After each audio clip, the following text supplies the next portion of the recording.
Warning, an ad break is happening. We'll be back shortly.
Hey guys, how y'all doing? Hello, hello.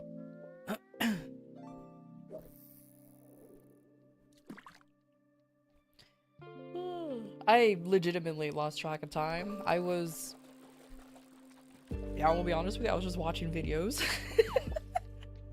And then I realized, oh my god, it's 1 o'clock. I need to start streaming. So, whoopsies.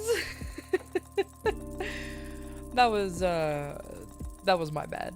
That was my bad. But hey, it's fine. It's fine. Ugh. Not a big deal. But I know yesterday I mentioned that I was gonna play Silk Song, and then I realized I have coupons that are expiring in Maple Story, so I might as well just grind on here and play Silk Song maybe tomorrow. Something, anything, because oh boy, it is definitely a lot of coupons that I have, and I'm pretty sure like so many of them are already expiring. So yeah, there's that. So actually, I need to make sure if my coupons on my other characters haven't expired yet, because I accumulate a bunch of them, but I don't transfer them immediately.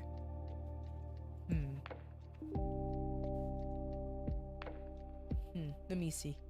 Hopefully. If not, that would be awkward. Hey, Flan, how you doing? Also, hey, Mia. How you doing, buddy? Oh, he doesn't even have any tickets whatsoever. Okay, good. Okay, good. That's actually good to know, so I don't have to worry about it. So I do transfer them. So I did transfer them over already. Oh, good. So I can just so I can just go. I can just go. Let's go.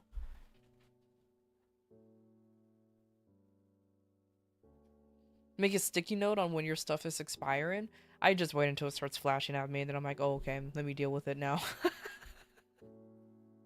That's pretty much what I do. I'm like, oh, okay, I'll just work on it now. Hell yeah.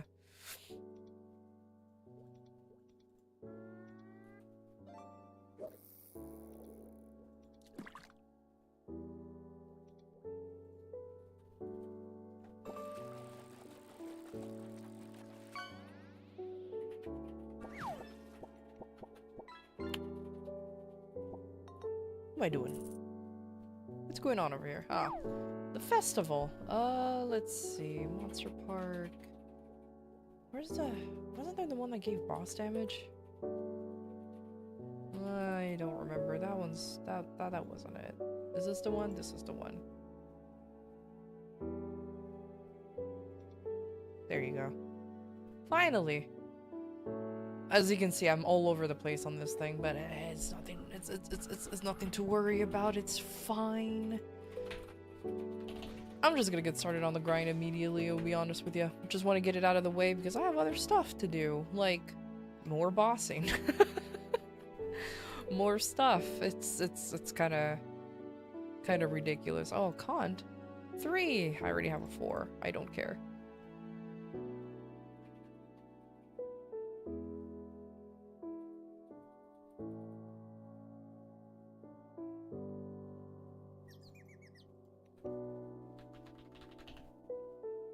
Oh, wait.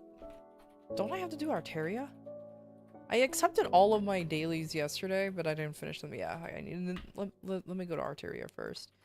But yeah, it's man. Why is this map busy? What y'all doing here? Oh, hi. Oh, hey, look, it's Arrow. It's been a while since I've seen them. Oh, they're grinding. Nice. Anyways, let me leave them alone. I'm gonna do my dailies. Woo!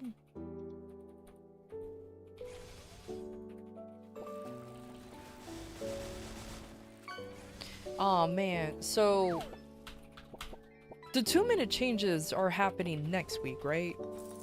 Like, everyone will now magically become 2 minutes? Is that next week, or is that coming up later? Because I can never tell with these Maple Story updates, I swear to God. You just want to say Warframe is kind of fun, so don't know what the game is about, but numbers go burr? Well, that's what the game is about. Numbers going burr. What do you mean? You immediately figured out what's going on in the game. Numbers go burr.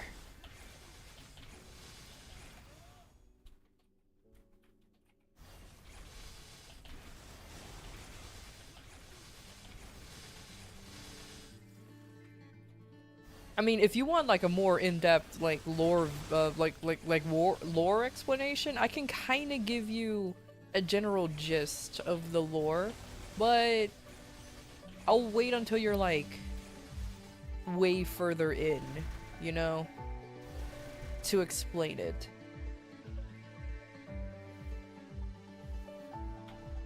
Alright, daily here done. Let us go to Carcion and then just start.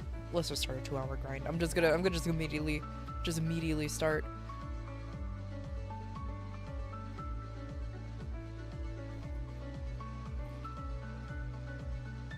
But yeah, I'm telling you though, I've always said this. Warframe is a good brain off type of game, a game where even though there are technically dailies to do, also technically weeklies, you legitimately don't have to log in all the time to do them. And that is like the greatest thing that is like the #1 thing I love about it.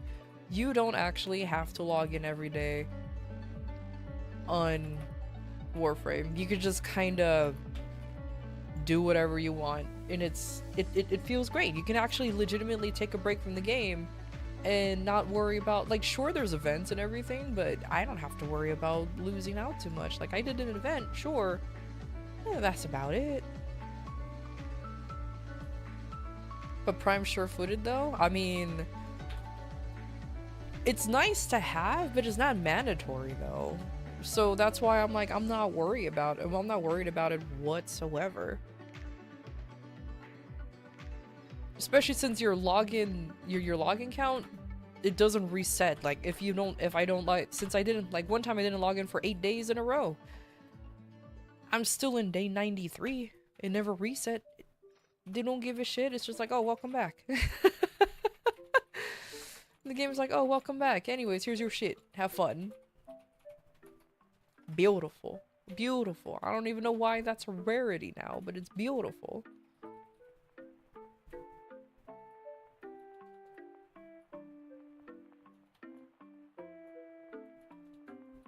The bow. When I started, I just picked all of the guns and then the sword. The Skana. That's what I picked.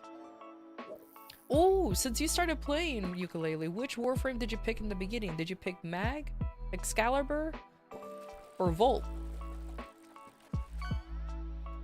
Wait until you see it stick with a gen engine on it. It's funny because there is that is the thing. You made a mistake of playing Terraria. I don't know what that is, and you got hit with the sun. Wait, Terraria has a new old God, I haven't played Terraria in fucking years, man. I think I haven't played Terraria in 7 years. Maybe even longer than that.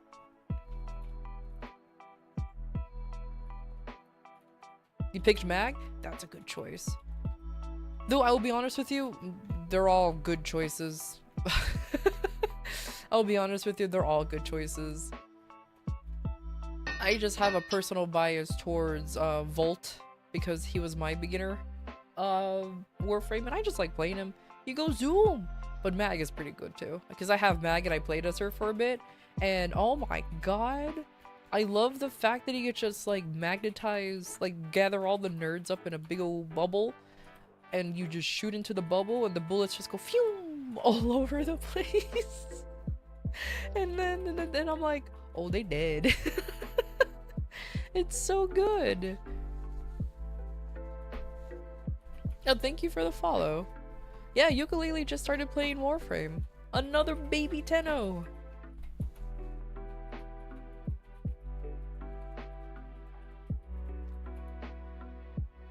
Oh, it's an add-on. Hydration is important. I see. Anti-shrimp mode.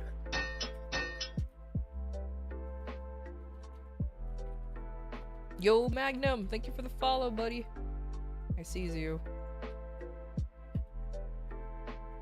I think everybody's coming over here, huh? I see you guys. I'm watching you guys. You little shits. Warframe is so friendly and unfriendly at the same time when it comes to playing. It really is. Because, oh my god, if it weren't for chat, starting off in Warframe would be like the most overwhelming shit I've ever seen. Like, legitimately.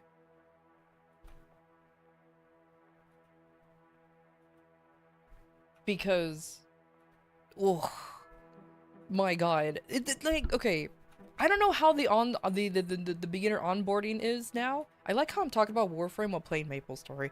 Whatever, it's the same shit. But either way, like, it kind of just throws you in, and then after the beginning tutorial, they're like, okay, you go here, here, here, and here, which is fine. But then after you're done with that, they're like, now you do you. And you're like, okay, but now what? Chat is both helpful and not at the same time too. Oh, absolutely. That's the problem. That's the problem. But hey.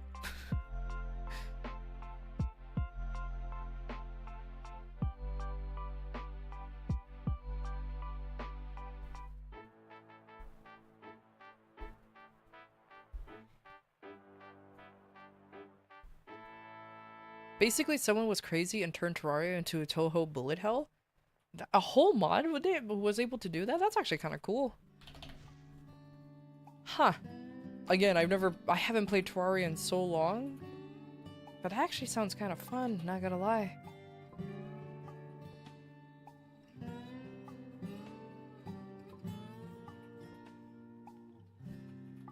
People have it easier now. When you started playing, things were way worse for new players. I believe it.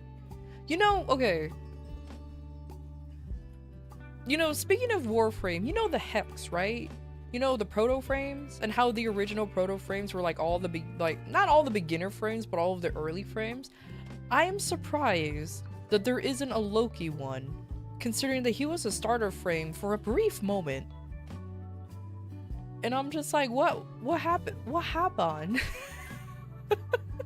Why not Loki? You know, he's the invisible boy. I remember somebody mentioned, oh, it doesn't make sense lore. I'm like, Proto Frame doesn't have to follow a lore of anything. I mean, it's all like, yeah, Ember too, since she's all over the I mean, everybody's seen Ember's assets at this point. I'm surprised she's not a part of it either. So that's why I'm kind of like, wait a minute. There's a few Warframes I'm kind of surprised that they didn't bother making into a Proto Frame, considering that it will be that popular. But they probably have like a theme going on, if that makes sense. So they're probably that's probably the main reason why they have a theme going on.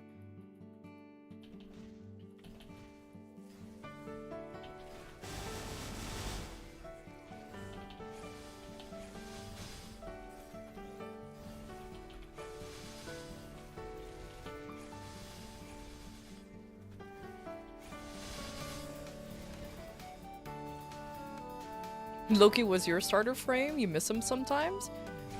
I remember unlocking Loki. I legitimately use him when I'm just going around scanning monsters, because I need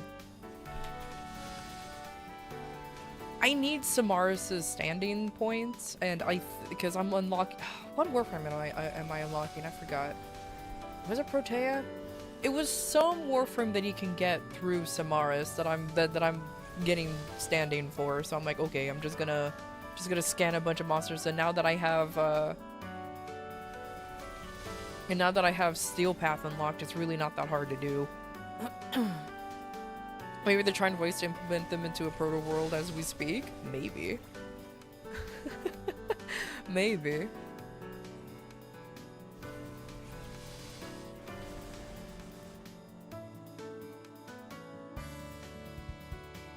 Started with Vault, stuck with Vault, switched to Gauss last year, and right now just playing anything. Seems like you just like the fast boys. Surprised you don't go with Titania, since she's the fastest nerd out there.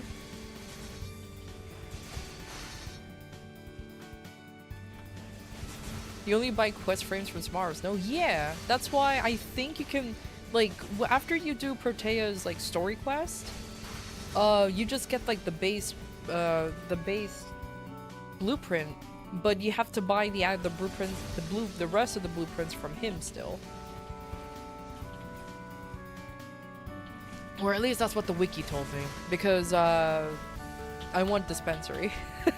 Now that I have Helmet, now I'm back on the prowl and getting baby warframes, essentially, to, subsume them, so that way I can actually have, you know, options. Because right now I only have Roar. Roar is the only thing I'm running around with.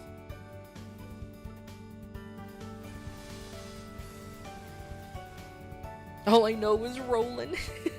That's fair.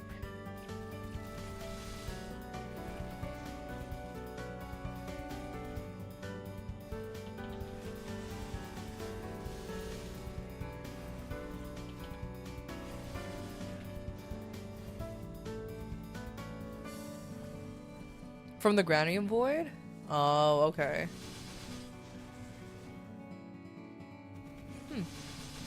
Ah, well, I wikied it, and that's what it told me. Either way, it's good to just get standing on the idiot anyways. I just don't like visiting him because, my god, that he gets a little too, like, I get that he's just a cephalon, but he just gets a little too close to you. It's like, homie, back up a bit.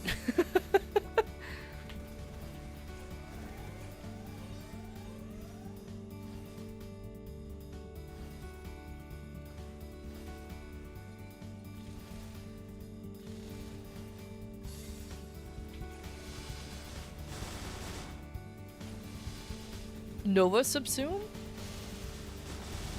What's the skill that Nova subsumes into? Oh, I just realized that's not a normal. Oh god, for some reason I thought that was just a normal mob. I was just wailing on it. That's okay. The other guy came in. You just came back from the gym. Now you're tired. Go rest, buddy. Take a shower too. Don't be stinky. No one's allowed to be stinky. And that says a lot coming from a VTuber who plays MapleStory and Warframe.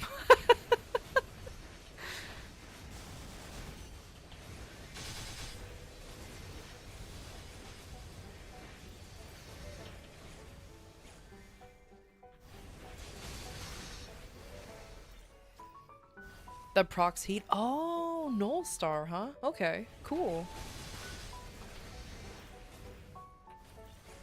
I'll remember that actually, because I am making like a small list of warframes that I wanna subsume, so that way I can actually, whenever I see a build and people's like, and I use this subsumed ability, I'm like, okay, now at least I can do that build, because my god, for the longest time, every time I see builds for like other warframes, you're like, oh, and then I subsume this ability. I'm like, fuck. And it's based around the subsumed ability, so I'm like, well, I guess just fuck me then. I guess I'm just not allowed to have fun in Walmart. So, whatever. At least now I can kind of get away with it. Roar tends to be the most popular subsumed ability, thankfully. So, I pretty much covered 80% of builds just by having Roar. I can probably cover the next 20% with Nourish, but I digress. And the rest of the abilities are just bonuses.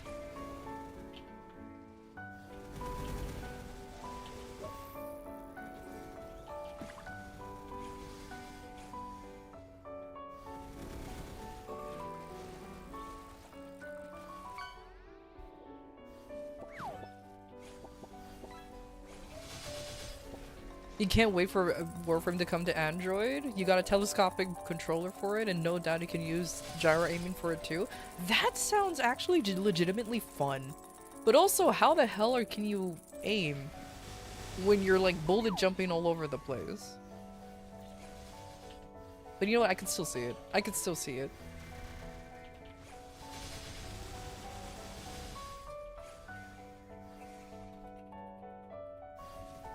Oh, you know what? Let me enhance this by no, reset. Enhance this by 2. So that way I can still get Erda. Yeah, there you go. Just move the phone? Easy, just move the phone. Jade's skill is also is so good. You slap it on everyone now. Do you get her? Is Jade's skill the fucking judgmental eyes ability? I always forget the name of it. But is it that one where you could just glare at people and you revive them kind of ability? The eye? Yep. Okay. Cool.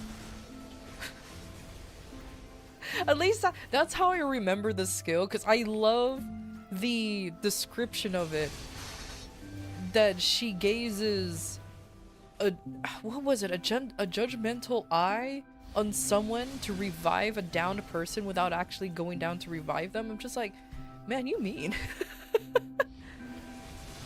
But you still get the armor strip. Okay, the armor strip is the important one, so that's good. You got the controller for Destiny Rising, so you've been looking for more games to use it on? Oh, you can use... I'm glad that at least with Destiny Rising you can use the controller with it.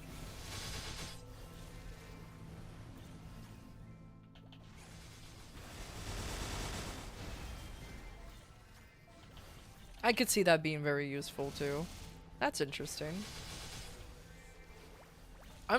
Though the one bonus subsume that I'm probably wasting a slot on is Anaros's like cat things, because I still really want to build that stupid vault build where he just summons a bunch of cats, speed them up, give them shock trooper, and then go room. It's a dumb build, but I've seen it genuinely and I'm just like, this looks stupid and I want to try it. So I've just been kind of on the so now that I have Helmuth, that's exactly what I'm gonna do. I'm not gonna put it as its primary build, but it's gonna be funny though. Totally not exactly. It's a totally not Korra build, and I would love it.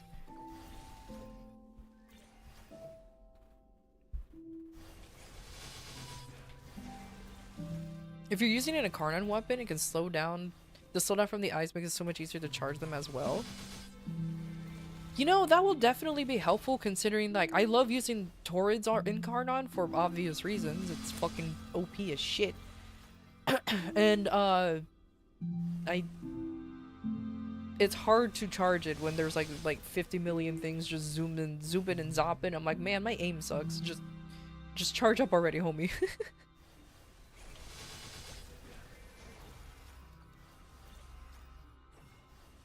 You played for a week with Necros with Inara subsume for 12 allies on team and 2 frames per computer. Oh my god. That's a so basically what you're telling me that you made your own army. And you don't have to do anything else anymore. Noted.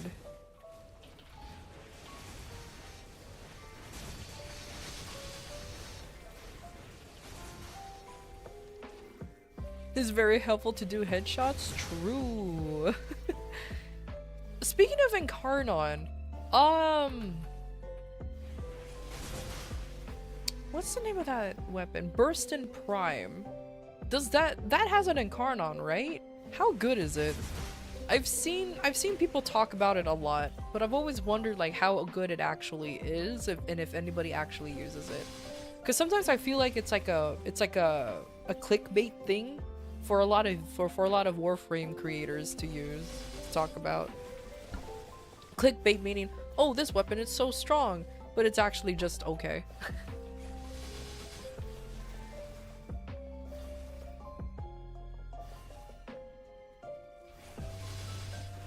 So it was just a slideshow? Oh my god.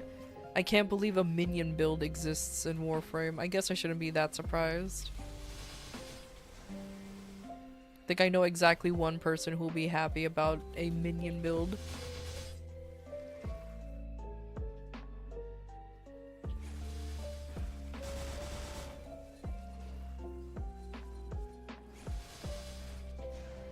Ferris is insane for damage? Ah.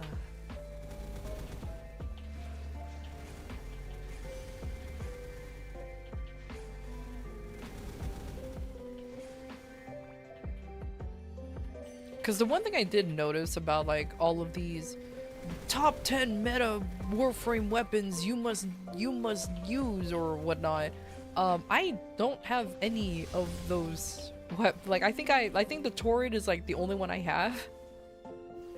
All of the other weapons is probably like just ones that I'm like, oh, I don't have that weapon. Oh, I also don't have this weapon. And kind of scenario, and I'm just like, oh well. It's not a big deal.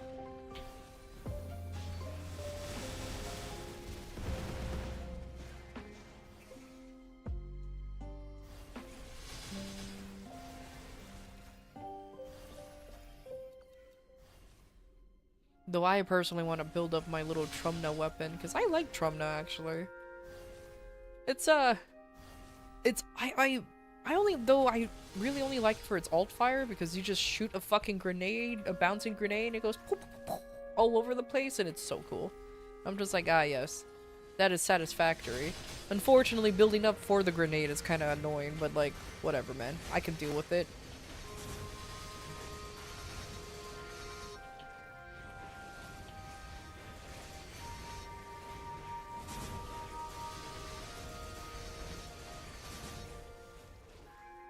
Use this or your account is bricked. Yeah, exactly. Those kind of things. Or I remember when I just started playing Warframe. Of course, I try to watch videos to understand like the game and builds and all of that stuff. I remember one video where it said like, you need these Warframes or your account is bricked kind of thing. And I'm just sitting here like, don't you eventually get all of them? If you want, like you can eventually get all of them anyways. It's not that big of a deal. And I forgot what Warframe it was that they said. I think they wanted you to unlock, Gauss was one of the Warframes they said that you absolutely needed or you will brick your account type of thing. Which I'm like, well, Gauss is fun, but like, it's like whatever. I think it was Gauss, Titania, and Nova. Like, those were the 3 Warframes that this creator said. I'm not gonna reveal who it was because unfortunately that video was like super... It didn't have a very good like to dislike ratio. Let's just put it that way. So I'm just sitting here like, huh.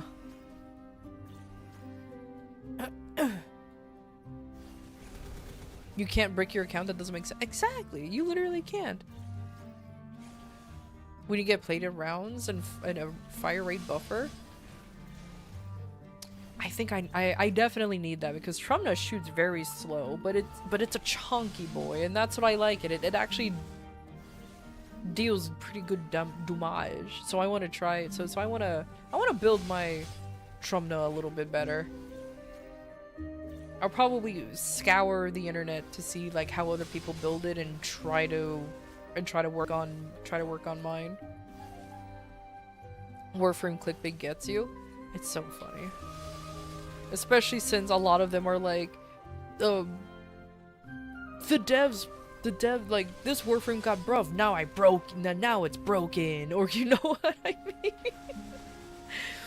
It's like, oh boy. And 99% of those videos are just the person who's like, yeah, the Warframe is strong, but then they're just using extremely strong weapons anyways. So I always thought, is the Warframe strong or are the weapons that you're using strong? Those are 2 very different things. two very different things.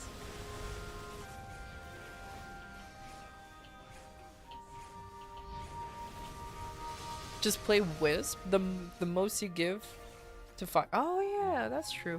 I need to hope that somebody can give affinity booster somewhere. Like maybe I'll be playing a Warframe later today, because I'm gonna be leveling up Wisp a little bit. Because I kind of feel like I enjoyed playing Wisp. I just stopped playing her because you know, I got other Warframes. Because I think she was one of the first Prime Warframes that I've gotten from you guys.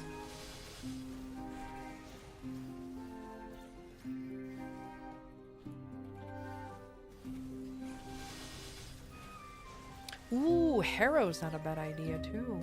I might. Either the nun or the priest. Good to know.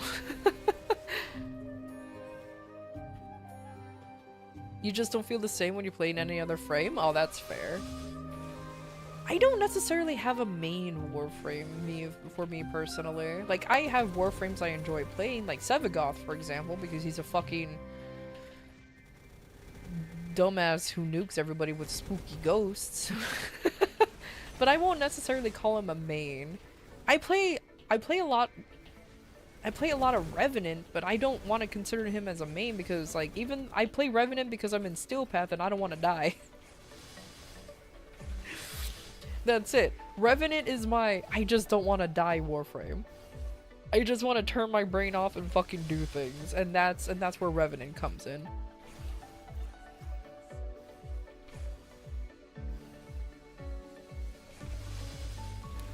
Oh yeah, my Sevagoth definitely needs a way to survive. Like, he can nuke, but he cannot survive. So I'm gonna so what I was gonna do is I'm gonna try to figure out how he works with shield gating and go from there and see if I can do that properly with him. And or just fucking stick Aegis on him, honestly, since I have Aegis.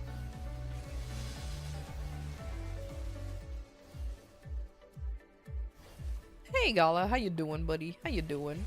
Welcome to talking about Warframe while playing MapleStory, because I have coupons expiring, so I need to use them real quick.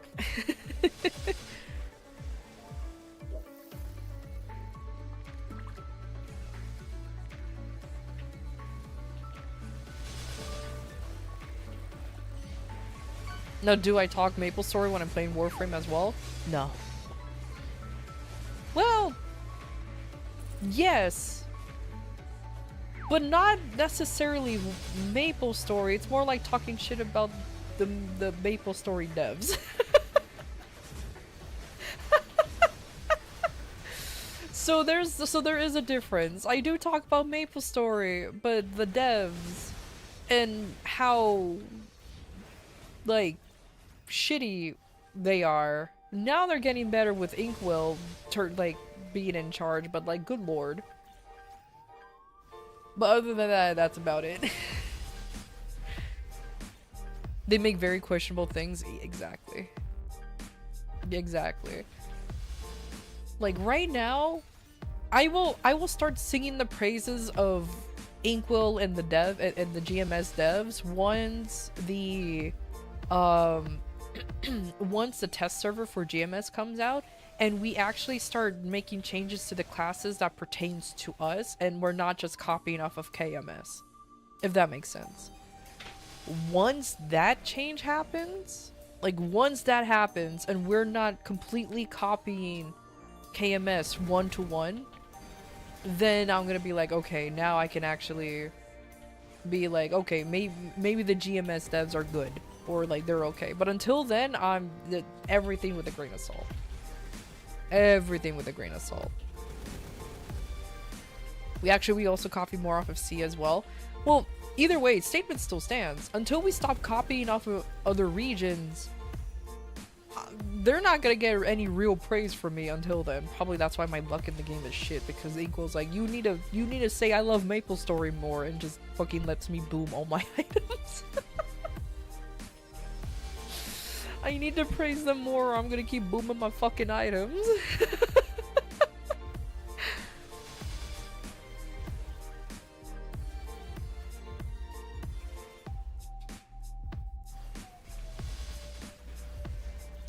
In a bid, embed the bullet to build Shadow? Oh, because you use Shadow for survivability on Sevagoth, huh? I mean, that makes sense though, because Shadow is its own different entity.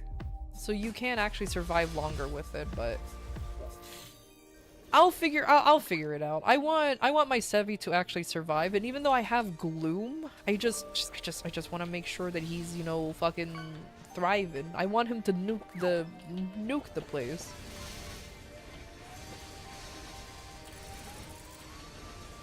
But yeah, other than that, I don't really have like a main Warframe, which is hilarious. Despite my play time being like, again, my most played Warframe is Revenant, but because I am in Still Path and I'm too much of a fucking coward, I just use him by standard for everything, so let's see.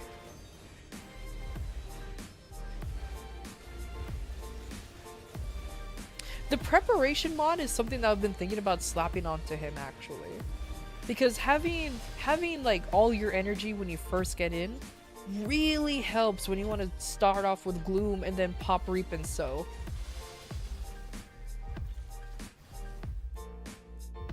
Or I might actually put more duration on my Sevi, but let's see.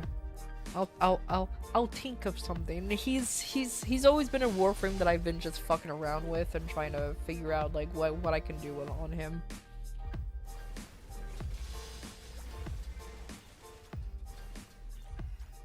That's true. Archon shards. I just need to unlock the Archon shards.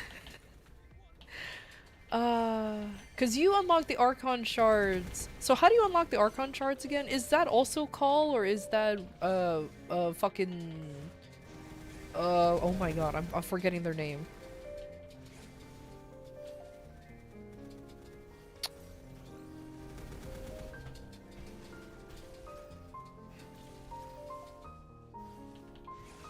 The Scrungly guys. No, I don't think Eidolons, there you go. I don't think Eidolons give them that, right? I forgot how to unlock the shards because I haven't bothered even thinking about unlocking that.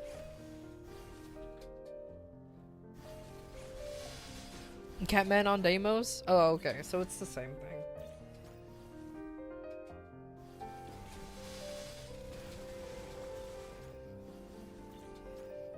What I do find it funny, how now that I unlock Helmeth, there's this, I'm pretty sure that's where the shards come from. There's a part where it says, you need to do the Veilbreaker quest to unlock this. I'm like, I already did though. I already did Call of Duty, what do you mean?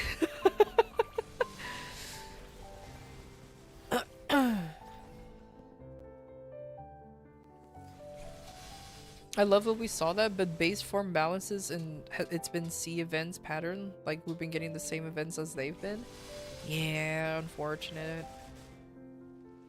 Again, like, I get that it's too early to really expect so much from Inkwell and the GMS dev team for, like, any spectacular changes.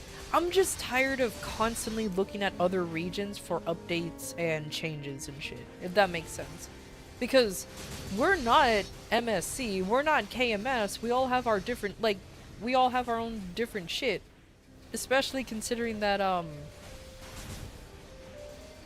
think we're the only region with attack speed 0. So a lot of classes just function wildly different than the other regions because of attack speed 0.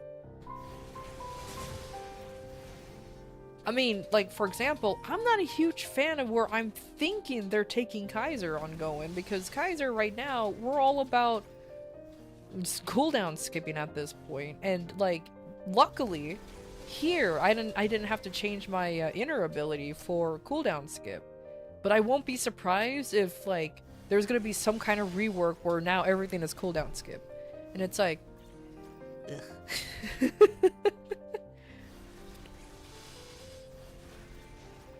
Your Tau Forge Crimson Shard was stolen by your Lich the other day?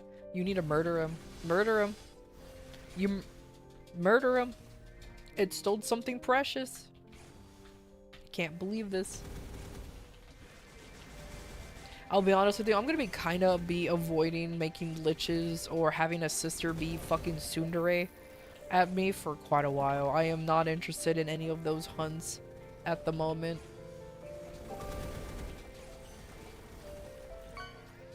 I think the only one that I'm kind of in, well, I say that I'm kind of interested in doing the fucking boy band one, simply because that's like the only one I haven't done yet, and I just kind of want to figure out if they work if it works exactly the same. Probably though, probably.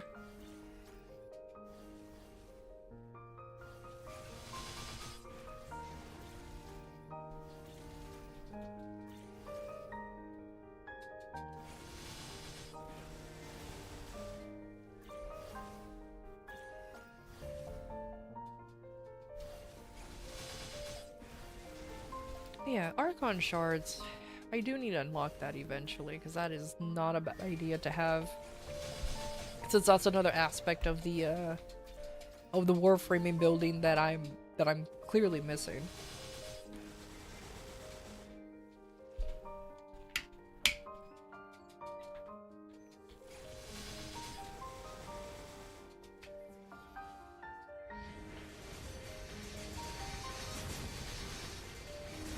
Hey Crispy, how you doing?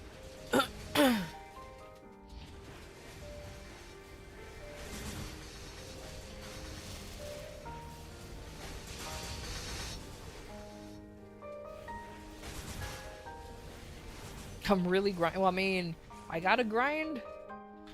I'm only grinding because I have coupons expiring, I'm gonna be honest with you. Kinda need that. Kinda need that to happen.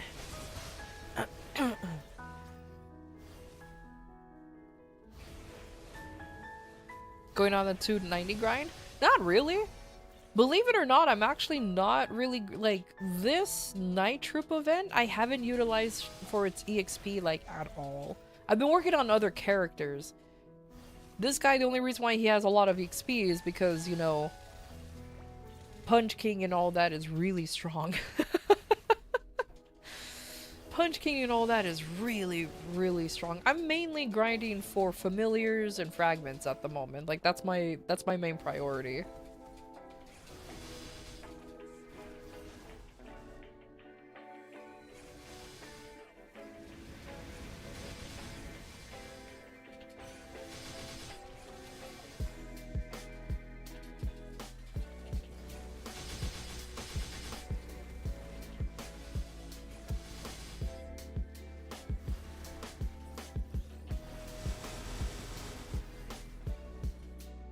Yeah. All right, let's do some love. Let's rank up this guy and hope it works real quick.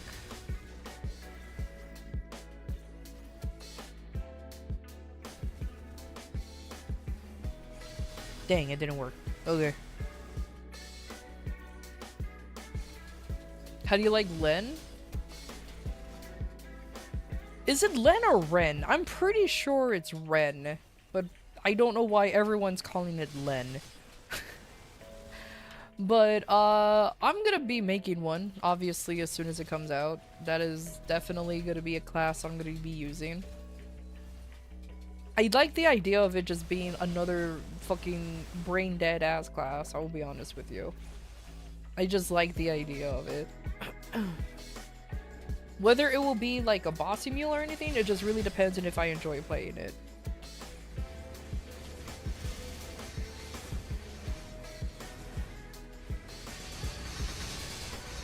I know, I'm surprised that they're not giving away ×3 coupons for this event, but then again, it's Night Troop, so it's fine. They're already giving us enough bonus EXP to fucking shake a fucking cat at, so it's fine. I just wanted more.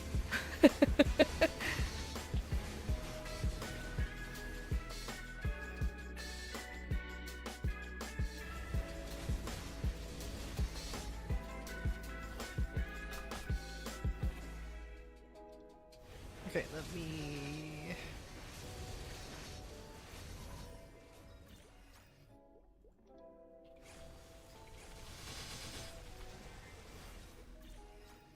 There you go.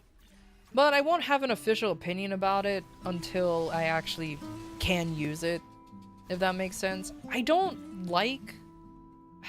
This sounds stupid, but I legitimately don't like looking at other regions for updates and shit. That's why I cannot wait for GMS to have our own fucking test server and everything, so that way I can comfortably say, it's probably not gonna be over here, kind of thing, because I'm just tired of looking at other regions for our updates and all that other stuff. I'm like, I just don't care. As I mentioned before, I haven't been keeping up with any Ren updates. I'm just gonna level the class up like normal, and if I like it, I won't main it. No, I won't main it, but I'll definitely level it up and see if I like it Just, or even more than my cane? Because my cane's my secondary.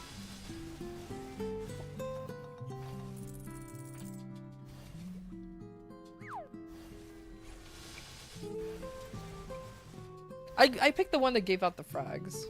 Like I said, I actually don't grind enough to really warrant the EXP one. So just getting instant fragments and soul Arta, I just like it. I just like that idea a lot more. You got a ×3 coupon from your 1-day ban compensation? Only? Huh. How lame.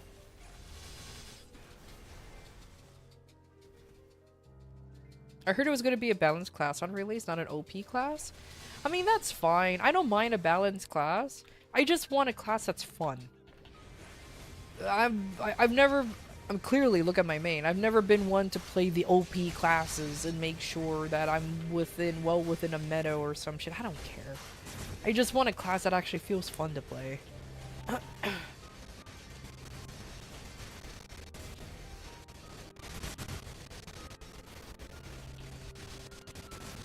Because if I actually cared about some kind of like OP class meta bullshit, I would have been either a Night Lord or Night Walker. Or literally anything else but a Kaiser.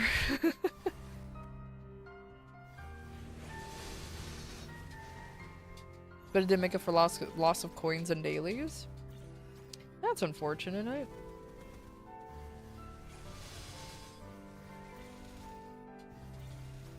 Was it a false ban? Because I know because I know Maple Story or Nexon likes to do occasional false bans here and there, and then they're like, "Oopsies, you were accidentally flagged because we're dumb, and here you go." And they're like, "Okay."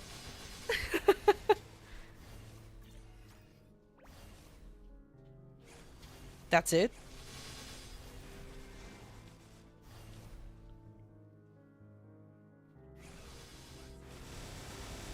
Well, it's not your fault that you were able to take it. Oh my god.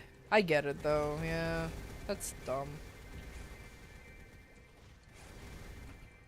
Xenon and Zero? Yeah, like I would 100% be playing a Xenon right now. I do have a Zero that's 260, but I'll be honest with you, I just haven't been working on it recently, so it's just been kind of hanging out there, because it was my Challenger World Zero. And yeah, nothing came from him.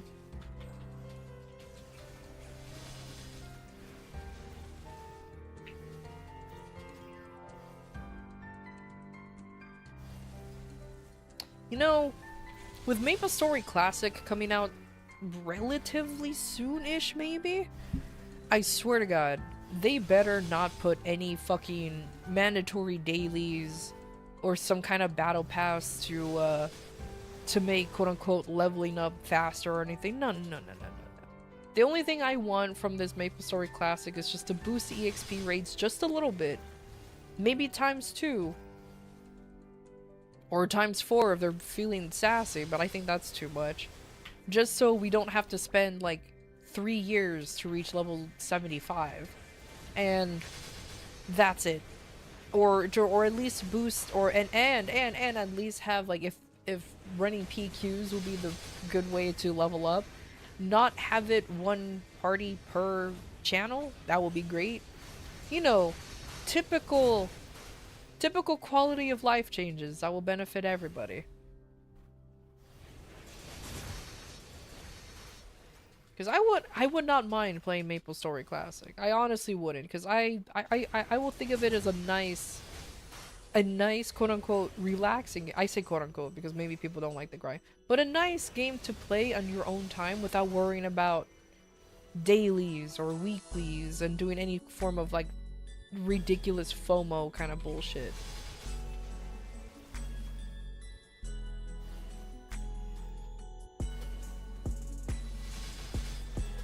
Because I think that's the one thing I got really tired of when playing other MMOs as well, is doing dailies. That you have to do dailies.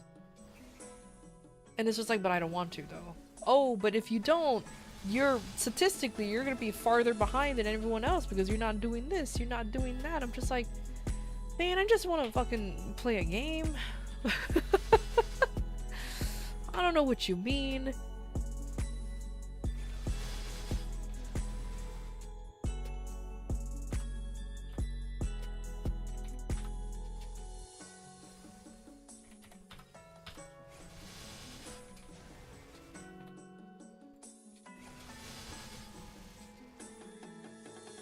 Oh no, fusion is what I want.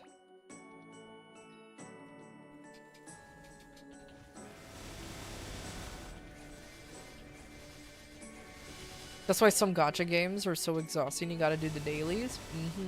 Exactly. Which is, like... That's why I actually stopped playing a lot of the games where they just require you to do your dailies. It's like, what's even, like, why? Stop. Like, I just want to sit down and play the game. Don't make me, don't force me to sit down and play the game, you know what I mean? I mean, I know I'm complaining about it while playing fucking MapleStory, which is one of the biggest offenders of it. But, like... That's why I want Classic to not follow that same trope. Classic, like, honestly, OSMS, Old School MapleStory, has the ability, at least in my very humble opinion, has the ability to make it as big as, like, Old School RuneScape. As long as there's no dailies or weeklies, it is community driven, and it just allows you to do whatever the fuck you want when you want. It'll be fine.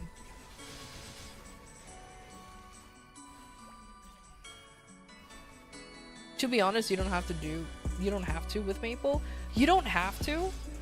I know because I don't do my dailies daily, but it really does show from someone who doesn't do dailies versus somebody who does do dailies.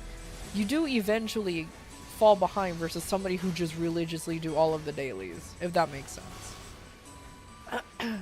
Now, it doesn't matter if you're just playing MapleStory for the sake of grinding, like if you're just being like super casual, but it does get in the way if you want to start doing any form of bossing or anything, and people are just like, well, we need you to do this, we need you to do that, and now it becomes a whole, well, shit kind of scenario. Not like Genshin.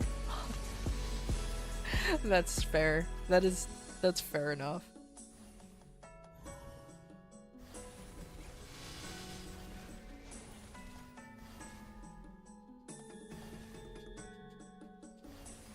Another reason why I stopped playing any form of gacha games.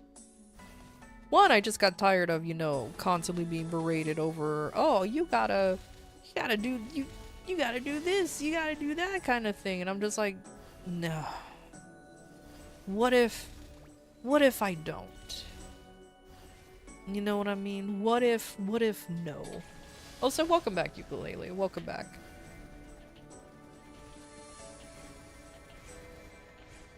You're doing 5 dailies on 5. You're doing dailies on 5 gacha games every day? Get some help. But why though? I'm not here to judge people who genuinely likes playing gacha games. If you like playing gacha games, you do you. That's fine. Especially if you're free to play. That's fine. But the fact that I see people say, oh, I play 5 gachas, I play 10, 15, 12, or 12, 15, you know what I mean? And I'm just like... Warning, an ad break is happening. We'll be back shortly. It's like, is it really a... Like, are you actually enjoying the game when you're playing multiple other games? Like, I know how gacha is made, where you just log in for like maybe 10 minutes at a time, do the dailies, and then log out because you ran out of energy. I never find that fun. I never found it enjoyable to just do that real quick. You're about to get into Blue Protocol? Oh my god.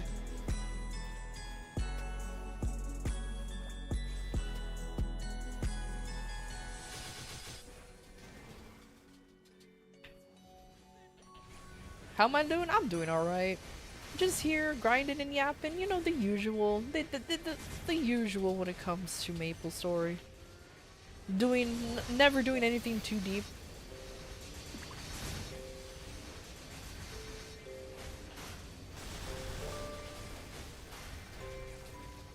You will be suffering with time gates. Oh my god.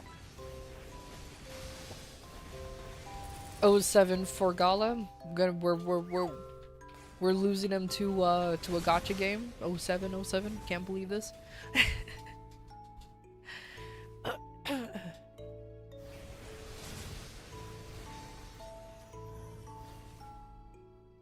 You know what? Speaking of games, did y'all see the Nintendo Direct and how they're re-releasing Super Mario Galaxy 2, but they're releasing it at $80? And nothing about the game has changed?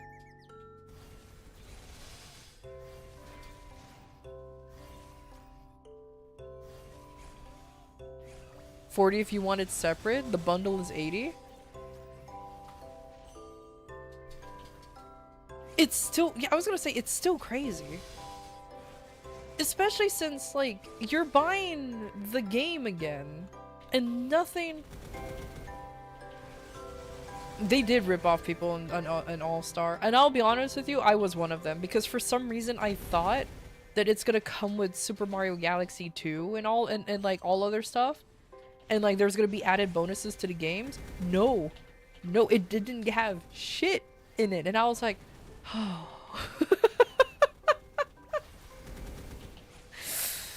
Oh, man. It should have been $30 minimum. I agree. $20 to $30. $40 for its solo? I'm like, okay, genuinely, I never owned a Wii. So how much were the Mario games on the Wii originally? Were they how much were they? Were they $30? $40? I think they were. Were they 50 or 60?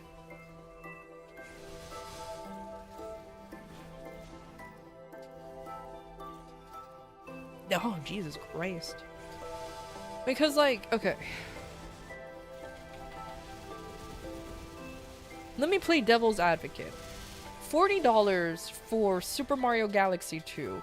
Technically, just for itself, technically, isn't bad. However, it's just the normal fucking game. It's not even graphically enhanced, I think. Or maybe it is, I don't know. But it's like there's nothing different to it other than it's Super Mario Galaxy. And I'm just sitting here like, wow. Cool, I guess. Is there any new bonus content? Is there anything else to it? No? Then why is it $40? Yeah! That's the thing though, you can buy the exact same game. Sure, it's still on the Wii for that price. I'm like, You're so done with Nintendo BS, you're never buying anything from them ever again? At this point, I cannot blame you. I legitimately cannot blame you. To be honest, back to gachas, you feel better spending 100 euros on WoW rather than buying Borderlands for 70? First of all, I'm never supporting anything from that company that made Borderlands because of their fucking CEO. Holy shit, that guy is so dumb.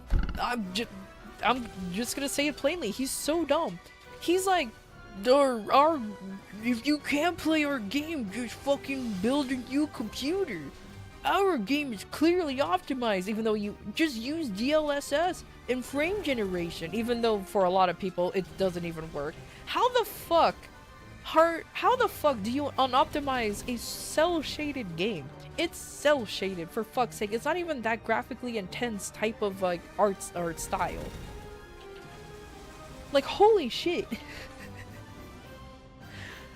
Is a douche? 100%. 100%. Bro is going off like, we make premium games for premium gamers. Homie, you're just making Borderlands 4 Borderlands 3 and Tiny Tina's Wonderland Adventure, whatever the fuck is called, bombed. The fuck you're talking about? The hell you're talking about? Borderlands 1 and 2 were the only ones that did well. And even then, I hear people having mixed reviews over Borderlands 2. As somebody who never played Borderlands, I own 1 and 2. I only own 1 and 2. I didn't buy 3. And I didn't play Tiny Tina's because I heard nothing but bad things about those games, and I was like, I ain't gonna bother. I'm not even gonna bother playing them whatsoever.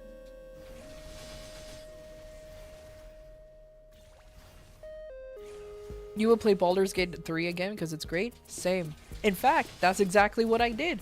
I re-downloaded Baldur's Gate 3, started up a new campaign, added some mods in because I wanted to play as an artificer, had so much fun. So much fun.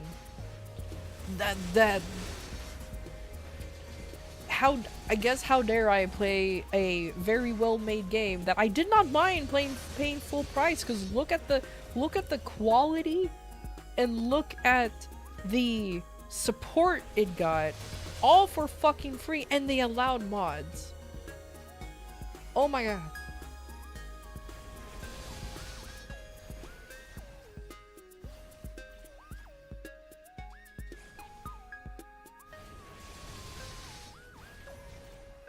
There's a reason why he's called Pitchfork. Oh my god, that's so funny.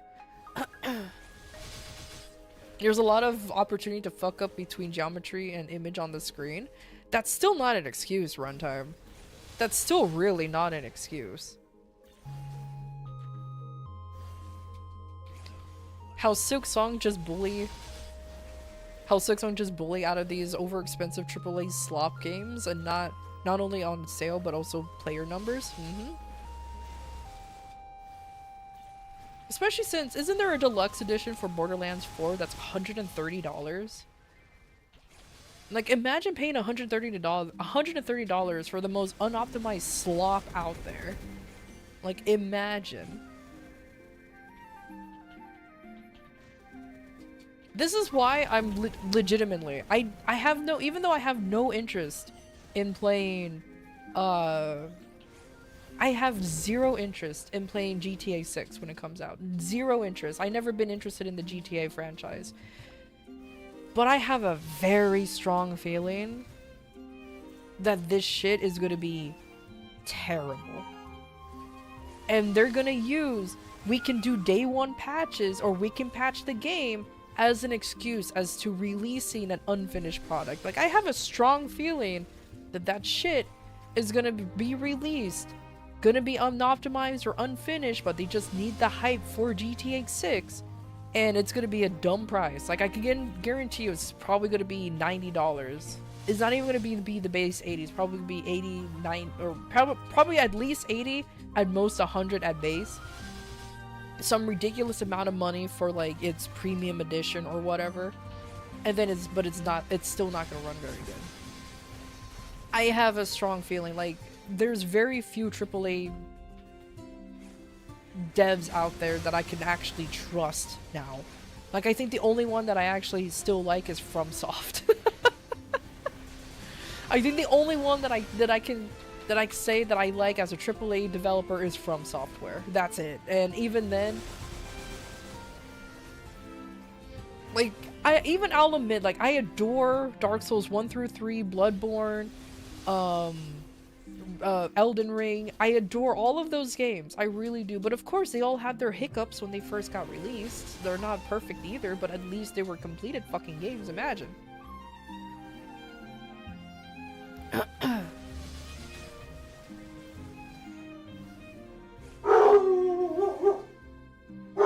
Dog, I'm gonna fucking punch you. She's been barking all day.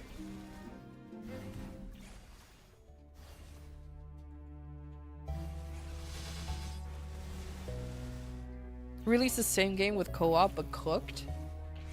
Oh, are you talking with with Night Rain? I didn't play Night Rain. I'll be honest with you, I'm not a huge, like, I wasn't really interested in the whole concept of Night Rain. I can imagine it being fun, but I'm like, you know what I mean?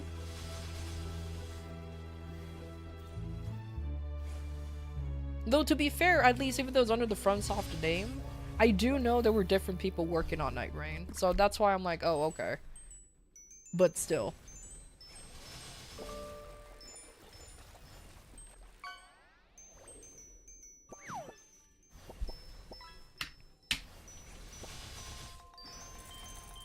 Did you hear Nintendo is trying to convince Japanese court that mods can't be patented?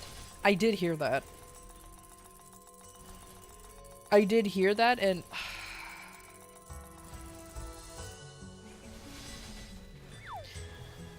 what's going on at Nintendo?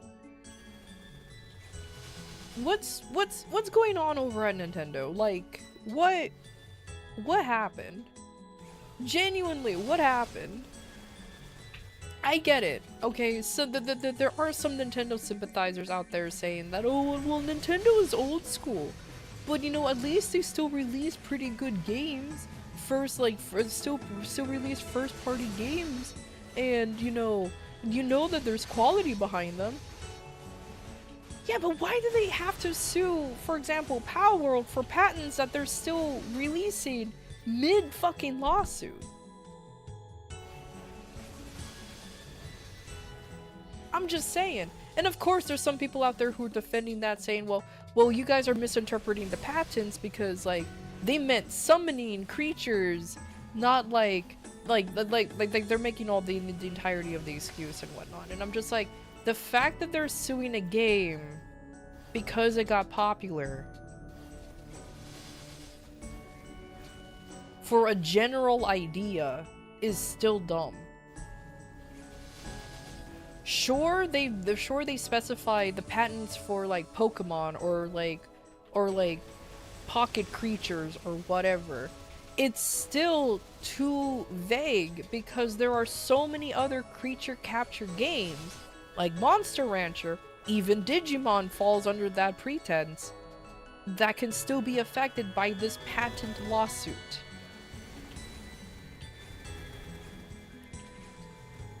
Hell, Hoyoverse is releasing a new gacha that's basically Pokemon, but now with money, that 100% goes against the patent that Nintendo is claiming that should be only for them.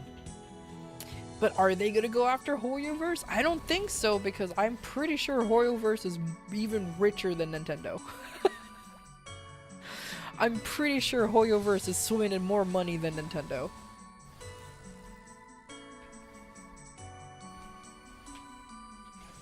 Not just creature capture, Marvel vs. Capcom falls under this? Yeah, exactly. Summoning monster, can you believe that? Yeah, exactly. It's so dumb. Stop bullying the multi-million-dollar company, imagine. Sold millions more than Pokemon slot games, so they got jaded about it? They 100% did. They so did. And you know about the characters that attack while swapping falls under the exact same mechanic. That's the thing, though. It's like, and I've seen people defend Nintendo saying, oh, you're just misinterpreting the patents. It's only under Pokemon jurisdiction. No, it's not. Because if it says you cannot summon Pokemon and battle them, no one else is making Pokemon games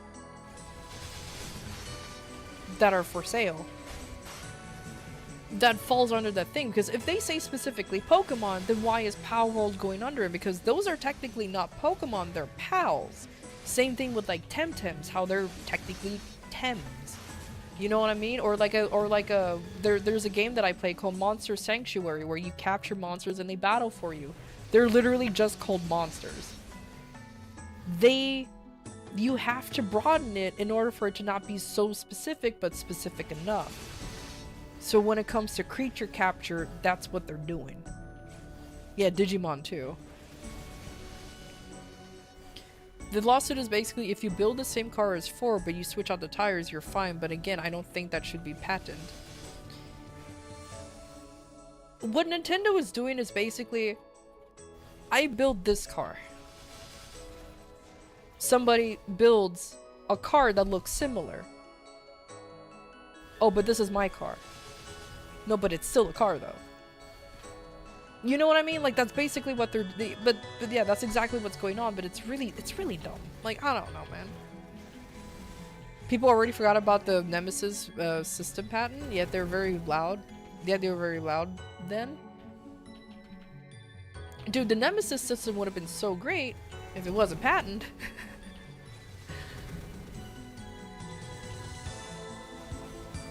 But the thing is, to be fair, it's louder now because the internet's more prevalent. Back then, when the Nemesis system was introduced and everything, and to be honest, the internet wasn't as... I don't want to say accessible, but the internet wasn't as common as it was now, or as it is now. The Nemesis patent is also very detailed on how it works. That's how they were obtained. That's the thing, though. It was very specifically... It was very specific on the like, that's why they call it the Nemesis system. But there were plenty of other games that actually did something kind of similar. They just couldn't copy it one-to-one. It was 6 to 7 years ago? No, it was longer. It was much longer than that. What are you talking about? It wasn't 6 to 7 years ago.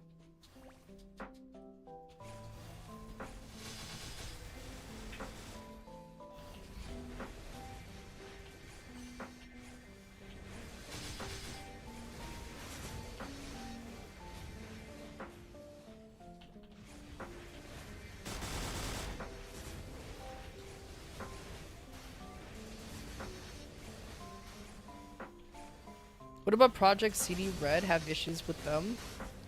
Yesn't. Hey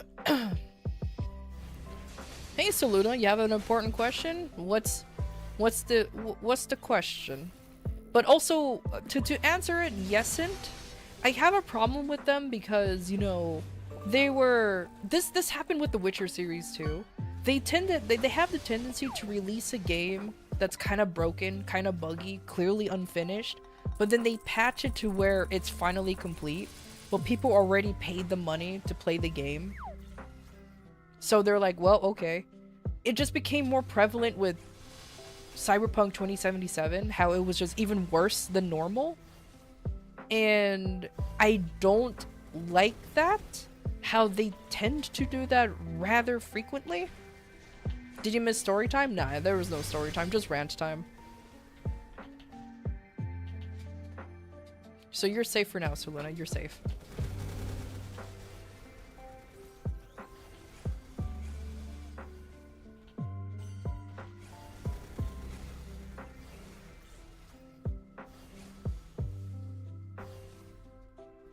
Phew.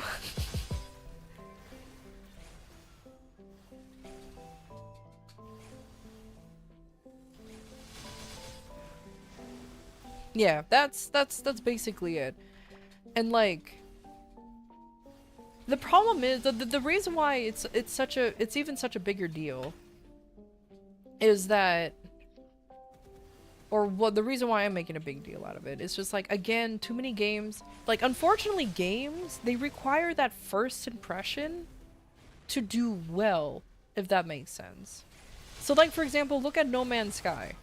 Okay, No Man's Sky, though now is a good game, they woefully overpromised a lot of stuff from the beginning, which overhyped up people, so it felt like they underdelivered. Sure, they eventually promised what they knew, what they said, and sure, it's a good game now. But there's gonna be a lot of people who will always remember No Man's Sky as that shit game that came out and was empty, if that makes sense. Or with Cyberpunk 2077, people are gonna remember that game as the game, the broken game that was fully released. Mukbang eating rocks and cement.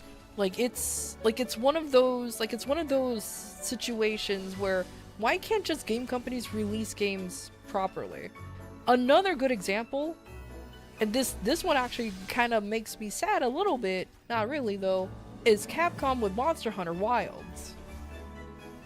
Even though the devs for Monster Hunter released a generic statement saying, yeah, we're aware of the optimization problems, we're gonna work on it, why can't they just do it before they release the game? They did the same shit with Monster Hunter Worlds. People glaze worlds on how good it was, but in its first release, it was also very heavily unoptimized. It took a while for them to finally figure out how to fucking make shit work.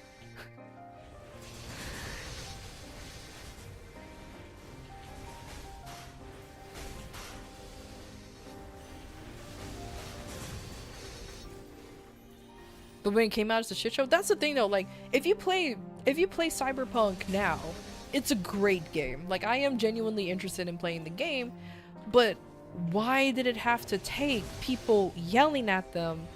Now we already covered the whole, well, they got death threats and all that bullshit. First of all, fuck people who do death threats or do anything like that, okay? Like, they need to go to a mental asylum at this point.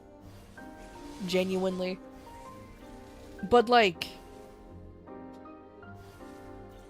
still finish the game.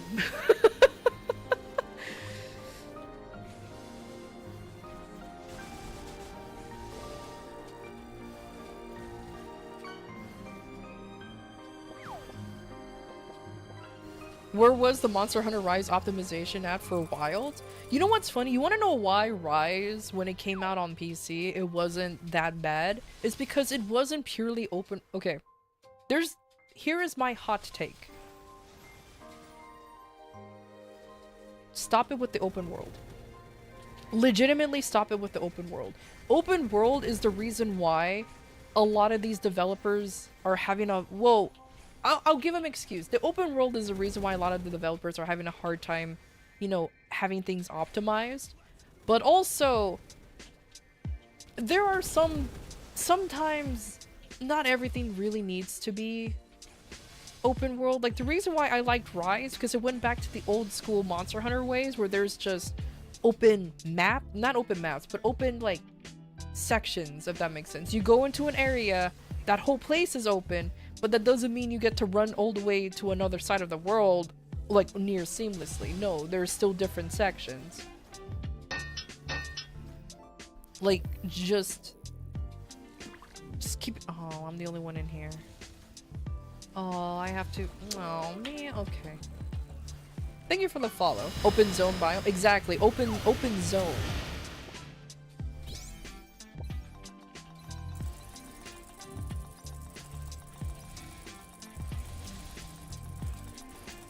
Even Bethesda had a hard time making a game that uses an open world without bugging out. Dude, Bethesda's just, like, infamous for their buggy worlds, man. And they're just infamous for it. The fact that they literally rely on modders to optimize their games is pretty bad.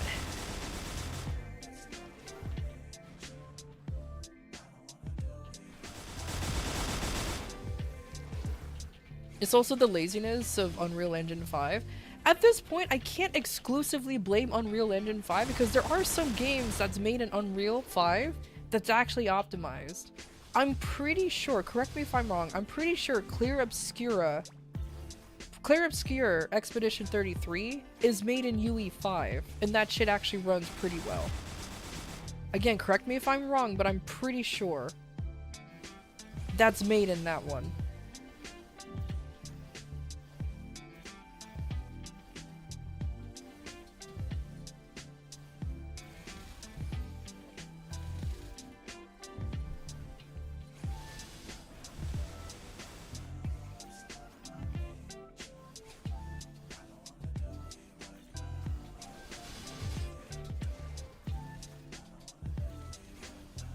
And now look at Borderlands 4. But yeah, exactly. It's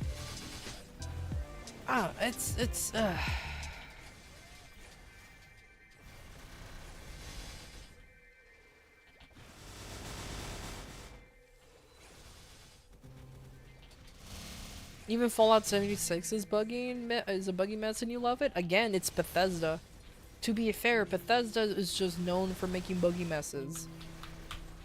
Whether you think that's a little quirk or whatever, that's up to you. For me, I'm kind of tired of Bethesda literally just releasing buggy messes.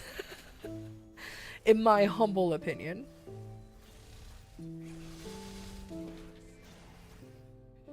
But Also releasing the same game over and over again. Did Oblivion really need a remaster?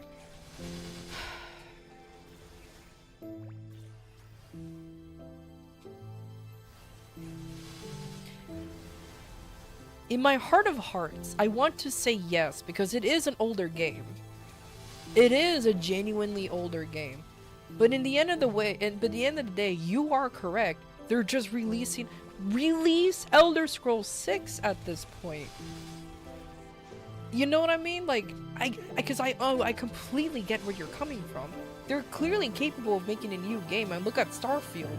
Whether people like it or hate it, I've heard nothing but good. I heard nothing but bad things about it because it felt empty as shit, which is hilarious.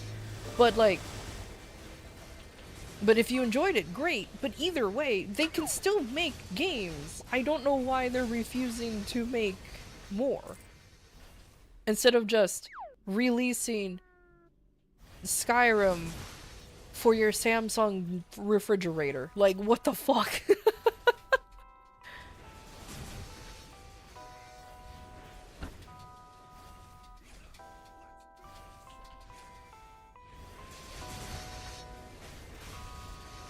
Flying on the bucket would never not be funny.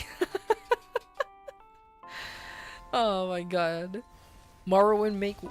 Dude, I won't be surprised if they do a Morrowind remake, and of course that will sell, and then a Daggerfall. Imagine if they re-release Daggerfall in modern day, because that shit's old. Because I'm going way back with that one. Okay, I'm going way the fuck back with Daggerfall. I never played it myself, but I know it's there.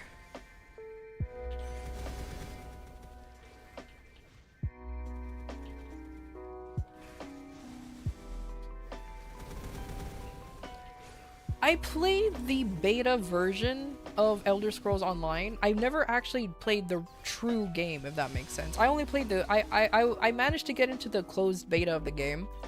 So, I didn't really go that far, and I managed to get in, like, twice. Both times, obviously, the character will get deleted because it's closed beta. But other than that, I never played the actual thing.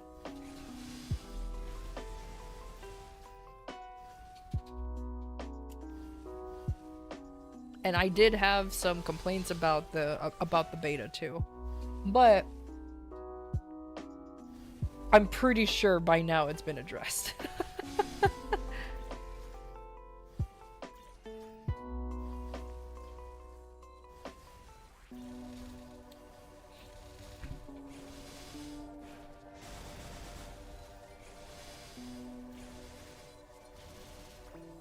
A dark separate type of future where no one knows how to make shit anymore and people just keep using the same crap over and over.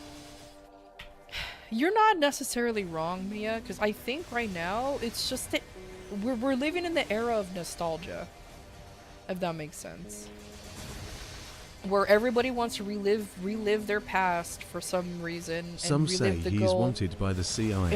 and relive the good old days. And that they want to relive the good old days, so they just keep re-releasing the old shit that they've been playing for ages over and over and over and over again until they get tired of it. I'm pretty sure, and I you know, I shouldn't even pretty sure. That's what's happening. People want to relive the good old days, so we're stuck in the age of nostalgia, whether we like it or not.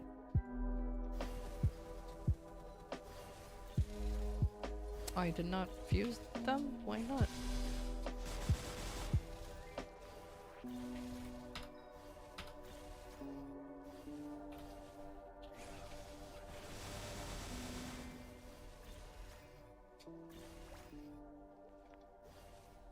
And very few times where we actually get like original games to come out.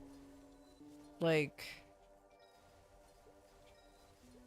Oh wow, that went in, that went pretty instantly. And yeah, we get like original games that will come out and they will be great. It's still kind of like they're still so few and far between. Like, that's why, like, legitimately I am thankful that we do have a pretty thriving indie scene that's happening. Like, the age of indies is still going pretty strong. Surprisingly. I only say surprisingly because sometimes I think that it's gonna not fail, but it's gonna die soon because of the, because of how just things are, but no, they're still going pretty strong. The indies are the future at this point? Yeah. 100%. Or, you know what, if you want to keep reliving your... In my opinion, if you want to relive your past, quote-unquote, if you want to see the good old days, good fucking lord, just play emulators. Stop eating up all of these re-releases that you have to pay money. Just play emulators. Holy shit. Emulators are there to preserve old games because for some reason because the actual publishers and the companies refuses to do that for us. They refuse to let us have our own games because they just stop the services of whatever. So that's why I'll always be for emulators. Because not many people kept their old consoles, for example. Like, not many people probably still play their old PlayStation 2 or 3 or whatever. Nah. They probably sold that shit ages ago. That's why when there's, like, all of these, like emulator handhelds that are coming out recently, like the Retroid Pocket 5 or the Anio DS Flip, I forgot what that one was called, all that good stuff. I always like the idea because they allow you to play the old games that you used to play from way back then. And you don't need to do this whole, well, I want them to remake Sonic Adventure 2. Okay, why don't you just play Sonic Adventure 2? You don't need a remake, just play Sonic Adventure 2.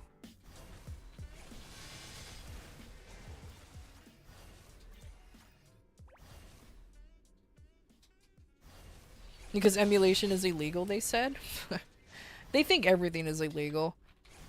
I don't give a shit. I'll always say it loud and proud. Emulation is the way to preserve games. Nintendo, Sony, Xbox, they don't want to preserve their old games. They just want to fucking erase them from existence. Well, too bad. There's always going to be people out there who will always try to preserve as much as they can of every single game out there.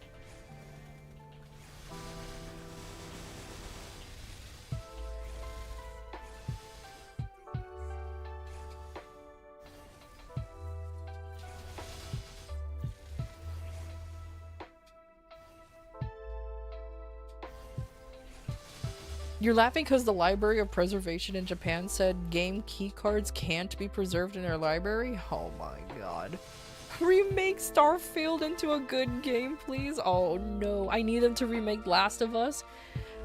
God, you won't believe how actually annoyed I was. Genuinely, you can't believe how annoyed I was when, what was it, in Summer's Games Fest, they announced they were remaking The Last of Us 2. And I'm like, how old is The Last of Us 2? It's only 5 years old. Why does that shit need a remake? And in my opinion, they remade fucking Until Dawn. That cinematic horror game. To be fair, it is a much older game, but in my opinion, it still holds up very well graphically. I don't think it needed a remake. I don't remember how old Until Dawn was, but in my opinion, it still looked great. It didn't need a remake. Sure, you can re-release it, I guess, but even then, I don't like that idea either. Just, like, why? Fucking hell. I don't know, man. Oops.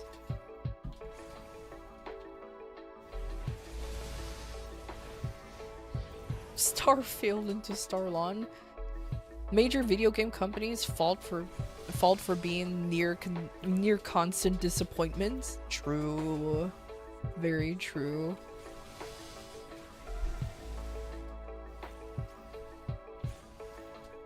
You know, unironically, there are modders out there who basically remake games as a mod. So they can probably make Starfield into a better game, like genuinely. But at this point, why not just make a better game?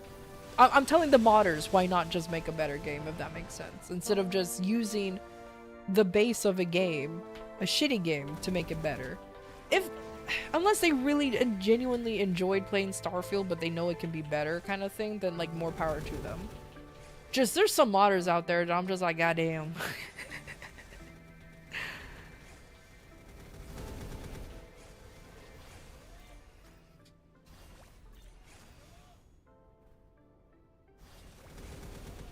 From what you hear, most modders give up on modding Starfield after a month. Really? Oh my god. A lot of old online games are out of service because the servers are gone, like your childhood favorite Might and Magic Heroes Online. That's the one thing that's kind of sad, like... Which is why there's such thing as, you know, Stop Killing Games is a thing where, you know, we should be allowed to host our own online server, whether it's private or not, or private. Oh, it's private or not. I say private or not, but they can open public. Well, you know what I mean. And just let the game continue to thrive in our own terms. You're gonna but that's a whole different... The problem is, saying that, that's a whole can of legal jargon that I am not smart enough or educated enough to really fully put in an opinion on. I'm gonna be honest with you. It's very easy to say, let private servers live, but I get why companies do that. Even though they're about to kill the game, that's a whole legal jargon that I am not smart enough to have a conversation about on.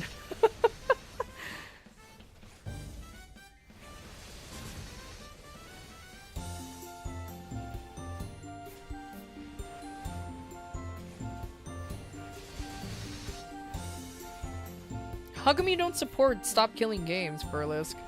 Genuinely, how come? Give me your reasons.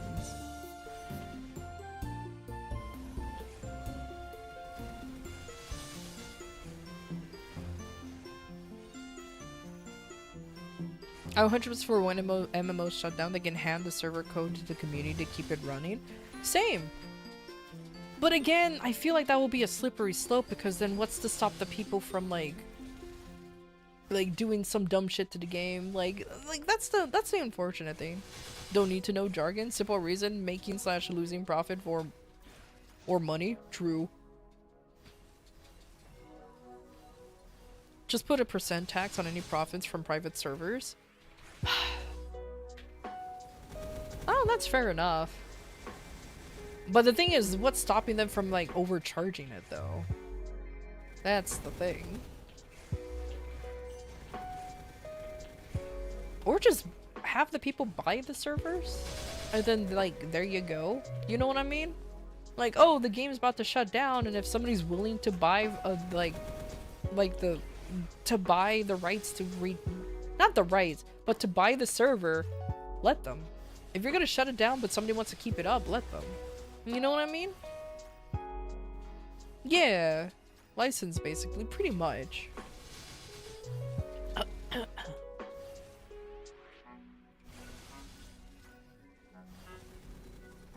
Yeah, that's that's why I'm like, alright. I can see where it's coming from, especially if the person wants to make profit. So yeah, just have the person buy the server, and then there you go, or something like that. Make it still profitable for the company, and to ensure that the person, you know, fucking has the rights to do it or something. Most private servers are basically in a gray legal territory by not making any money. Well, that's fair. You need profit to run a server. There are some folks... That is true. You do need a profit to run a server, because that is very expensive. But there are a lot of folks who just runs a server for free, and they just rely on donations, or they just simply have a good paying job to just keep the shit running. But there's not that many people out there who are that good-willed, I should say.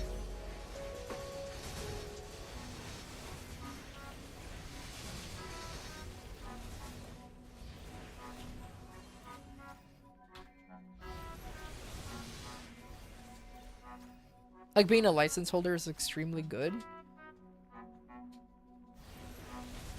It's almost as if there's real no downside to it.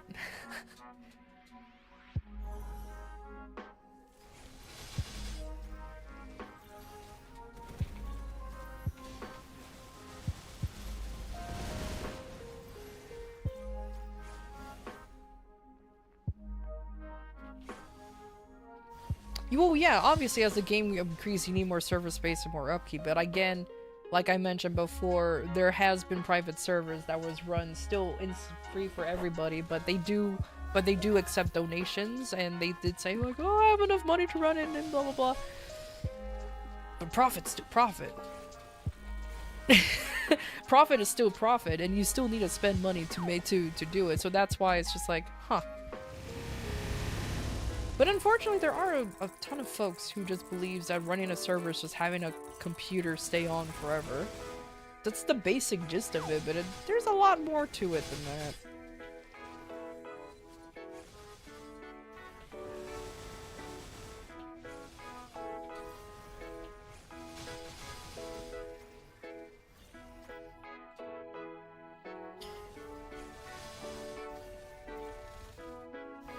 I know, the internet cost alone sucks, exactly.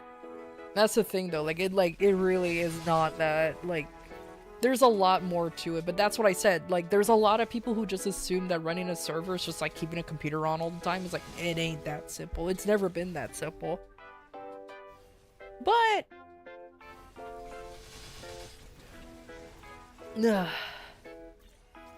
I don't know, for me though, even though I like the idea of somebody hosting, for example, if MapleStory dies and somebody decided to keep the server up,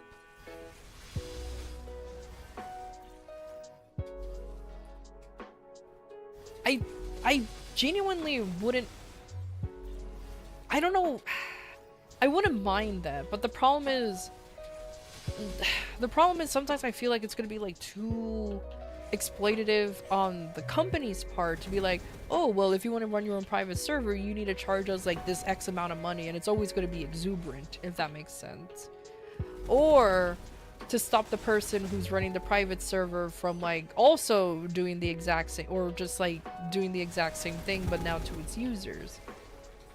And also sometimes I just feel like if an MMO or a game or an online game is gonna die, honestly just let it pass, if that makes sense.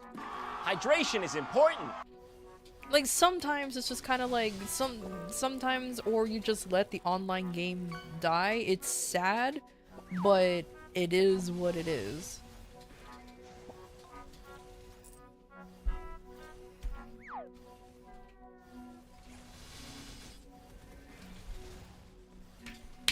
Because for example, MapleStory 2, when it got shut down, it's a sad time for a lot of folks, but it is what it is. And yes, I am well aware that there are private servers for MapleStory 2, but it is essentially dead. If a game it's essentially dead because it's not being maintained by its original publisher. That's what I call it. That's what I mean by dead. Sometimes it's better if the game dies. Exactly. Sometimes there's reasons why games die. Like Concord. And it's meant to die.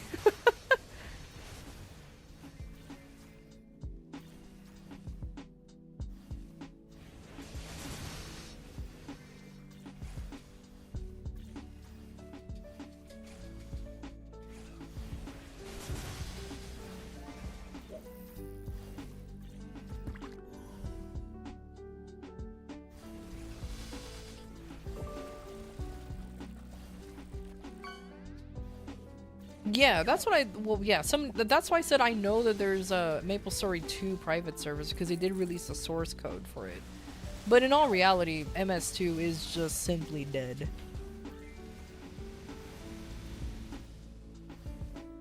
People need to stop beating on a dead horse when it outlived its use.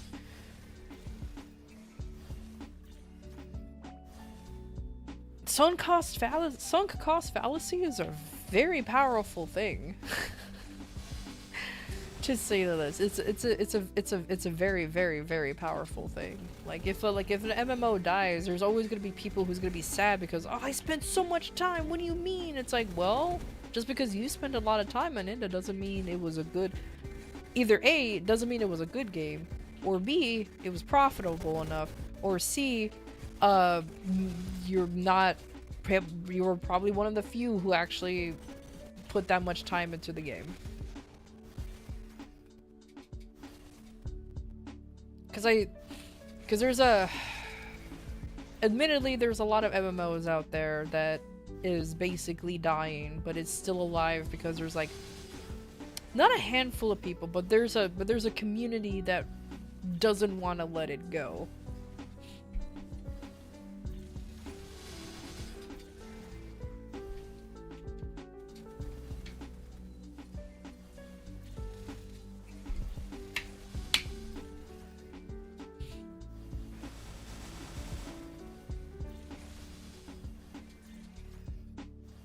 Oh hey Stray, good luck on building the kit.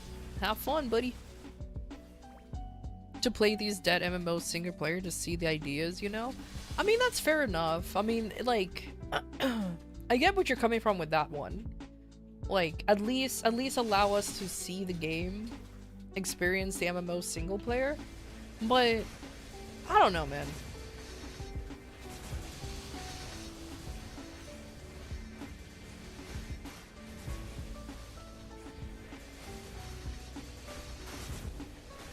Might as well play Let It Go on repeat until they really can let it go.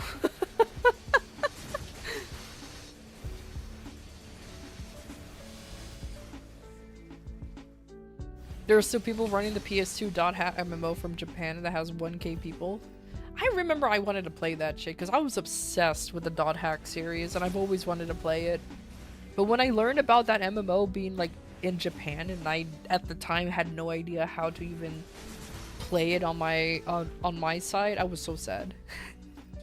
I was so very sad.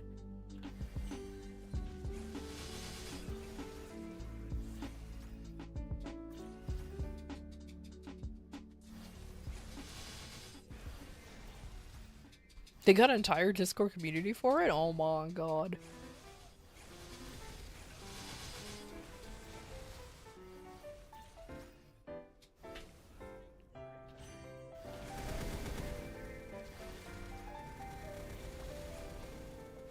But I don't know, for me, live service games and MMOs, they're a whole different can of beans compared to just console games, if that makes sense. Cause like normal normal offline console like games like Silksong, Baldur's Gate 3, Borderlands, all of them, they're much easier to preserve because they were clearly meant to be at first something that you can play by yourself. Unless for some fucking reason you're like EA and you have to be logged in just to play a goddamn single player game for some goddamn reason. You're just like, but why? I'm just playing a game by myself. Why do I need to log in? And they're like, oh, because of reasons. It's really fucking stupid.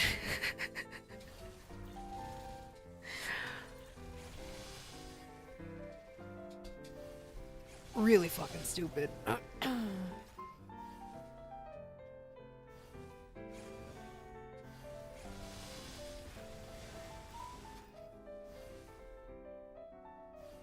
Oh my god. I know about Blue Protocol, but I can't believe that there's people like so into it. I don't even know what it is. I know it's a gacha game, but that's about it. I know nothing else about it.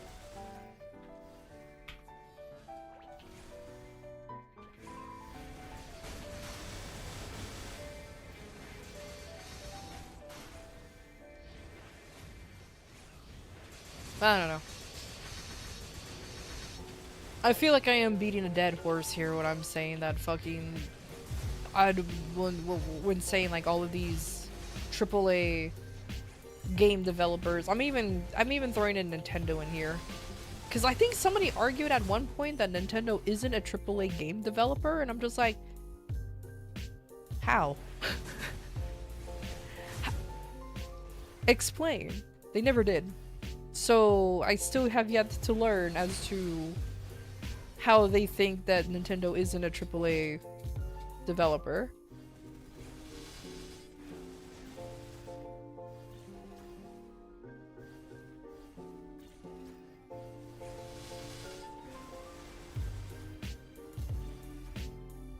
They describe working in a factory. I mean, yeah. I can see that. The fact that Nintendo became a black company is sad, but it's clear, but it's really clear that they are stuck in the past for some reason. Considering like why get stuck in the past when they were the ones they won the console war against Sega. They were keeping up with PlayStation and Xbox. What, like, I'm not even talking about modern times. What past are they stuck on? What, the failures of the Virtual Boy?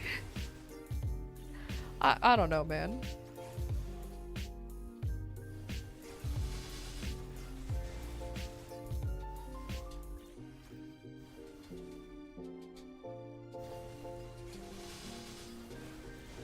Die a hero or live enough to become the villain. That's what I'm saying. Depends on how you define AAA. They're more of a AAA publisher than developer in your opinion. Then what is your definition of a AAA? Because for me, a AAA game is a game that costs a lot of money to make with a hefty price on it, made by a known developer. So like, for example, like a known big developer. It's very broad, but let me explain. In my opinion, Bethesda is a AAA title company because, well, look at the games that they made. They've been very successful. They have franchises up the ass, even though they only re-release one game every fucking year. But I digress.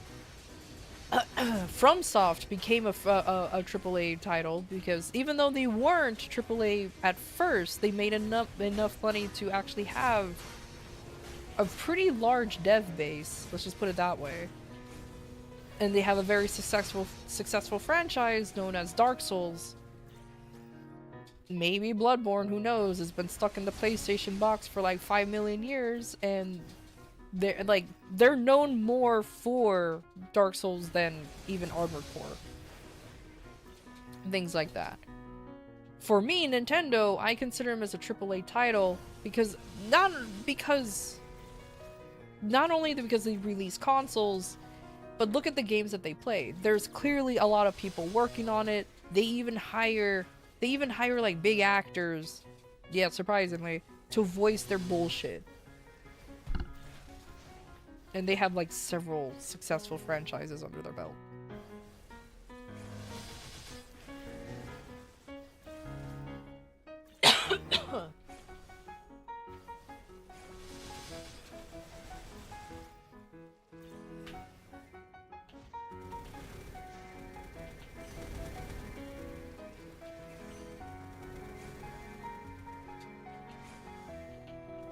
Especially since I think Nintendo is the only company that still makes first-party games. Now, anyways.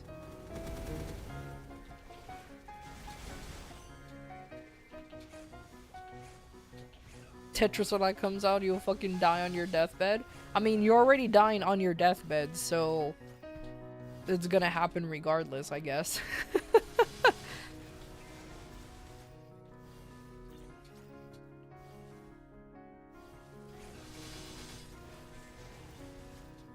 Also, yeah, the fact that the PS5 still has... in my opinion, there's still no reason why to get a PS5. Since all of the games that has come out for it has come out on the PC. And if you have a functioning well enough PC that can play games, there's no reason for you to get a PS5. If the PS5 is your primary way of playing games, then sure, whatever. I mean, I'm not here to start the whole PC versus console bullshit. I don't care. I have both consoles and a PC that can play games. It's whatever suits your fancy. But even right now with the Switch 2, I see literally no reason for me to even buy that console because I'm like, there's nothing I'm really interested in playing. I never liked the Donkey Kong franchise, so there's that. Like, the only Donkey Kong game... Like, I like playing the original, sure, but anything after that, I'm just not really interested in it. I don't like Mario Kart that much that I want to spend a hefty amount of money to buy a console and its game for a Mario Kart game that honestly looks like it's just Mario Kart 8, but now it's open world. Just correct me if I'm wrong, but like... Mario Kart World legitimately just looks like 8, but now you get to drive everywhere.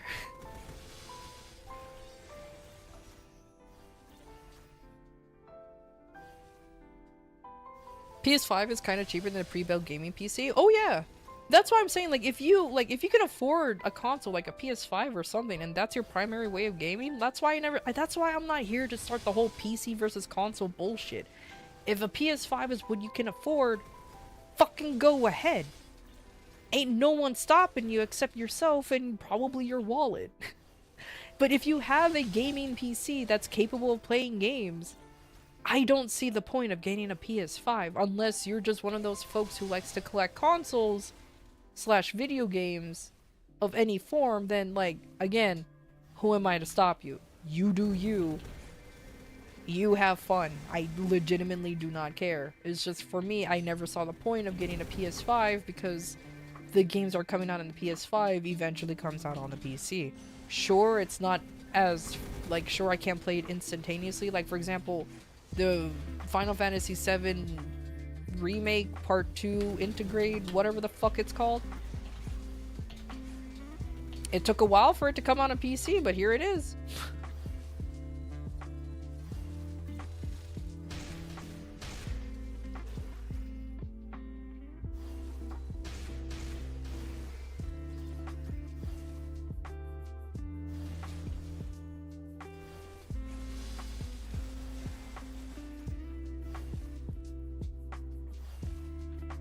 You would like to buy a lot of those games but turned away from Nintendo? Emulate! Like, legitimately, emulate! Like...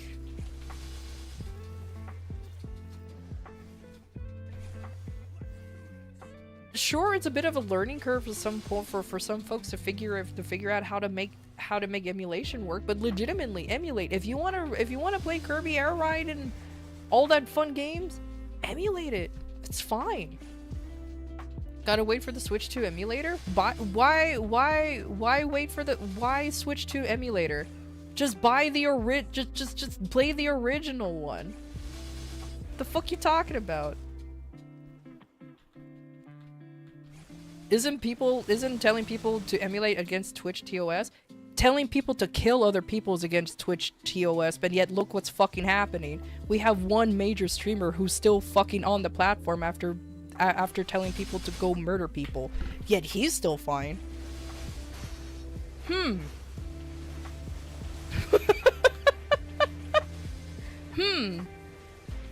Ask me if I care at this point. Yeah, just play the original Kirby Air Ride. Like, holy shit. Don't wait for a Switch 2 emulator. He bring money, he bring fucking stupidity.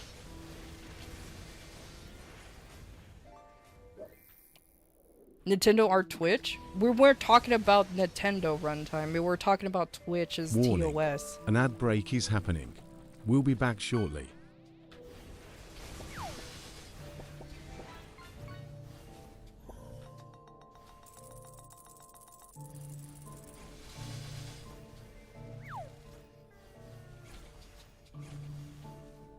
Some of your tops, did you play emulators? I mean, playing emulators is a common thing, to be fair.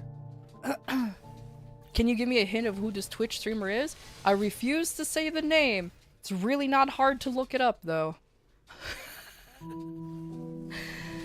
I refuse.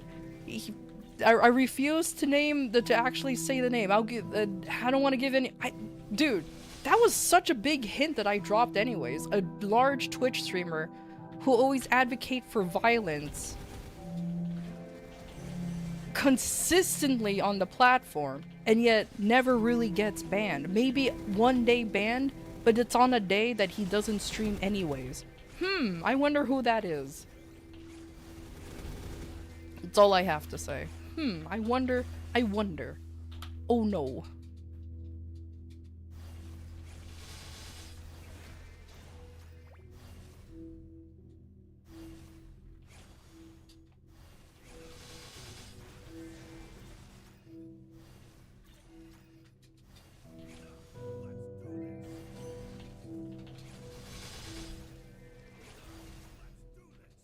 Is he a gamer? According to mainstream news, that's what they labeled him as at one point, even though he doesn't play fucking games. What? Twitch being biased towards some streamers? Never heard of that one before. I know, right? My god, never heard of that either. My god.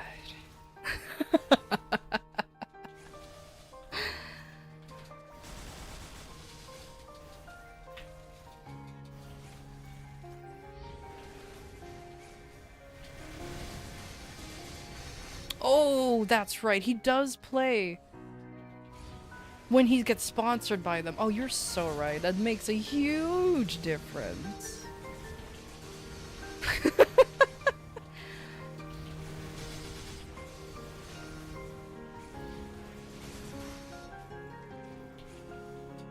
Anyway, sarcasm aside, like, just go with emulation, man. Legitimately, I actually modded my Steam Deck to try to emulate to play some emulated games. My god, it was easy but also a pain in the ass at the same time. I don't know how to describe it. So like, I think as everybody knows, Steam OS is Linux. It's just and Linux, right? So, and then I'm like, okay, that's pretty simple to get. You know, it's a very simple version of Linux. I can understand this pretty well, and I did. But what was the pain in the ass part was trying to get my games to the Steam Deck. It took a hot second for me to finally figure out how to actually make them show up. Why am I so used to seeing Maple Island? Oh, is it because I'm seeing them both? Yeah, let me just take them off. Boop, boop, there you go. It took way too long for them to finally pop up into my Steam Deck, and apparently I need to buy, or not need to, but I want to get a new internal drive for my Steam Deck to have it have more like storage space. Thankfully, oh my god, this is the one thing I like about the Steam Deck. It's modular, so you can actually replace a lot of bits, a lot of parts in it without really worrying if you know what to do. Without worrying about, you know, will it break. It's actually pretty nice.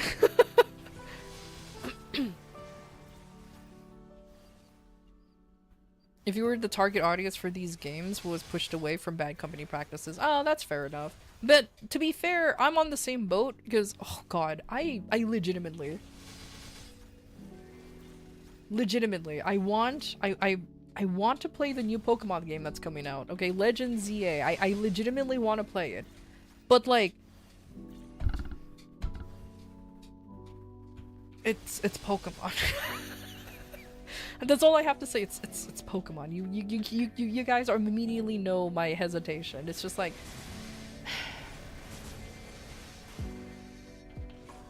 they're suing Palworld because they got popular. That's it. That's the only thing. I'm just like, oh come on, man. They're suing Palworld because they got popular. It looks absolute ass. I'm a Pokemon shill. Straight up gonna admit it. I am a Pokemon shit. I loved Pokemon growing up. It was my favorite little franchise for a long time. I even own like almost all of the mainline Pokemon games. Except for the mystery dungeon games. I think I only own like one. But, and I enjoyed playing them. The problem is, they're all, like, the problem is they all get, like, graphically, they gotten shittier. The gameplay is still the same no matter how you look at it, which is the one thing, like,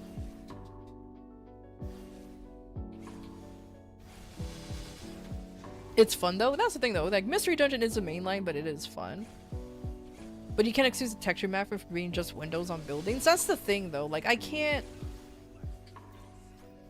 That's why, like, I legitimately just gone into the route of just playing ROM hacks at this point. The problem is, the one thing I hate about playing ROM hacks, at least the ones that I played, they're always fucking just different versions of the Kanto region, and I'm just like, holy shit, I'm tired of playing the Kanto region. Or they're all some kind of just like ROM hack of like Leaf Green and Fire Red. I'm just like, I get that that's the easiest one, but like there's other versions out there. Can you just please stop? But anyways.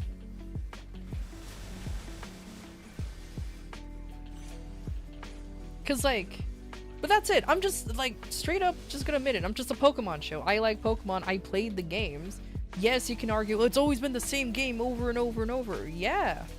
Yes, it has. I just like the Pokemon aspect of the Pokemon games. You know what I mean? I like the Pokemon. I like to collect the Pokemon. That's it. For me, me liking Pokemon is extremely surface level. It's like, I like the Pokemon and I play it. It's my childhood little game. Great. The only thing is, yeah, I stopped playing it recently because I'm like, holy shit. Why does this look like it only plays in 2 FPS?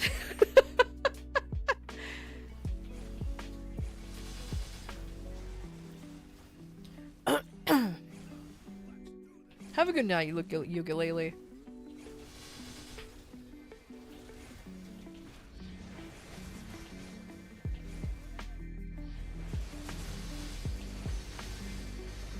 But that's why, like I said, I went to like playing like fan-made Pokemon games.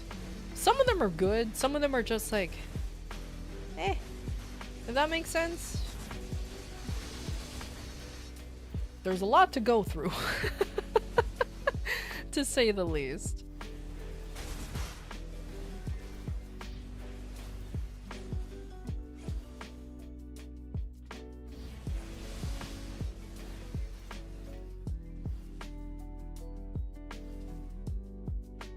Sigma Emerald? What a name.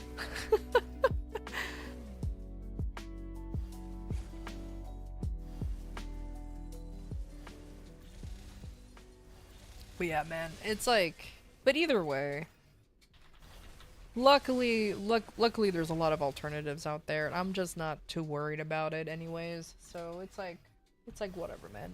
It's like whatever. At least there's a bunch of better games out there that's being released that I can just deal with.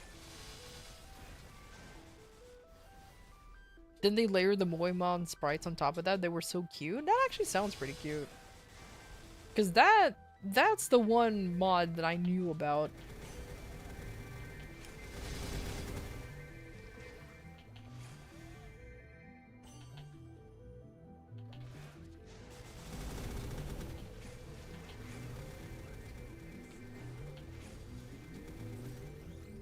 Jesus Christ, my dog's stomach is grumbly as hell. I can hear it all the way from here. Mochi, are you okay?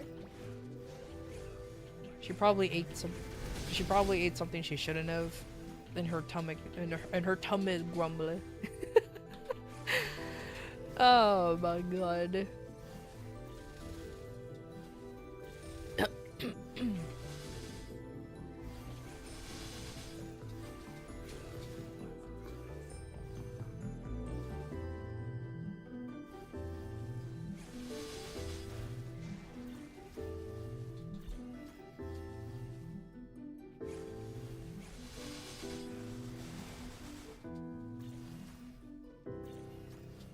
Actually, you know, genuine question. Is there anybody here who is interested in playing GTA 6 that's apparently coming out next year?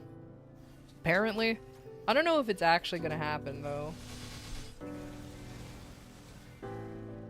I have a strong... I don't know why. I like to think that GTA 6 is a what do you call it? A myth? A legend? It's like Half-Life 3. Or Portal, or... You know what I mean? Like, it's one of those games that will never come to fruition.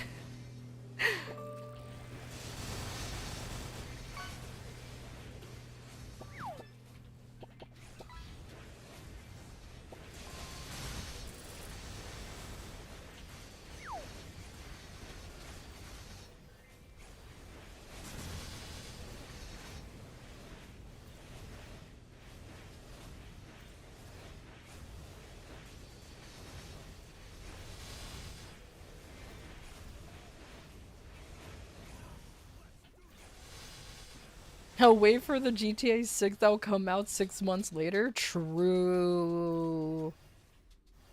Never stood the appeal. I'm the same way, Mia. I never really understood the appeal, but there's a lot of people who did. So I'm like, eh. If you're thinking that you would not, I see.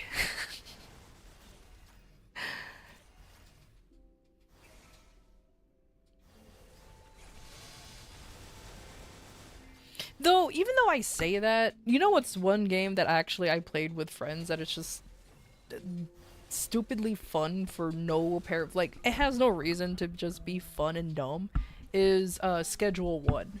Which again, somebody who never played GTA, I'm pretty sure that's the same shit. I don't know if it's the same thing, but I got to run my own empire, and that was fun. Especially since, you know, you sell the product, and then you get to pickpocket off of the person you just sold it to. So that way there's like a net neutral. Because sometimes you still don't get it back. But if you manage to pickpocket the product that you just sold, you're making money. And then you just sell the same thing over and over and over again. It's great.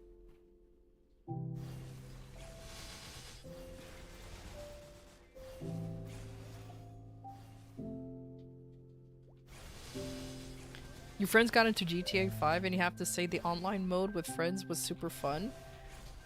It's basically mafia and gang stories. I can see that. Are maps so packed that I can't use portals? I'm gonna ignore the portals for now on, Soluna. That will probably drive you insane, but I'm not gonna use, especially when I'm in these maps, I'm never gonna go into a portal. They're not worth to lose a map spot. Sure, it hasn't been that crowded recently, but I don't care. I'm done using portals, so I don't care.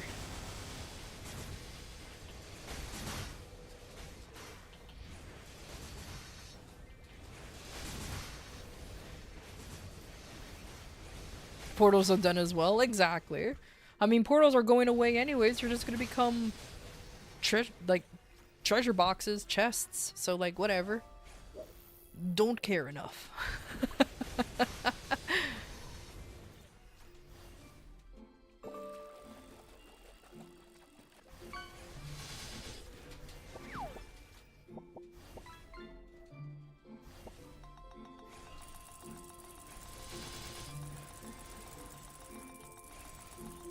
Mercy, why do you keep asking about your favorite element on the periodic table? What's wrong with you, buddy? What meme are you trying to recreate here? I don't think anybody has a favorite element in the periodic table other than just what Furla says, chaining them to make a funny word out of it.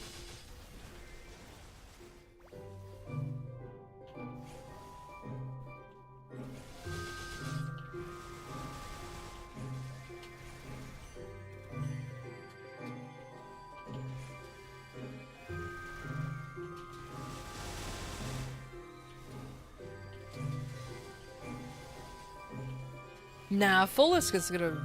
Unless Fullest like hits big consistently, I don't think he's hitting that 200k this stream or the next stream. Unless he either A, does nothing but fishing consistently without a break, or he hits big multiple times.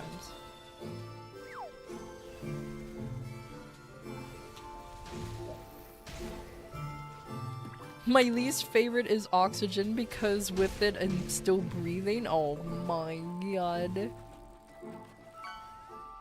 There you go. I challenged Fulleskin now, and now he's spamming go fish. Let's go. Xenon is your favorite element on the periodic table? Beautiful. Beautiful.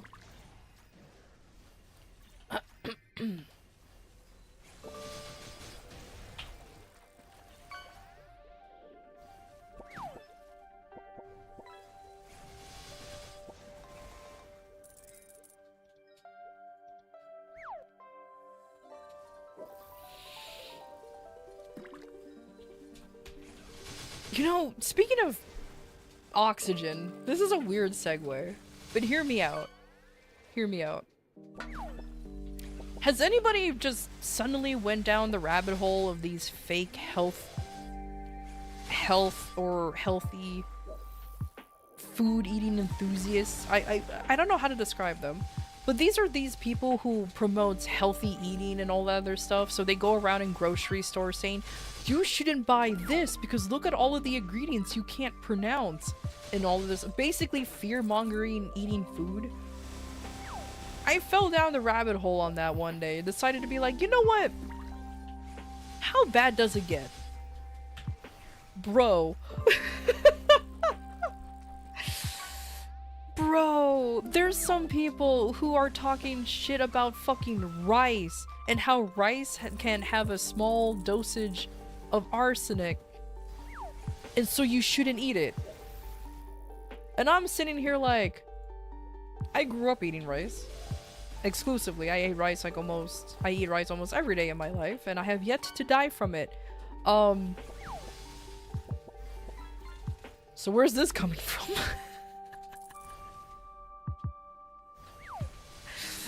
It's just like, oh my god. It's like, oh, if it doesn't have any ingredients I can't pronounce and I won't eat it. And I'm just sitting here like, have you seen, like, there's legitimate nutritional facts of like bananas, lemons, apples, and there's a lot of chemical names in there you literally cannot pronounce. But because it's an apple, that's the only thing that they'll eat. And it's just like, my god, it was a fascinating rabbit hole to fall down into. And of course, almost every single one of these healthcare or healthcare new self-proclaimed nutritionist people, they always have some kind of like $500 nutrition plan that you have to buy from them in order for you to achieve peak healthiness and some kind of detox plan. And I'm just sitting here like, there's no such thing as detox, homie. You just drink water and you're fine. Like, eat fiber and drink water. There you go, you're detoxing yourself. Because what does fiber do? Makes you shit. What does water do? Makes you pee. What does those two do? They flush out the stuff that is not supposed to be in your body. Oh my god, whoa, what a fucking miracle. Bro, it was so dumb seeing these people saying like, you have to drink kale in this weird concoction for 30 days and your body will have a full reset. I'm like, full reset from what? Joke's on you, coffee does both, only better. True, it also gives you caffeine. Oh my god, these health, like these people too. They also say do not drink coffee because it is bad for you. And I'm sitting here like, as somebody who can't drink coffee because I have skill issues with my own, you know, I have skill issues in putting points into the wrong spot. Can't have caffeine. I'm like, how is coffee bad for you? It's bean soup. that people drink to get caffeine from. Like, I think the only downside I can see is that people just get too addicted, I guess, too dependent on caffeine, which, okay, sure, that can be an issue because people do get chemical dependencies if you consume too much of something. Like, I have seen people with nicotine dependency. That is an actual thing. I have legitimately seen people with caffeine dependency. It's just become to the point where they need the stuff to legitimately function, and if they don't, they will literally just simply just not die. But stop being a human.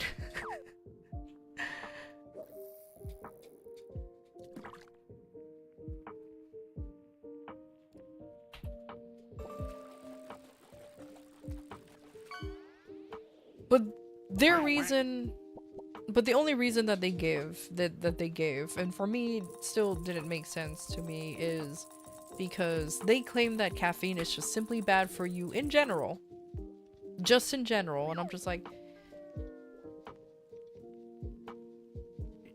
oh, why? How? Where's the proof of it? They never gave proof. They just said that caffeine is simply bad for you. I'm like, you're not backing up these words with proof, so okay.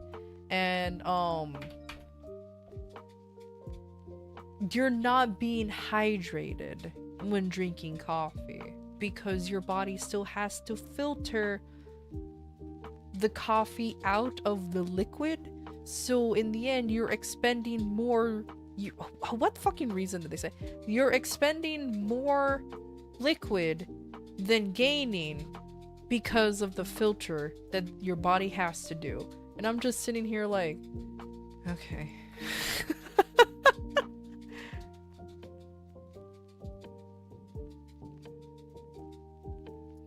You literally can't stop taking it in my body? Oh my god, golly, you have a problem. I can't believe this. Caffeine makes that hat man go away and make brain go burr. Fair. Healthcare provider clinics also gives out surveys about your caffeine content, such as soda and coffee. But why? Just, if you want to drink soda with not that much caffeine, then drink like the zero sodas. They taste a hell of a lot better than diet sodas. Fight me on that. They sound so, they taste so much better on that. I never liked the diet sodas because they only had that weird aftertaste. When the zeros came out, oh my god, they're so much better.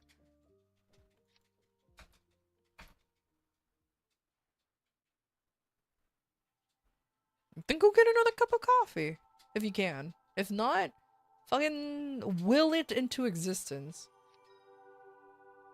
Force a coffee to just exist.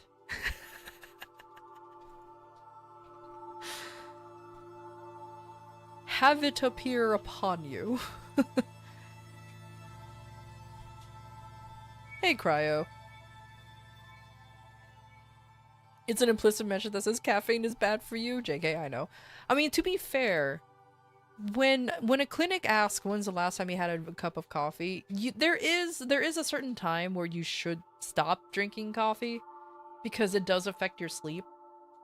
Unless you're so fucking dependent on caffeine that no matter how much coffee you drink, you can still sleep soundly, then that's just a you thing. Then that's just, that just means you're built different. Congratulations. You are indeed built different.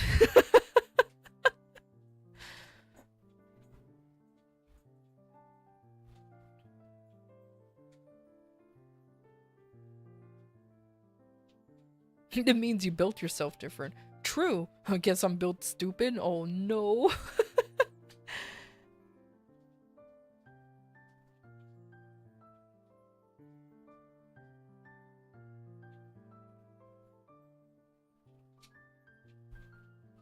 You can drink a Celsius right before going to sleep?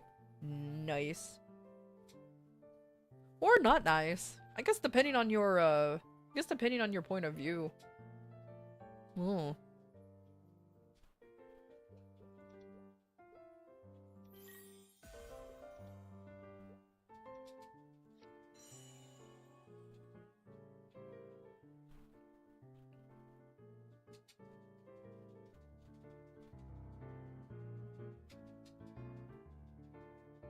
I was like, but again, I'm built dumb too. I can't have any form of caffeine.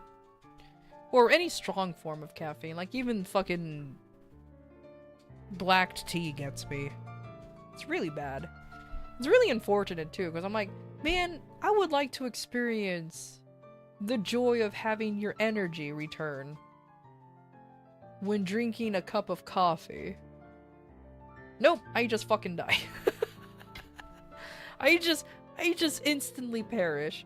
So I guess fuck me, am I right?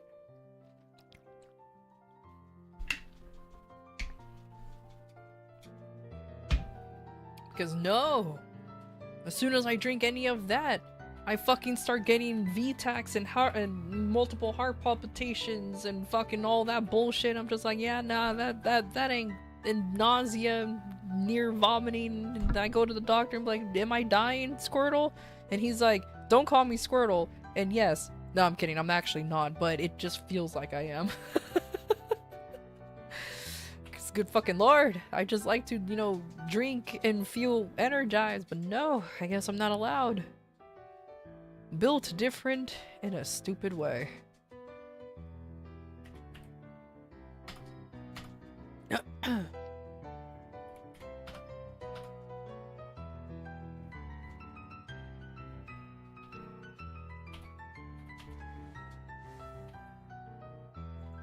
Yeah, it's called Maple Story. The majority of my viewers are just just lurkers, especially on Maple Story. No, Fusion, you dumb fuck. There you go.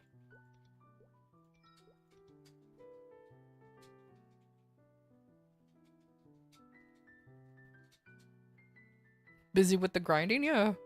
Granted, not on Maple right now. To be fair, the majority of the time it's just people just playing other games or literally doing anything else. Because that's what the Maple Story content is. Do whatever you want. I'm just here to yap.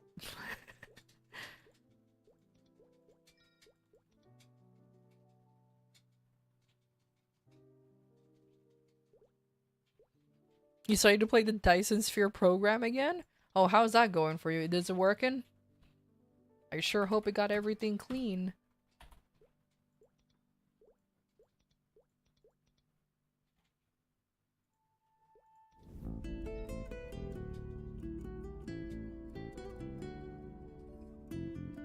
Alright, now it's ready to go so I can rank that up later.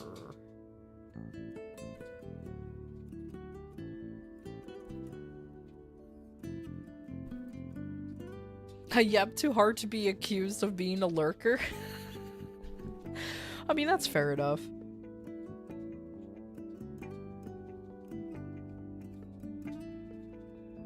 Busy cleaning up the dark fog. Beautiful. At least you got it. At least you understood as soon as I said it. Because hell yeah. Well, I done my 2 grinds. I guess I could do it again with this batch right here. Yeah. Maybe.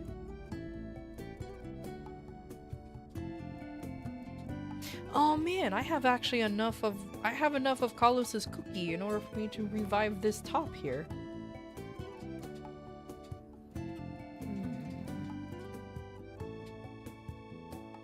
Because I was the only one that boomed. If not, I would have had probably another 21 star. Oh well. How's my stick? You hit unlucky every single day. I got one time I got lucky, but the lucky was a shit ton of coupons, like symbol coupons. I got like 100 of them, and I stuck them all onto Arteria. That was my lucky draw. I kind of wish I was luckier, but you know. Oh well. I think I already did it. Yeah, I already did it. Did I do this? Oh no, I didn't. Okay, cool. You guys get to watch me fuck up on monkeys.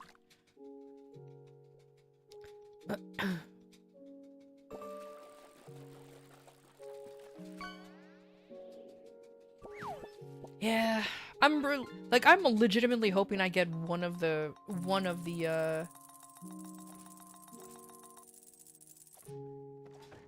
I'm really hoping I could get one of the scrolls, because I'm gonna use that instantly.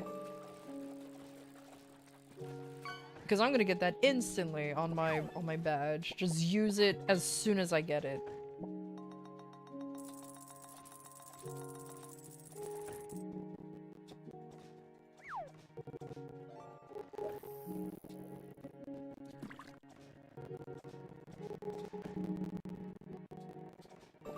Oh man, I did really bad this round. Oh well.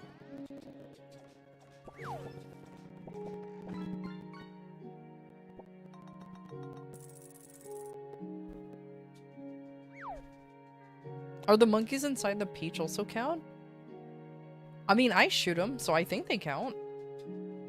They're still monkeys.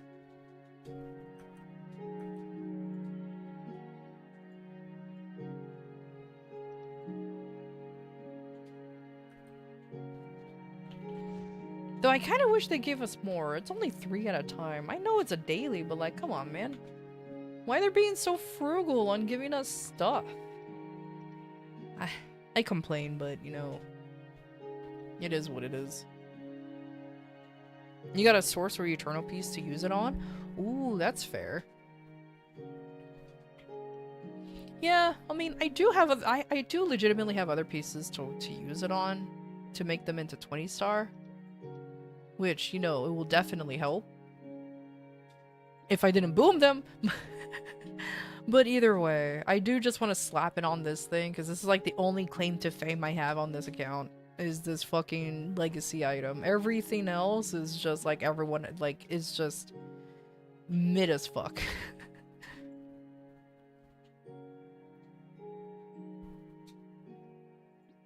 So I'm like, okay, whatever. I'll deal with it.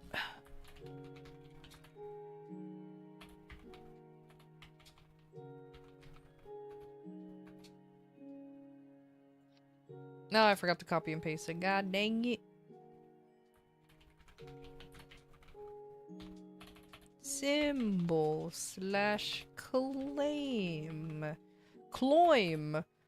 Or clome. Fucking hell. When my ability to type has sincerely passed away.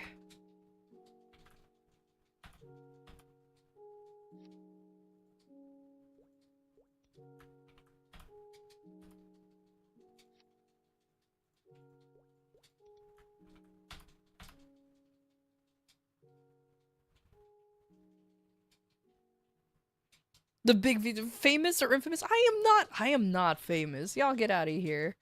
If I was famous, I would be...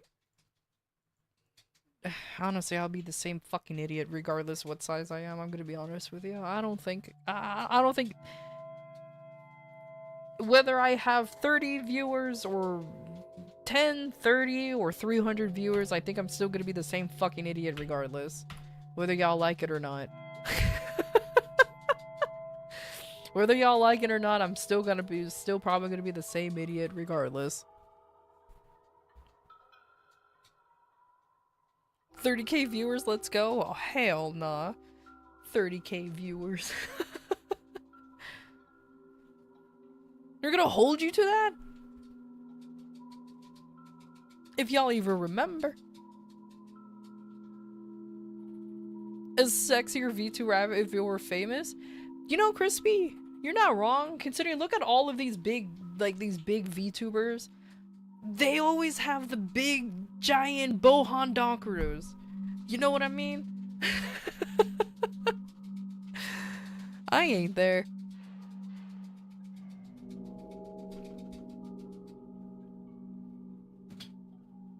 Oh my god, if I get my own fucking Google Doc, that will be hilarious. You know what? Genuinely, I'm surprised I don't have a Google Doc yet. Just be like, the Google Doc is just like 54 pages and how I pissed them off in my terrible food takes. Like how a corn dog is a Wellington. Or, coffee is just bean soup. I'm just saying.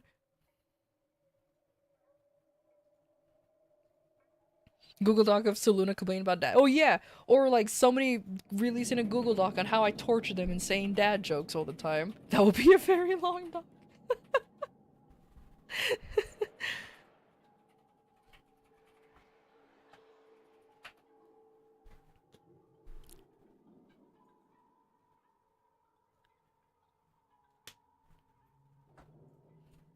Oh, I guess, well, that's true. Saba and, like, Chibidoki, they both just have, like, chibi models. So, like, whatever, man. But either way.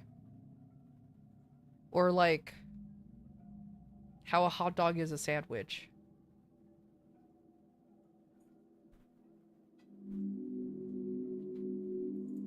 No one has yet to argue on me about that one. You can't deny it. Hot dog is a sandwich. Oh man, there was one food hot take that I said yesterday that I wanted to remember, but now I forgot what it was. I had it all loaded up and ready to go too. Oh man. Cause I already said that a corn dog is a Wellington.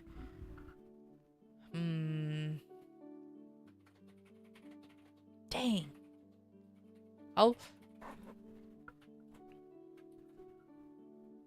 No, Moose. Your sandwich takes needs to stay in the back of the class, hiding in a cupboard, buried within years of just random other shit.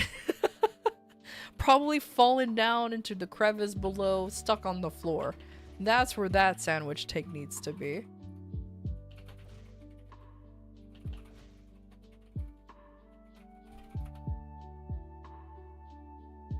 Backwash is a soup? Nah, backwash is just gross.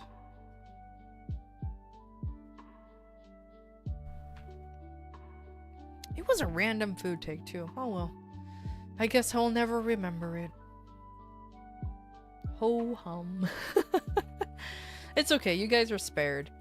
You guys are spared. If I can't remember it, then you guys are totally spared. It's fine.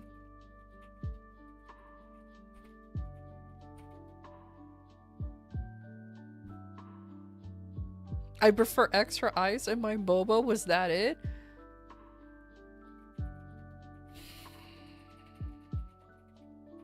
No, that wasn't it either.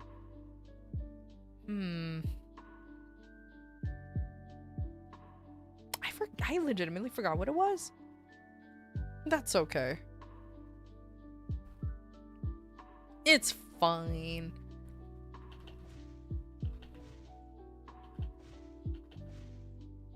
Yeah, you. Oh my god. What is that quote?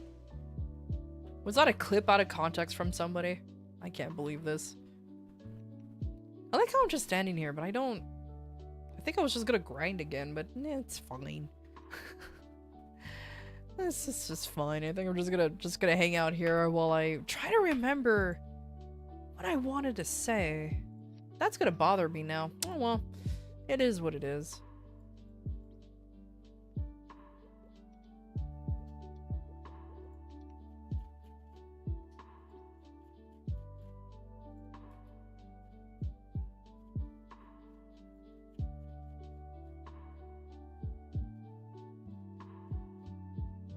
Did I sell both already? No, it's right here. Okay, never mind. Good morning, Rice. Aw, you two are playing Animal Crossing in bed? Well, that sounds super comfy. Heck yeah, nice.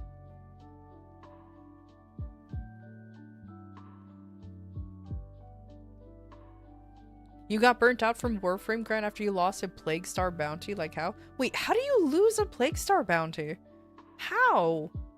Did somebody die out? Did someone just leave the...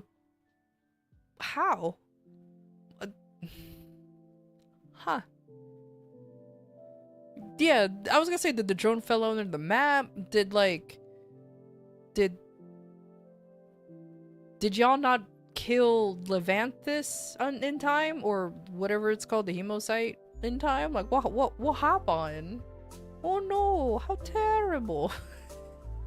How can I have? Oh no. I love that. I love it when somebody used that clip. I forgot what the name of of that guy was who did that, but I just love it every time. The drone exploded in like 2 point what? Literally spawn killed? By what? What did a thumper say? Just hopped up, say hello, and then just right on top of it?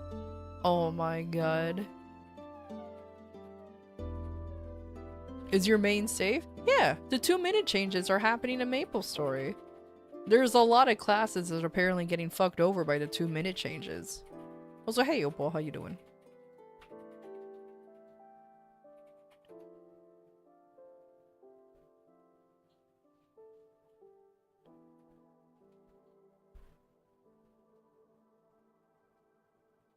Damn.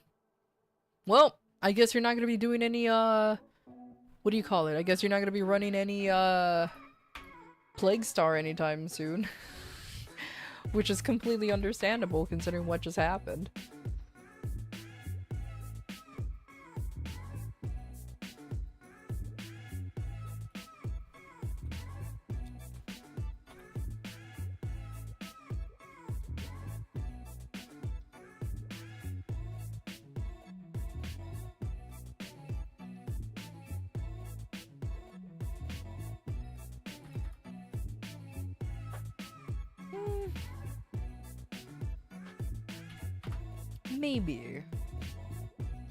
Maybe I'll do another WAP.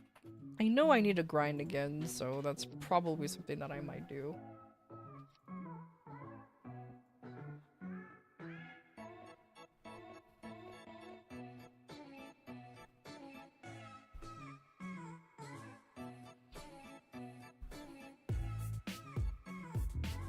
After they killed your poor Lynn?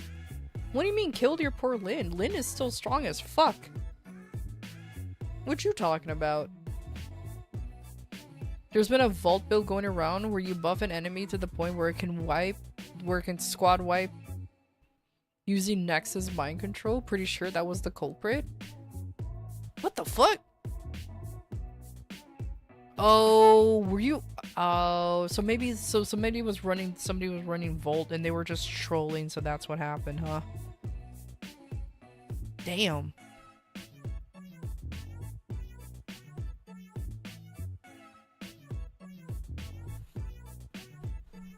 Well, that's what you get for running with other people. You should just solo Plague Star. It takes a little longer, but at least you don't have to worry about that kind of shenanigans.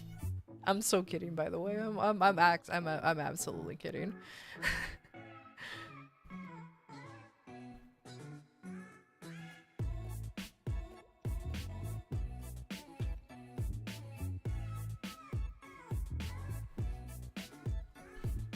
20 mil combat Lin is still equivalent to a 75 mil Mihail. So fucking strong. So strong. Don't nerf Lin, please.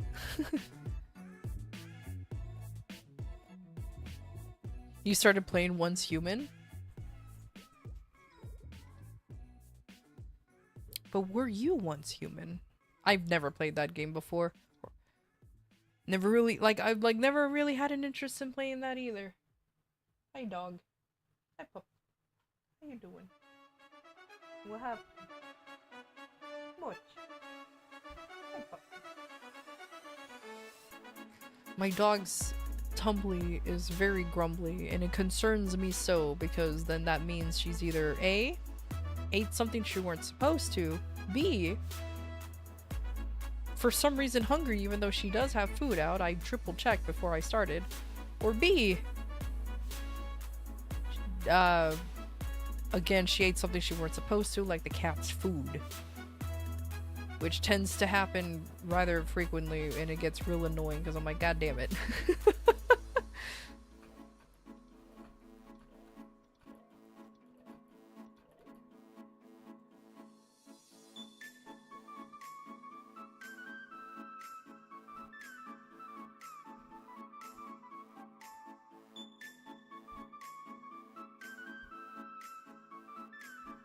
It's like horror anime 7 Days to Die. Is that what Once Human is? Because I like playing 7 Days to Die. So I didn't even know that was genuinely a thing. Huh.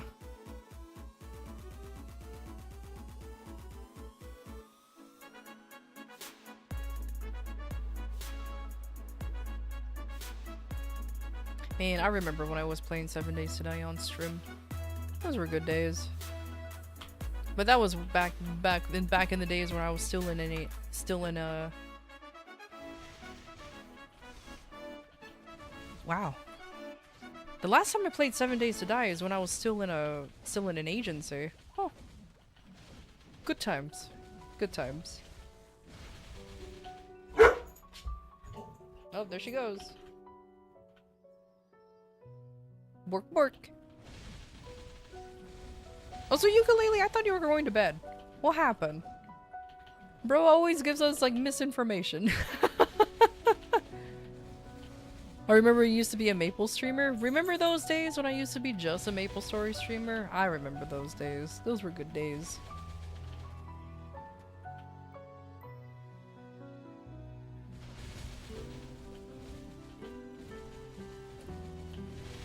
And you will not fall asleep? Ah, I see.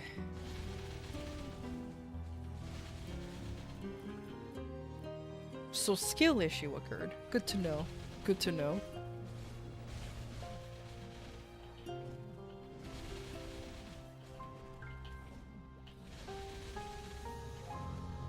Wait, ukulele, which monster do you drink? Because for God fucking sake, I don't know why, but the white monster drink has been so popular recently and it's kind of frightening.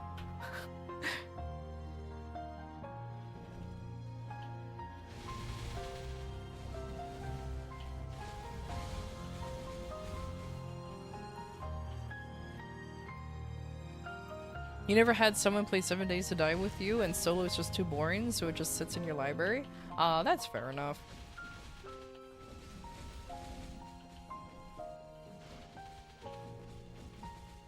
I think I had a world where I was just thriving in 7 days, and I think I went up to like 70 days. But then I lost my save, so now it's gone forever. Womp womp.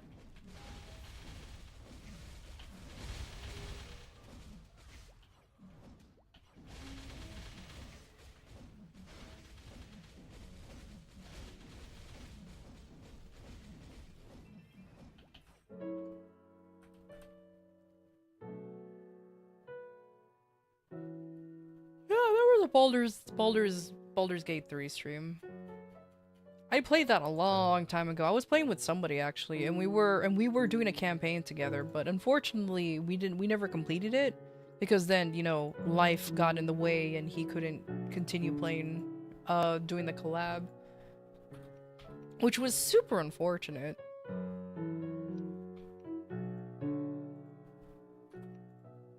But it is what it is.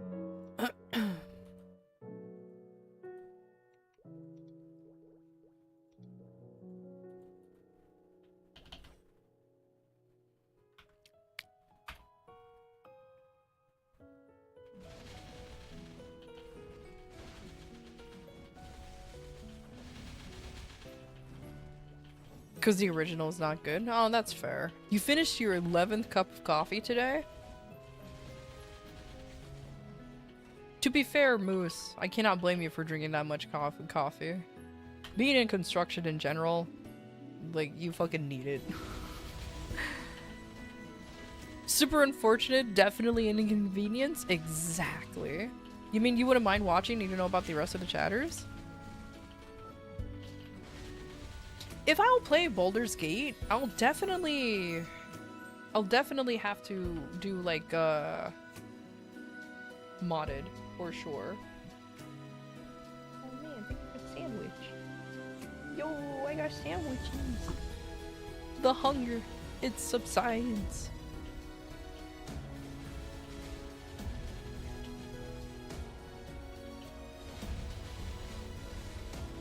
I'll probably Well, I think what will be a stupid idea is just go with the Dark Urge run, because I haven't done that yet, and have you guys pick all of the options and just see where it goes from there. I'm just like, oh no. You know what's the one game I actually like playing on stream sometimes? Cult of the Lamb. It's actually a really, like, I genuinely like playing that game. It's such a cute little game with hilarious cult-like tendencies. It's not bad. Maybe I'll play Cult of the Lamb again, just for shits and giggles.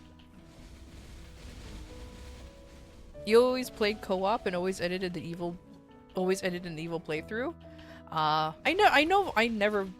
think I played co-op once, and I've gotten the endings that I wanted. I just never did an ending or an evil ending.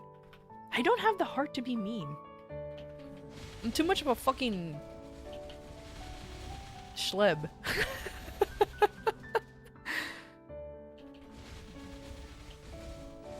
Even after milk and sugar, vanilla cappuccino on the other hand? Oh, you're a cappuccino kind of person. I like how my cat looks at me when I say cappuccino. That's her name.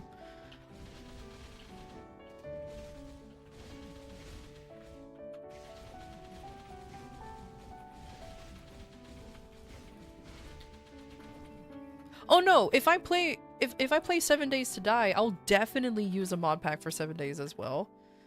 But I didn't know there was a mod pack that had sharks that later beams with their head Austin Powers style. I did not know that was a thing, and that sounds stupid. And now I'm interested.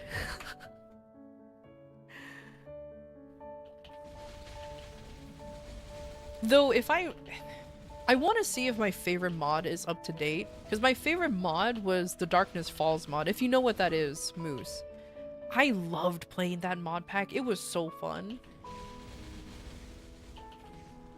But ever since like the official release of 7 Days, I don't think there's been an official release for the Darkness Falls mod. Sure, I can play it in the previous versions. It's not that hard to do, but like, I'm curious. That game is so old. It is definitely old. 7 Days to Die is definitely an older game. I enjoy playing it though.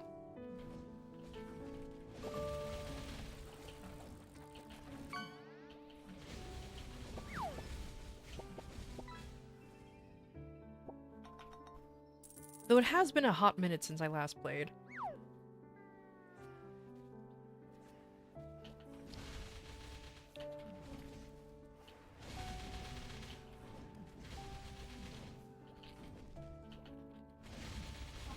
Oh, Warzuk is actually a good one too. I actually like that one too. Though the one mod I couldn't get into was, what was it called?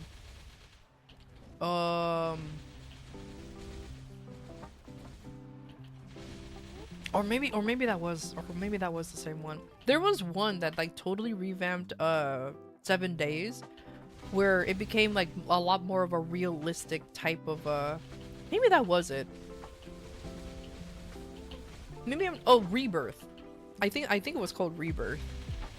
That one was alright, I guess. I don't know.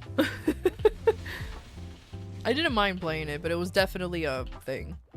Didn't even know they got out of alpha/beta. Yeah, after what, 9 years, like what Mercy says, of being in development, they finally got out of alpha, because they called it alpha for the longest time. It was just like, oh my god.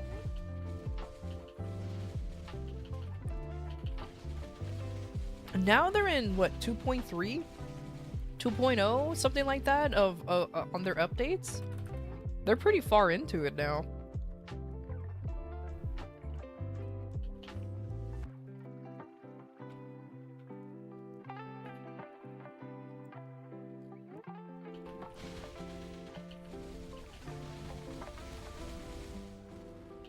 I'm sorry, what? They added child marriage to Roblox? What? Is that a meme?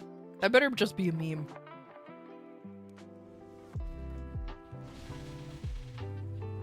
A bad one, mind you, but still.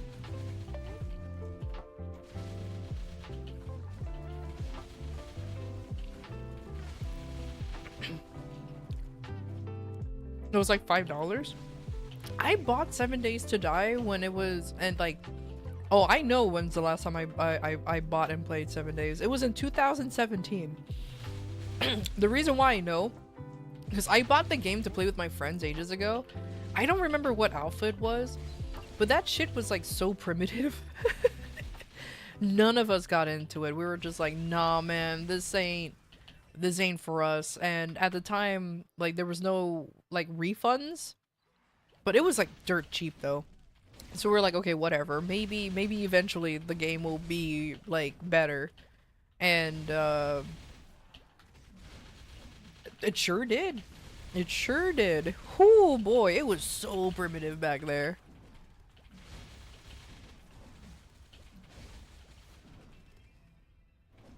You want to say you hate bitter things in general? You know what? I'm with you on that, ukulele. I'm with you on that.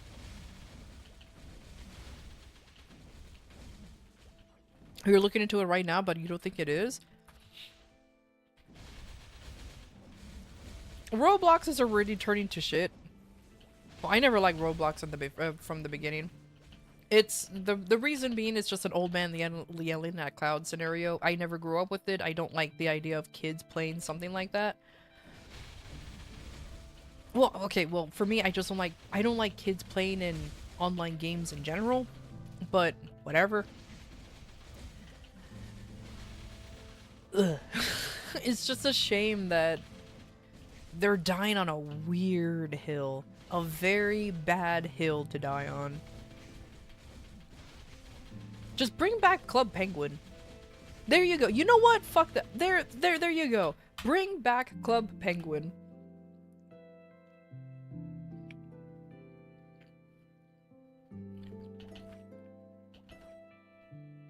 There's my hot take. Get rid of Roblox, bring back Club Penguin. There you go. Hell yeah.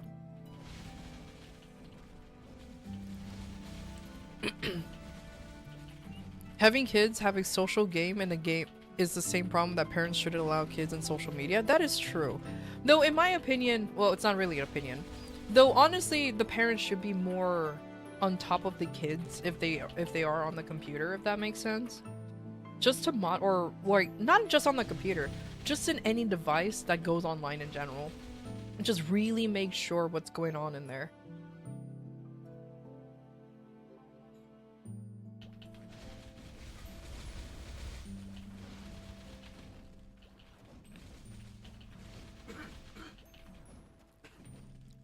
Yes, you're right, Moose. There was actually a smell, like, there was a smell meter.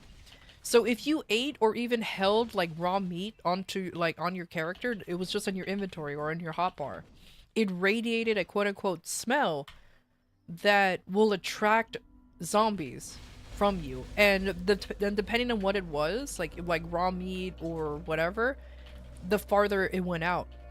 That was a genuine thing. I don't remember what alpha that was. It wasn't, I think it was one of the earlier ones. It wasn't 16 because alpha 16 was like, honestly, I liked playing alpha 16.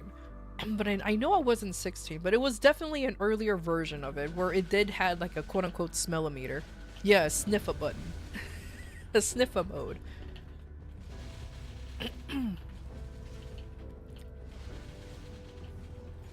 I remember doing some weird ass base on the ground and the zombies just did like a crater to the ground. Oh, ground, like ground bases? Yeah. Me and my zombie homies Warning. love raw meat. An ad break is no. happening. We'll be back shortly.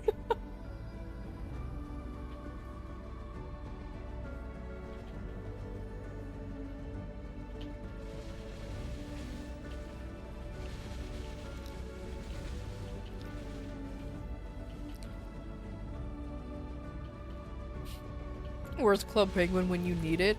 Gone forever. Blame Disney. Disney wanted to get rid of them. Now look what happened.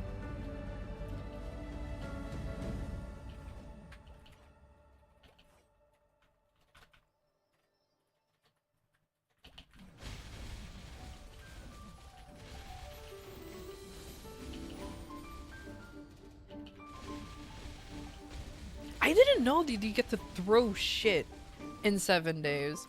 I knew that was a thing that I think you can do in Arc, but not in 7 days. Huh. To be fair, there's a huge gap of when I played and when I didn't. So I'm probably missing a lot of other content because yeah, I played Alpha 16 because me and my friends went back to play it and we enjoyed it a little bit more, and then we just stopped. And then I came back semi recently and enjoyed the game again.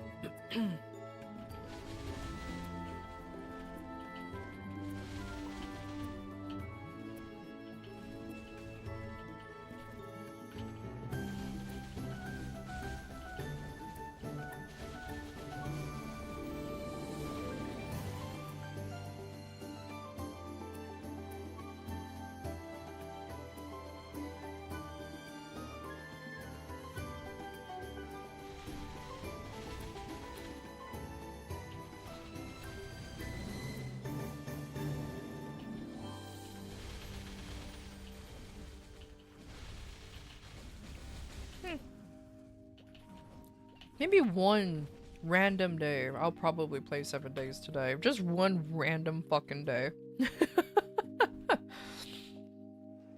Just play it for the shits and giggles.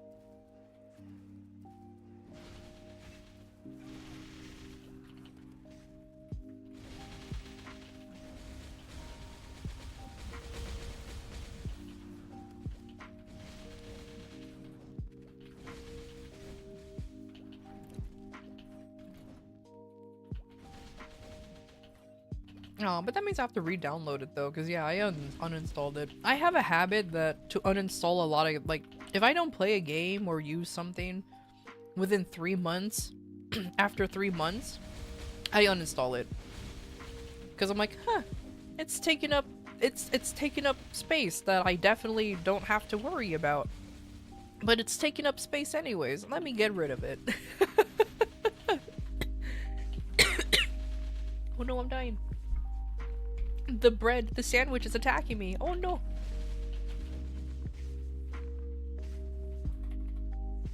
Ah, there you go.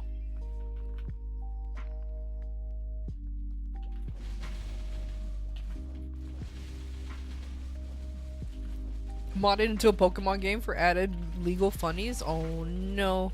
You want to play modded Terraria?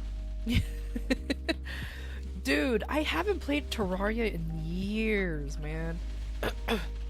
I bought Terraria, it was like, and I just haven't played it. Oh no, my internet. Oh, there I go. Oh, am I back? Am I semi back? Oh no.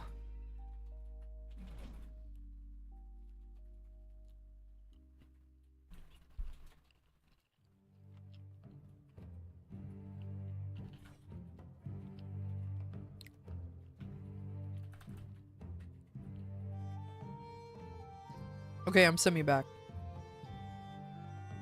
I didn't crash on Twitch? Really? That's a fucking miracle. Oh my god.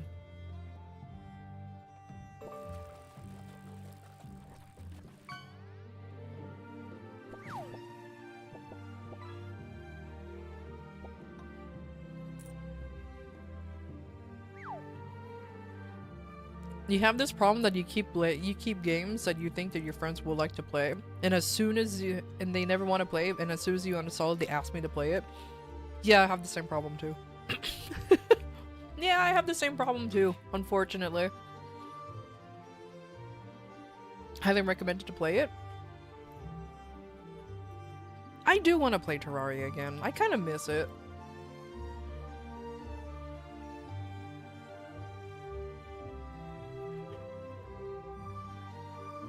Oh, you know what? I haven't played Terraria ever since they released like the rainbow biome, the light biome thing, like the corruption was a thing. Like the corruption was barely a thing. That's how long ago I played Terraria. Like I think there was just a corruption and there was nothing else. I think that was the last time I played. So it's been a long time. It's been a long, long time.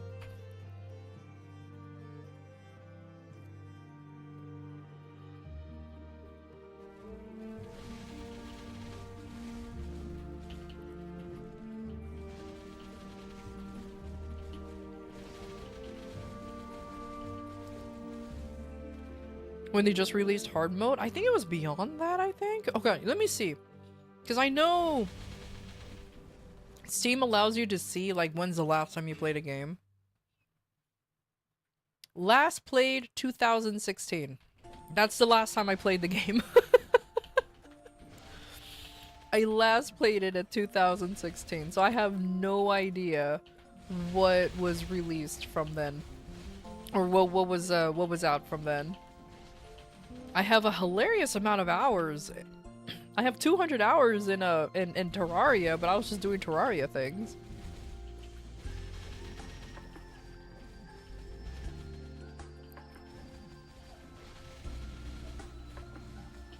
Multiplayer Terraria is so bugged, is it? Oh, on the bosses, I see.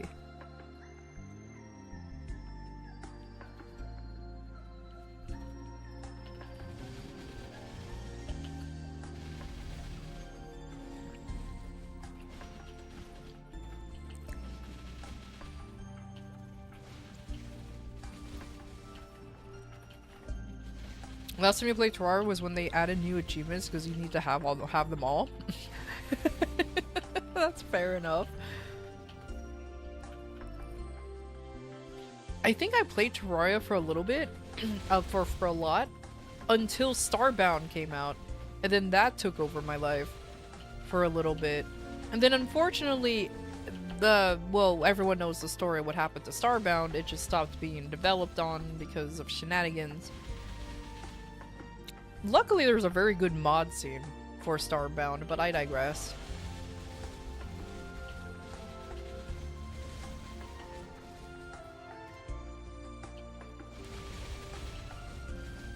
Was it way after? I don't remember the rainbow biome. But I probably, by then, I wasn't really playing too much.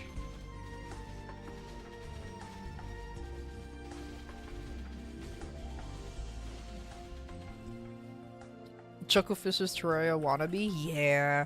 I mean, I personally liked it because of the whole space aspect and everything. Like, I didn't care if it was a Terraria clone, technically. It was Terraria in space. But fucking had so much potential and it all just went away.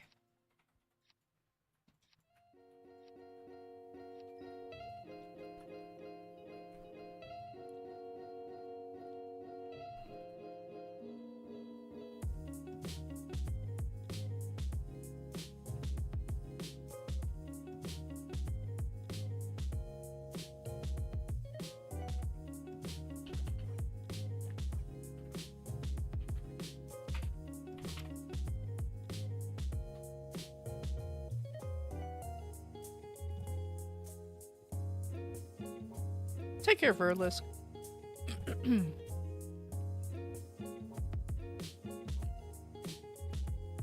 Same. I have about that same amount of hours on Starbound. I still occasionally reinstall it to play it, which is hilarious. But again, I play with it heavily modded. Like that's the thing though, like it's very heavily modded. I mean, you kind of have to play it heavily modded at this point.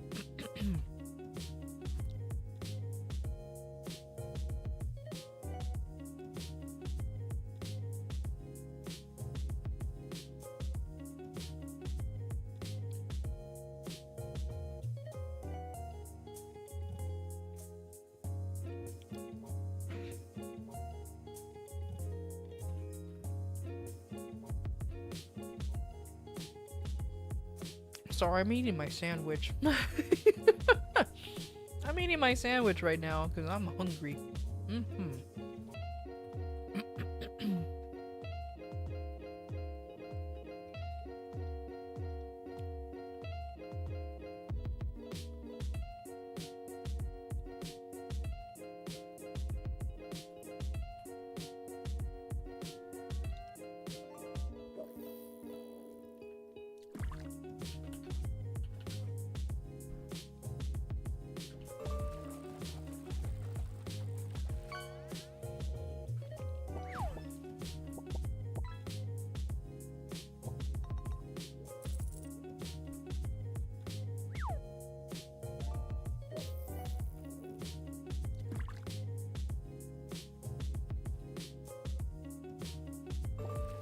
Wait, cat's streaming right now? Ooh.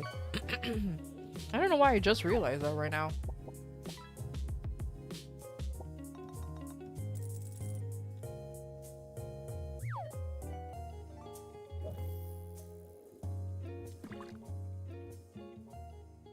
Hydration is important. Hydration is important. Hell yeah.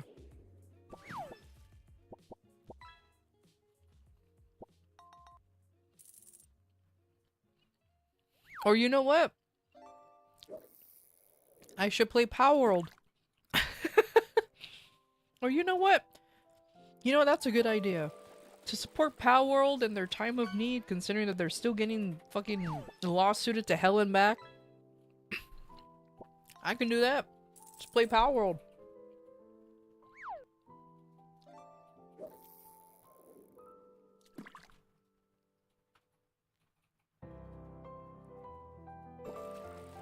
Count you the hell in? Hell yeah. Dude, I enjoy fucking playing Power World. Like, legitimately. Every time I get the urge to play like a Pokemon game or something, Power World shows up and I'm like, yeah. I actually haven't even played the newest update. So maybe.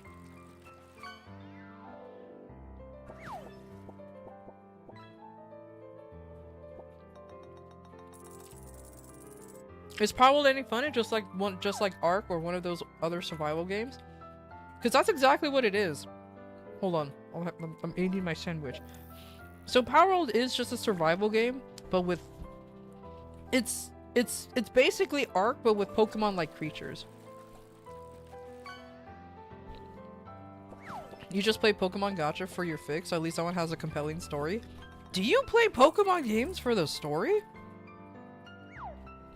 Weird. Weird. Imagine playing Pokemon for the story. Huh. Anyways, I'm totally kidding, by the way. I'm just fucking being an asshole. But either way, no, I personally enjoy Power World. I really like the gameplay of it, the aesthetics of it, everything. Like, I just enjoy it. It's really, really fun.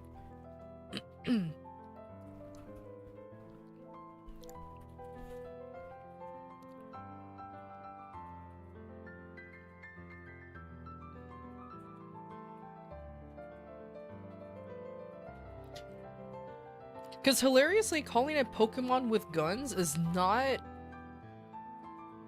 Like, it's semi-accurate, but it actually isn't at the same time. Because, sure, there's creatures that are that look like Pokemon, and there's guns in it, but it literally is just plain, like, Ark Survival Evolved. It's more Ark than any other survival game out there. Because a lot of people also call it, like, Minecraft.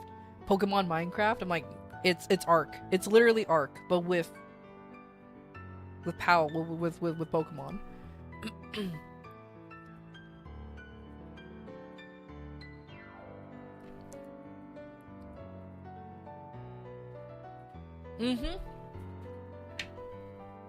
Ark with Pokemons is exactly it. That's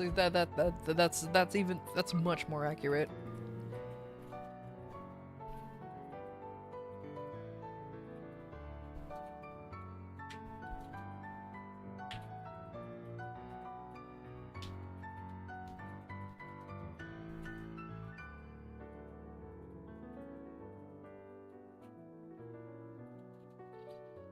To make thousands or of rockets to challenge the next gym trainer? Exactly. Unfortunately, with how I do it, the first thing I do when I start playing Power World is I immediately try to get like an Anubis, because Anubis in the base is just so strong, because they mine, they craft real fast, they're super fast, so they can even transport things really well. I was just like, I love Anubis as a base POW. I never use it as like a battle one, but like maybe it's strong. I don't know. I can't say anything about that, but that's exactly what I've done. You can't handle the Naruto run? That makes me laugh so much, because I'm like, of course it Naruto runs. Of course it does. Why wouldn't it?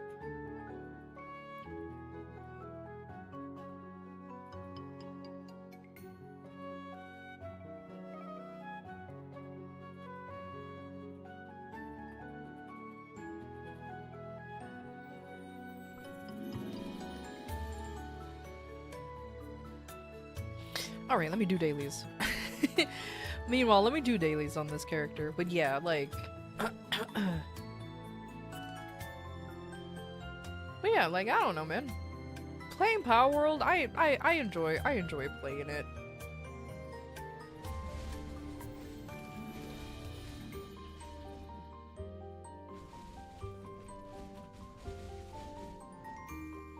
Naruto running is more aerodynamic, didn't you know? True!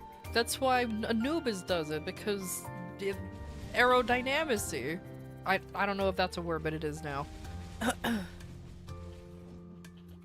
Shush, don't say that, Nintendo will hear you. Oh no!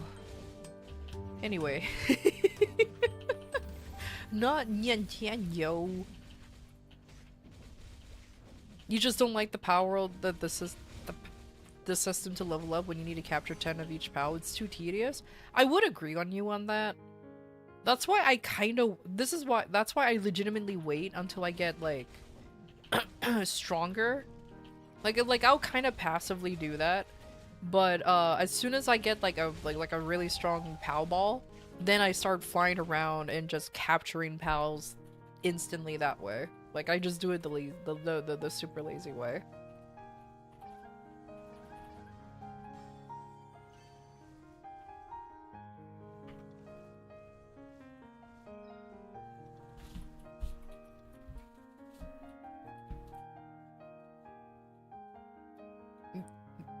Become the endgame tragedy that destroys the continent is just a bonus?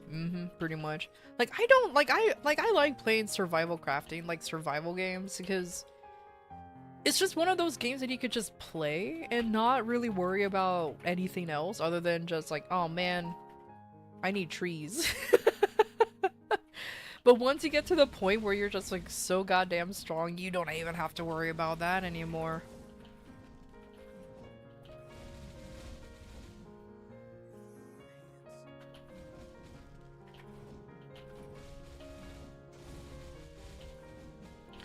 The way they place a blueprint, you don't think it's optional at all? No, it's optional for you to capture 10 POWs. You legitimately don't have to capture 10 POWs just to level up. It just gives you bonus XP. So capturing the 10 POWs just gives you bonus XP, but as long as you're just capturing POWs, that gives you that gives you like the most, or not the most, but that allows you to level up still. That's why I said like you can't go around and capture all 10 if you want, but that's just bonus XP. It's not mandatory for you to capture 10 of everything. Like, I very rarely capture 10 and everything until I'm to the point where I can just capture them without fighting them.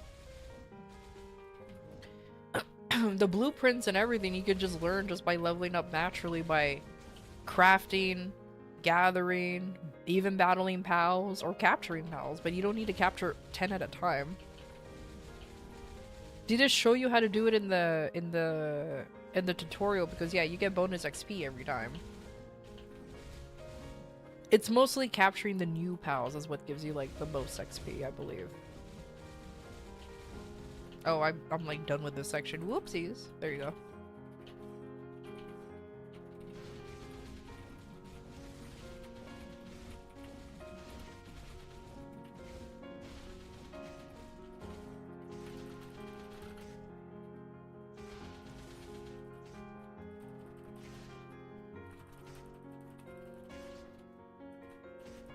Don't forget murder. Murder gets you a lot in Battle World. True. Is that gonna pop? Okay, good, it did.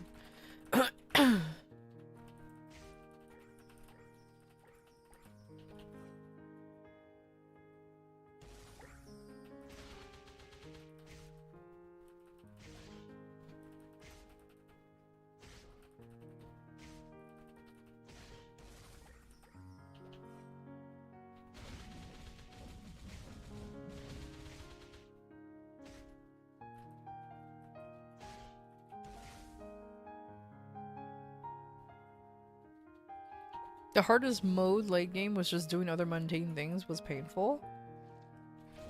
EXP wise, in your opinion? I always found like reaching the max level in Power World was what was the easiest part for me.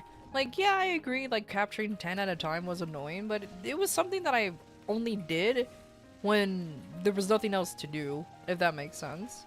And you could, yeah, and you could adjust the XP rate if you want. Like, nowadays, I almost never play with the vanilla settings. I always have, like, the egg hatching thing nerfed where I'm not spending 6 hours waiting for a fucking egg to hatch. No. That's probably, like, at most I'm waiting maybe 10 minutes. Or sometimes or instantly, or insta-hatch. You know, I never play with the standard settings anymore. Vanilla settings? Ew, yeah, exactly. Mostly you don't adjust the parameters for survival games. I recommend that you do. Playing vanilla settings in any survival games gets real annoying real quick.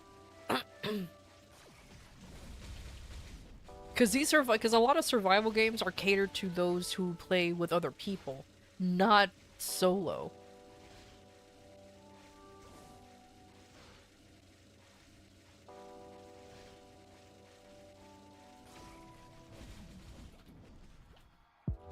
They give you the option to change the thing you don't like and you don't do it, you complain about it, that's on you, buddy. Mia's kind of right. You can change it. If you don't want to do it, then that's on you. Again, a lot of these survival games are catered to multiplayer, not just single player. Hell, even Don't Starve Together allows you to change the settings on everything. Let me out.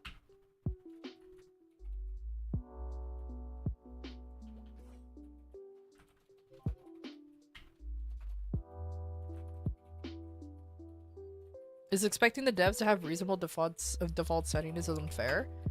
I'm not saying it's unfair. No one said that. What I'm saying is you can cater the games to how you want to play. I don't know where you're getting the idea that expecting the devs to have a reasonable default setting is unfair. That's where you got that on your own terms, homie. I just say that it's always catered to multiplayer because survival games are more catered to multiplayer. Am I wrong? Shouldn't be.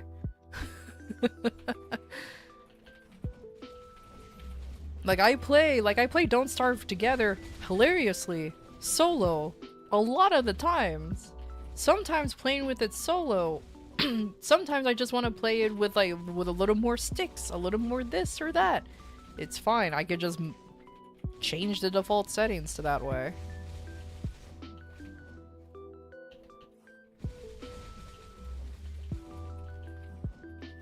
Don't Starve Together was a great game. I don't know what the devs are thinking right now. What do you mean? I mean, I'm still enjoying the game, but I also play it super casually. It's not like I'm like fucking ranking in thousands of hours on Don't Starve Together. It's just a fucking thing that I play occasionally.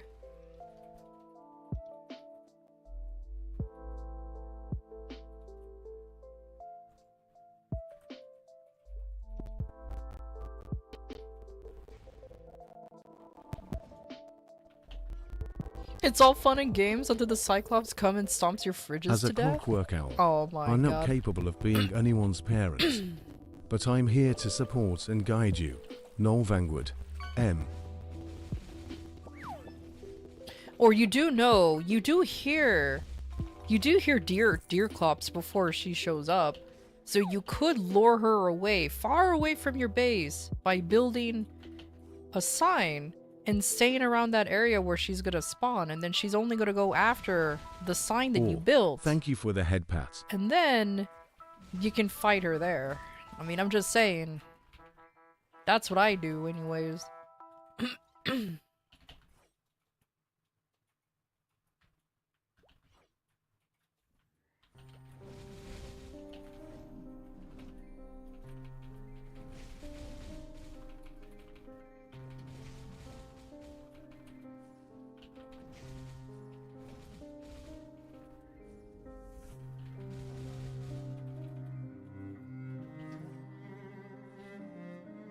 Castle Doctrine, that nerd? Oh my god. Well, if you don't do that strategy, you can't complain about your stuff being destroyed.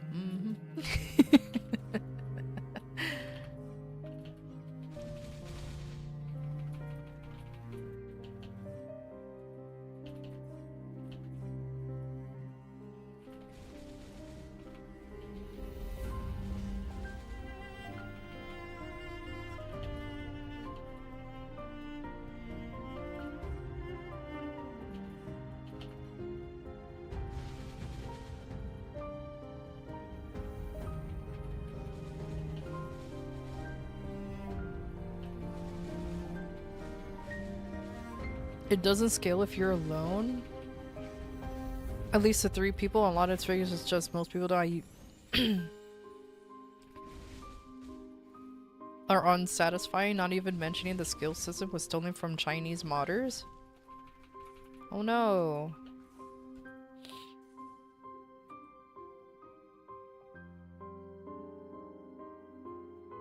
Don't Starve Together was never meant to scale if you're alone. It was never meant- okay. It was never meant to scale alone. Never did.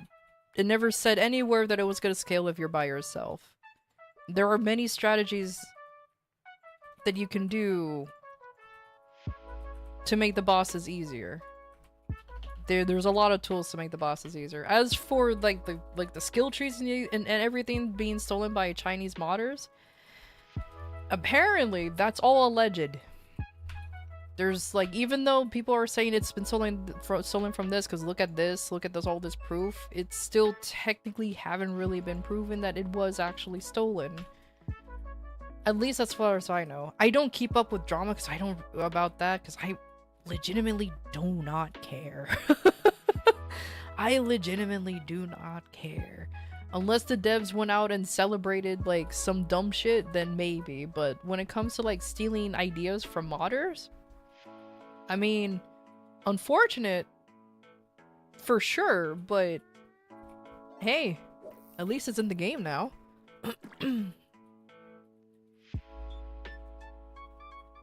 Yeah, but HP is always the same and new events require a few people. Again, it will always be the same. It's called Don't Starve Together. It's meant to be played with other people. And if new events require a few people, it's a multiplayer game. What do you expect? Of course they would expect you to play with other people. If you want to solo it, there are plenty of people who figure out how to do the events or some things solo. It's not impossible to do by yourself. You just have to, unfortunately, like, figure out a weird way to do it. Again, I'm not fully defending them. It sounds like I am, but it's just like, they never advertise that the things are gonna be scalable when you're alone or not. They never advertise that. So that's why I'm wondering, that's why I'm just like, why do you expect the bosses and shit to scale when you're by yourself? They never advertise it's gonna be. If you play any games, like any of these survival games solo, they don't scale when you're by yourself or not. The bosses, nothing.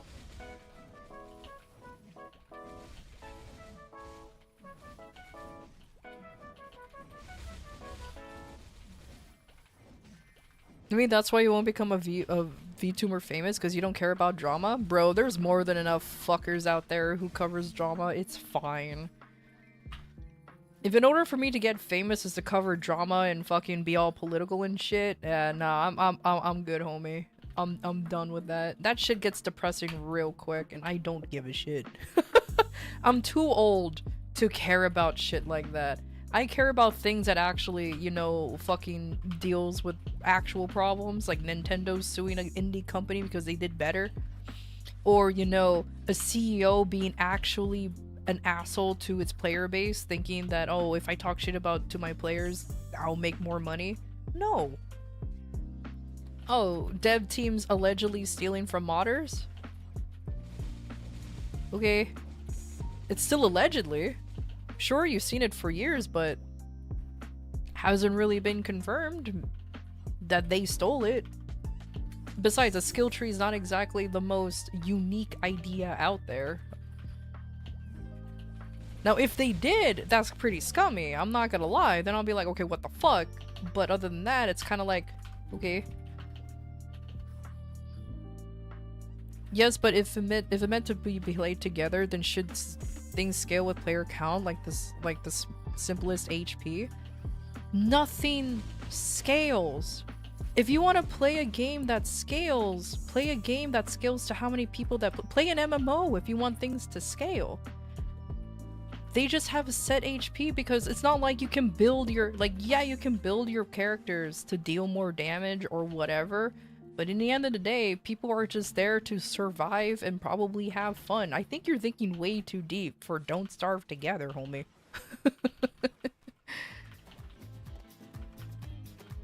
V Shoujo, that was drama? That was drama. That was a shit show drama right there.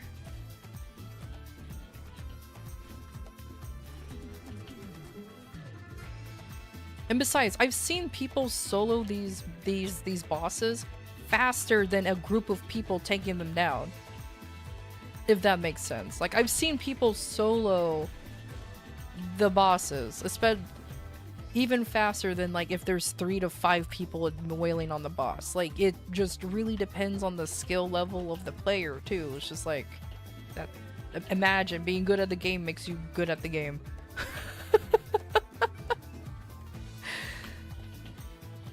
Because no other survival game scales off of how many players play.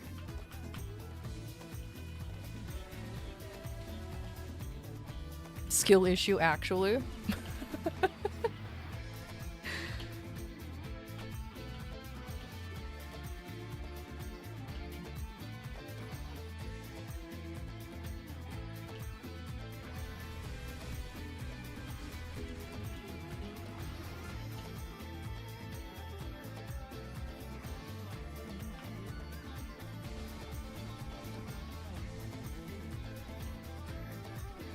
When you talk about a game not being creative for single player or multiplayer, that makes me think of third-person Cyberpunk 2077.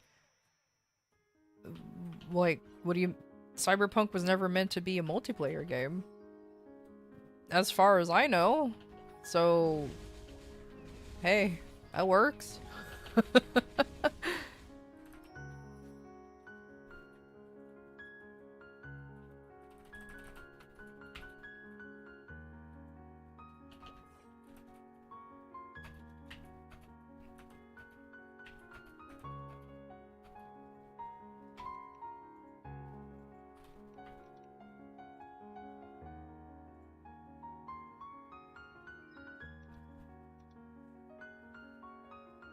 Oh, was there plans for multiplayer? Oh, I didn't know that. I don't personally see Cyberpunk being a multiplayer game, but I mean, it would have been cool if they managed to do it, but they didn't. So, oh well. That's all I have to say is, oh well.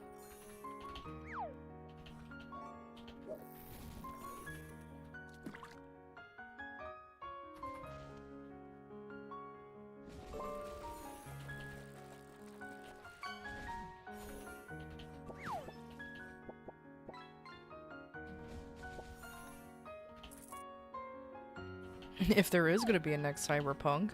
Aren't they making another fucking Witcher game? Like, they're making a game for each of the books that has come out. It seems like.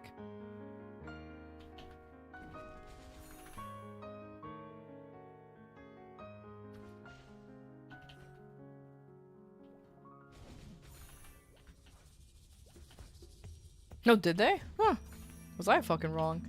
I thought they were just solely focusing on it. Well, I guess they have other dev teams, so I guess that makes sense. Because I'm like, I thought they were only solely focusing on another Witcher game. But, they have more people. New Witcher games means 5 more Witcher crossover events? True. Like, Monster Hunter World getting a Witcher crossover was weird. But then again, so was them getting a Devil May Cry crossover, and suddenly everyone was walking around being Dante. Oh, man.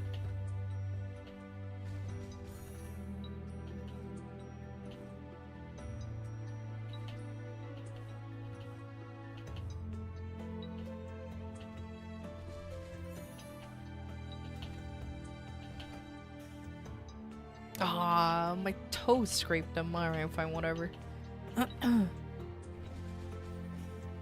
The Soul Calibur one was way out of pocket. But it's not surprising, though. I always found crossover events, like, interesting. Especially since, like, there are some crossover events that I'm like, why? Why is there a crossover event for this specifically? But whatever, it gets more people to play the game or whatnot, so like whatever. It's just all, obviously it's all a marketing ploy, so who cares? But it's still funny though.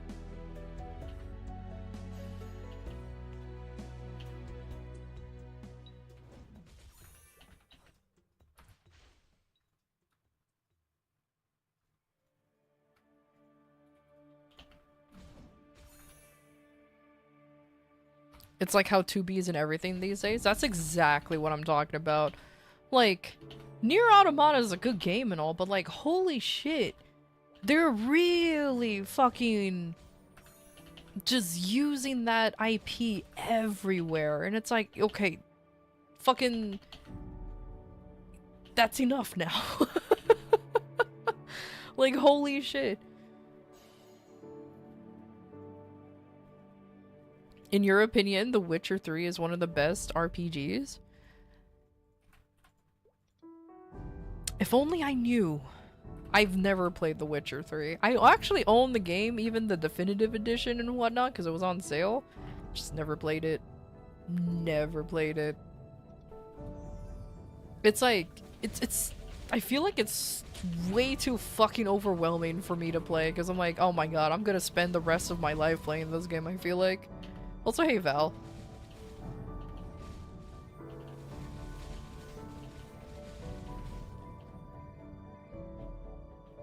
Dave the Diver's everywhere too? I was surprised at how Dave the Diver's fucking everywhere. And it's a Nexon game. It's a hidden Nexon game, I have to say. Because it is published by Nexon, it's just, and it's advertised in the game, it's just, nowhere, but it's not in the Steam page.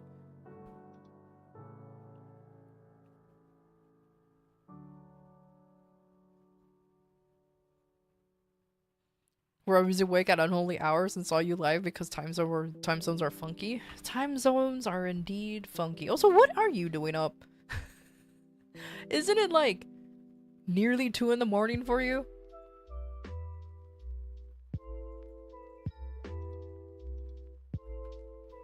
Or 3 in the morning, maybe? I always forget time zones. It is, and you're playing WoW? Oh. You know, that's fair enough. That's fair enough. Oh man, have you and Whimsy done you and Whimsy should do like an actual, well, I guess you guys already did, huh? A WoW collab, since you're playing WoW and she's like a WoW vet. That'll be cute.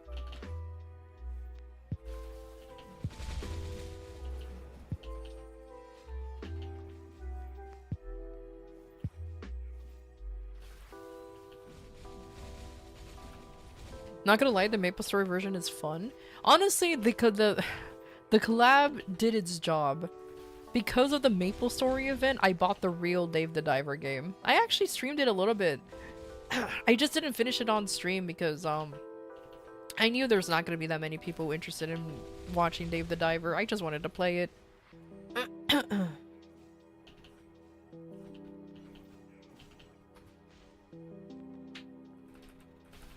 You still need to get the effect? Yeah, don't forget to get the don't forget to get the fishies. Yo, thank you for the resub, Ard. Hello, Big Bedard Wolf. Thanks for your support. Greetings to you too. Enjoy the chat and your time here. The well has hit once more. Oh, that's... Hey, at least this time you have somebody to play with. So it works. Now you're gonna be in WoW even longer than usual. As somebody who tends to play solo, still playing with other people feels nice. It does make the game a lot funner when you play with other people. And that's coming from someone who plays majorly solo on a lot of games. You seen bad reviews of 14 lately? Kind of surprising, to be honest. Oh, I'm not surprised. I've seen those same reviews. It's simply, and a lot of those reviews are hovering around the localizer who celebrated a murder of a man, which is fucking disgusting. I don't care what political side you're on. Don't celebrate don't celebrate a murder of a man. The assassination of a person. Don't. Just don't. If you felt joy that day, keep it to yourself. Just don't be a fucking asshole and just celebrate it, dance about it and everything. It's fucking disgusting. I'm not surprised either, to be honest, and Dawn Trail's quality being less than stellar from what you heard. I did not like the Dawn Trail story. It is...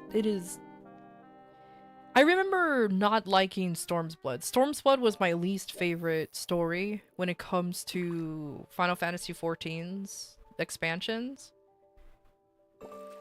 Fucking Storm's Blood is gold compared to Dawn Trail. It felt bland. I think, you know what, it doesn't help too. Oh boy, here comes a... It's just a mini Final Fantasy XIV rant. It felt like they were shoving... Oh my god. Hollowed! Hey! Thank you for the raid! Welcome, Hollowed Blood and Raiders. I'm Alcra, your host. Hello, hello! Enjoy Welcome. your time at the atelier. I hope you had a good time streaming.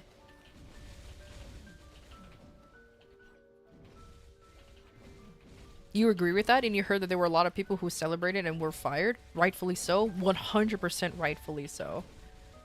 100%. What's cracking? Who's lacking? I know, right? That's a good one. Oh, but we were talking about, like, Final Fantasy XIV and how there was a lot of negative reviews. And I know where the reviews are coming from. Not just because of Dawn Trail, but because of the fucking dumbasses who celebrated a murder of a man. And it's just like... And I'll say this again for those who just came in from the raid. I legitimately do not care what political side you're on. I legitimately do not care. But don't be a disgusting human being and celebrate a death of a man, a murder of a man. If you openly do that,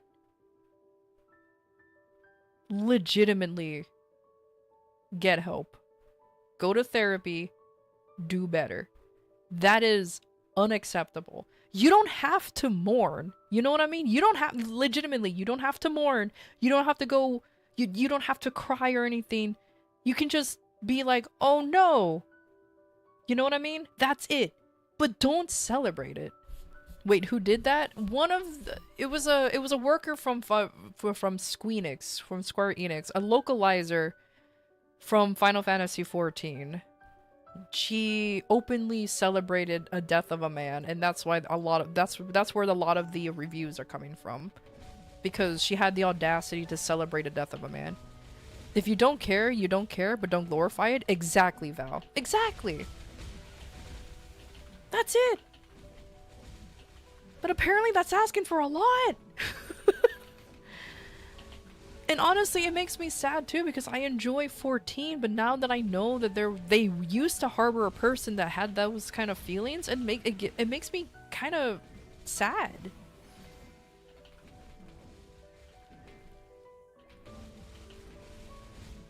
Oh, well, that explains it. Yeah, it was a localizer.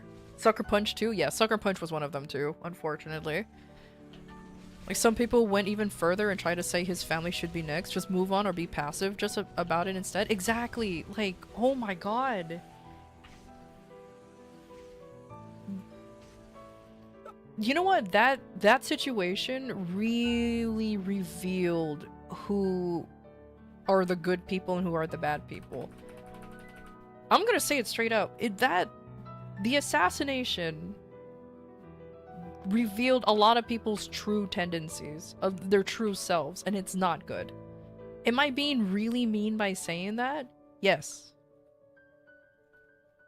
But it's kind of disgusting, in my opinion. Again, you don't have to mourn. You don't really have to care all that much. Just don't fucking glorify, like what Val said. Very wise words coming from a bald sphinx. Just don't do that. But I guess that's hard for some people to do. Oi, not bald? I don't know, man. Evidence says otherwise.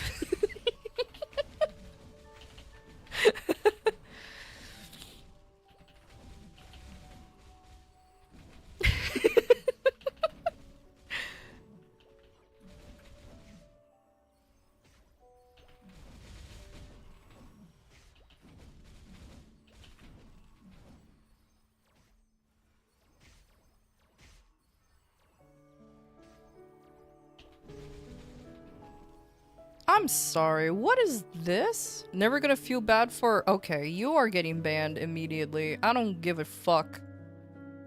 That is the most disgusting thing to say. Fuck off. I don't need people like you in my chat. I'm glad the autobot, the autoban, or the Autobot caught you. Get out of here. Nope.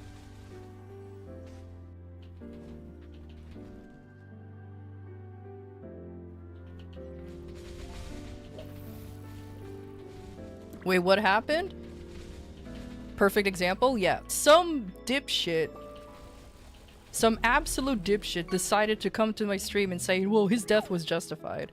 No, it wasn't. Fuck off. No death is justified. Piece of shit. I will legitimately call out people like that. I don't care. I can be an asshole to them. If that's what you think, fuck off. Legitimately get help. Absolutely disgusting people. Absolutely disgusting. So, nope, nope. 100% not allowed to be here. I don't care. I legitimately do not care. Can't believe it's hard to be a decent human being nowadays.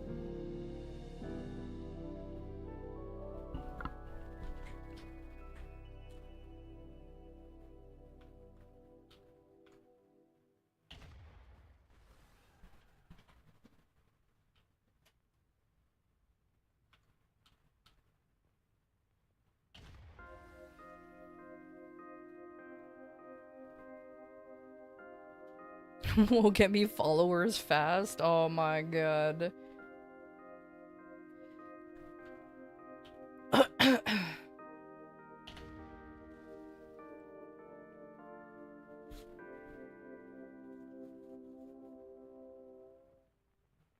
They're going by karmic retribution, kind of justification for his death is kind of sad. It really is.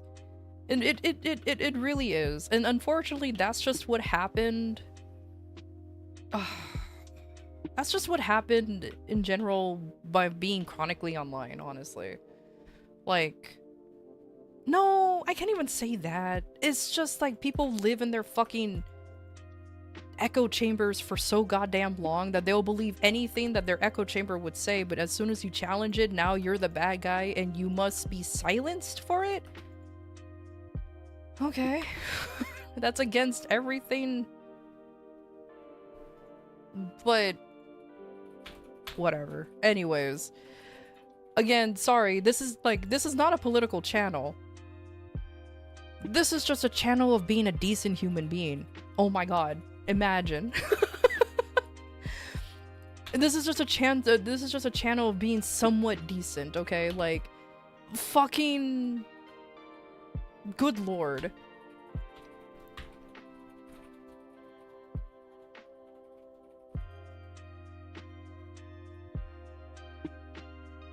That's also just bad. Also bad parenting. It's just bad in like it's yeah. You know what? Yeah. I will say that too. Yeah. Imagine asking to be a good person. How dare? Exactly. How dare?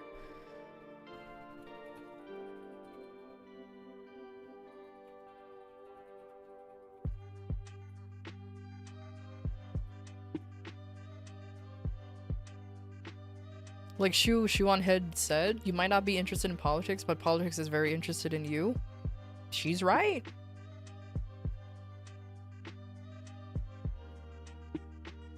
That are 1 in 1,000, you won't find 2 toaster fuckers in the same zip code, but on Reddit you can find a group of forums for it.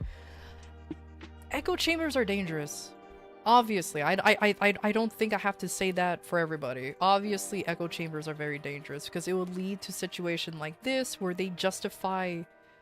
Where one, they just lie about things straight up. They just lie about things because they will believe whatever their echo chamber will say, refuse to look deeper into it, and then claim that their morals are holier than thou, which never was. And it's just like annoying, to say the least.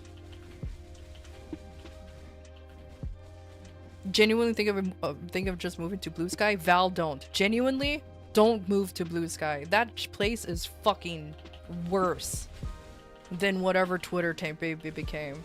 That's why I don't, like, honestly, that's why I don't use social media at all. It's just bad, dude. I prefer to just stay in my little corner of the internet known as Discord, and that's it. And constantly forget about posting food onto my food channel, even though I cooked. Like, yesterday I went out to get pho, and I forgot to take a picture of it. It was so sad. I'm like, I know exactly one person who will be upset over the fact that I didn't post food because they've been carrying that entire channel on their shoulders. And I'm like, oops. I'm sorry, Moose. I always forgore.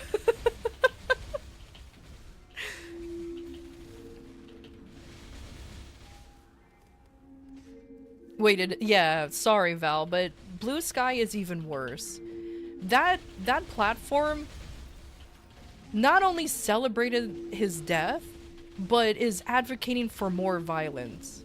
And I just decided to go on Blue Sky for a temporary thing just to see how the place is handling it. Yeah, it's a full-on like party celebration thing. Like, they brought the popcorn and chips.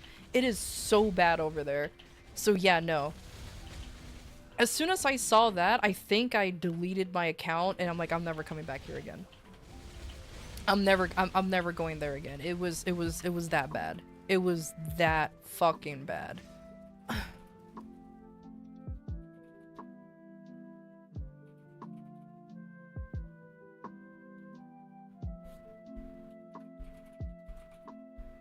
You have to actively seek it out.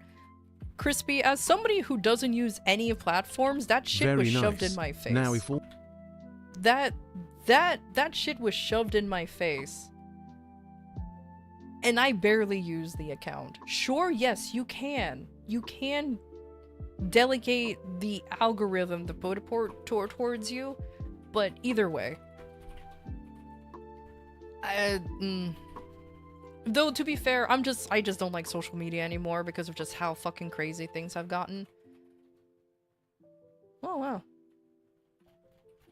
I get to do this again. I get to do my dailies again. Woo! But yeah, no, it's big. But again, if you still use it and you have managed, like, either Blue Sky or Twitter, and you manage to cater to where you can avoid all of that, that's great. I don't actively seek out politics. I legitimately do not. Look at the last time I used Twitter. It was the day after the assassination when I said, y'all people need to get help. That was the last time I posted. I don't use Twitter anymore. And I deleted the Blue Sky after the same amount of time of not using it. And I get political tweets. I don't even go out of my way. I wanted to follow other VTubers for shit's sake. Yeah, happy reset. Like, but still, it is like that's what happened.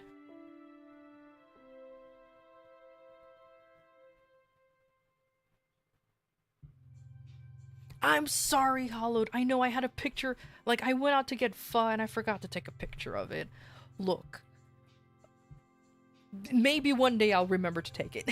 Maybe one day I'll remember to take pictures of the food, because again, there's only exactly one person who's carrying the entire food channel on his shoulders because I'm dumb.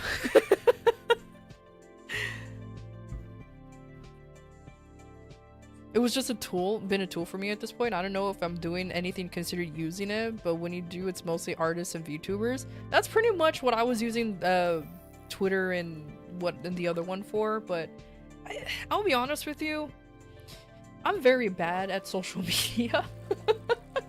So I just like, and I'm just like, you know what?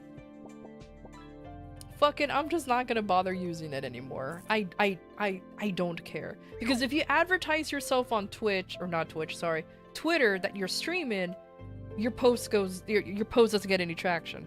Okay. You know, that's fair enough. You know, they don't want you to advertise, I guess. It's not fair enough, it's kind of bullshit, but I digress. Okay, fine, whatever.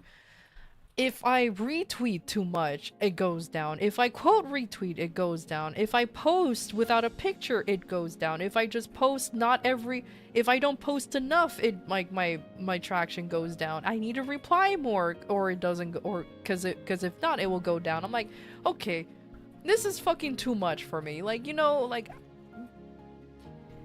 using social media that's almost like it's a fucking job. Nah, bro, I'm good.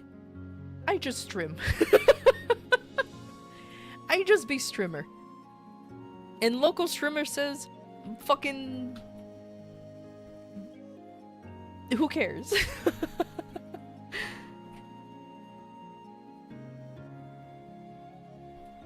I don't care if it's worth. To get the reach, you need to pay, and to hell with them paying for that stuff. Exactly. Honestly, like, especially with you, Val, since you have a very, very cool, tight-knit community, just stick with the Discord, man, and just grow the Discord. Don't be like me, who don't post food pictures.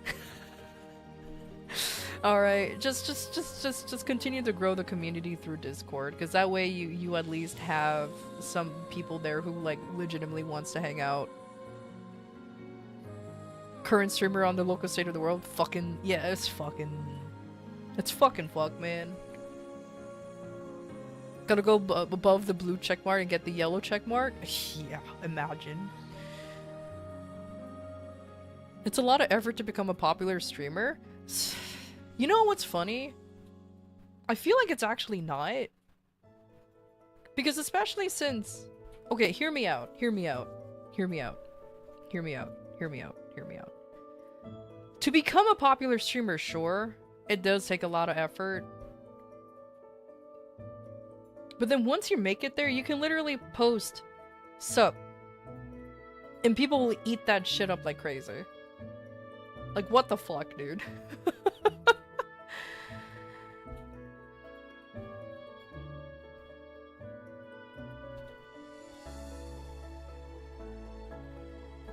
Yeah, we stopped the politics and dropped from 40 because people are here for the fucking, like, people like hearing about politics for some fucking reason.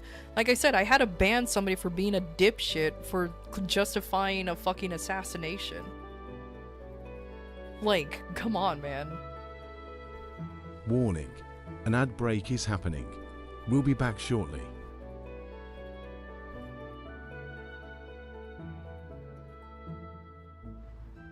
Politics? Never knew her. Wait a minute. But again, I will say this, like, I will say this again, I'll always reiterate it. I legitimately do not care about your political side. In America or whatever other country, I legitimately do not fucking care. Just be a good human being. If you justify an assassination of a normal guy, because you want to know what's a fun fact about Charlie Kirk? He wasn't even a politician. He wasn't a politician. he was just literally some guy who wanted to talk politics. And you want to know what's funny? His takes are the most basic conservative takes out there. Like his takes are the same ones I will hear whenever I visit family. Like it's so fucking basic takes. He didn't say because I watched his debates. Okay, we're going back to politics a little bit, but don't worry. I'm not saying one side is like, I'm not fucking trying to change your minds. I'm just saying this guy was literally just a guy with the most basic conservative takes I've ever heard. And yet for some reason it was controversial and was worth losing his life over? I find that personally very bullshit.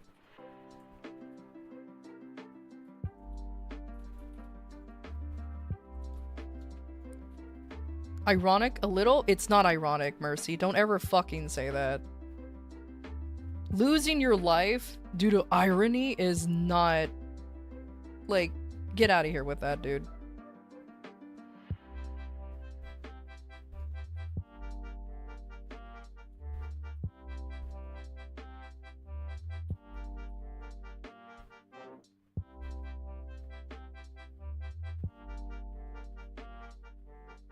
I have no idea.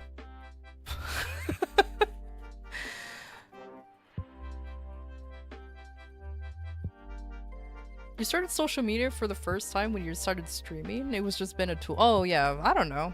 No, welcome to chat, where it's just fucking weird. But either way. Forget politics, you just want to down the current heroic raid. Wait, okay. Genuine question about WoW. Are the raids in WoW similar to like the raids in 14? Like the 24-man raids? And is that the common way? Or is there a separate one where you have like a group of 6?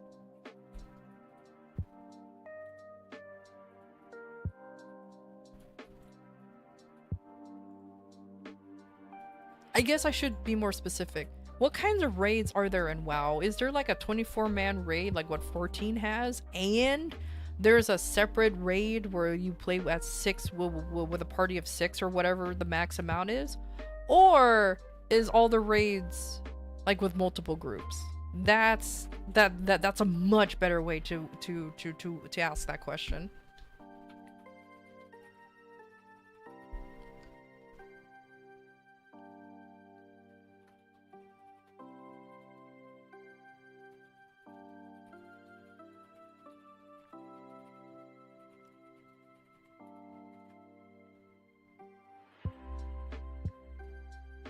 You have dungeons that are 5-man, raids that are 10 to 20, but they're flex. Oh, okay, so it just depends.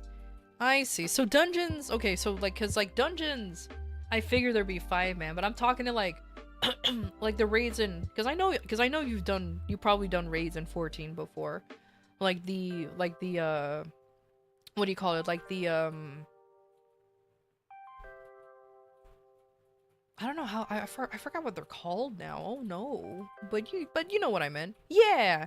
So that's why I'm thinking like, is it like Savage where it's just like however many, or is exclusively, but that actually answered my question that it's flex depending on what it is. So like, okay, cool. So here's another question. How long does it take for you guys to do a raid? The Alexander raid, good time? Holy hell yeah. It is a good time.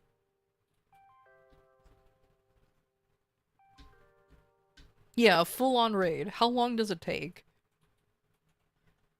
Or is it like Destiny 2 raids where it's a handful of people yelling slurs at each other? Moose, don't reveal how we did it in Destiny 2. Shh. Don't say that.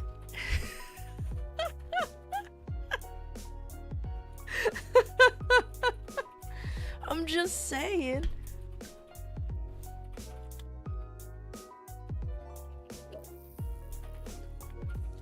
What's Destiny 2 sounds boring? Oof. You're not wrong, but oof.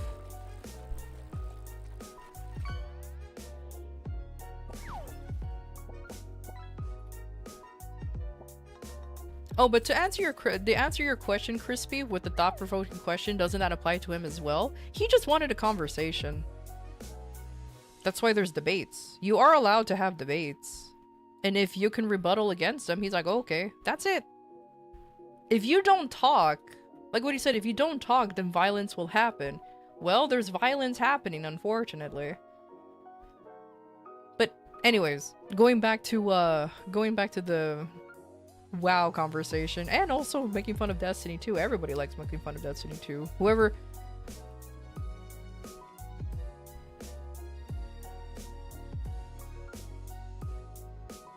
But if it's like a guild run or something you've done before, maybe an hour. Oh, okay. My favorite Destiny raid line my friend said to me, I'll Wrath of the Machine my fist up your ass if you go Nighthawk.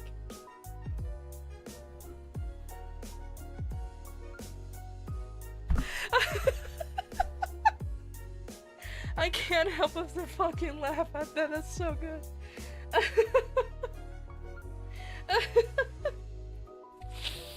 Oh my god, that's so good.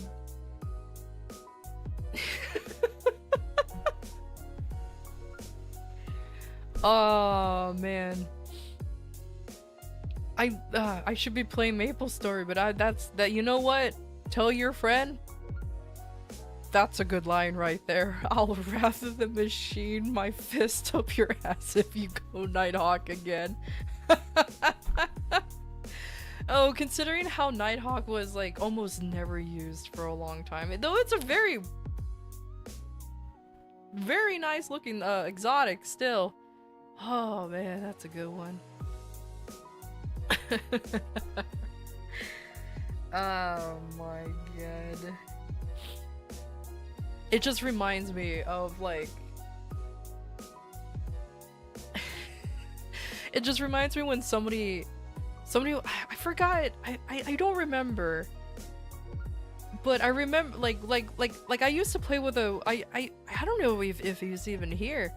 He used to play a shit ton of Warlock, never wanted to be a Warlock main, was just forced to become a Warlock main, and the only thing he did was just talk shit about other Warlocks while being a fucking just being the Warlock bot essentially. Oh god, what was the name of that ultimate that Warlocks used to use all the time that increased our DPS? It was a sword that they stabbed onto the floor. I forgot what it was called. But he hated playing as a Warlock, but he was damn good at it. Thank you, Well of Radiance. He was so good at being a Warlock, but he hated that he became a Radiance bot every time we went into a raid. Because he wanted to Nova Bomb, he wanted to do literally anything else. But this was a long time ago, but he was only a Radiance bot, and he just talked shit about Warlocks the whole time. The only time he had fun is when we had because we all had 3 characters, so we ran the raid 3 separate times on 3 separate characters. And he was so glad when he was out of Warlock and someone else did it. It was so fucking funny though.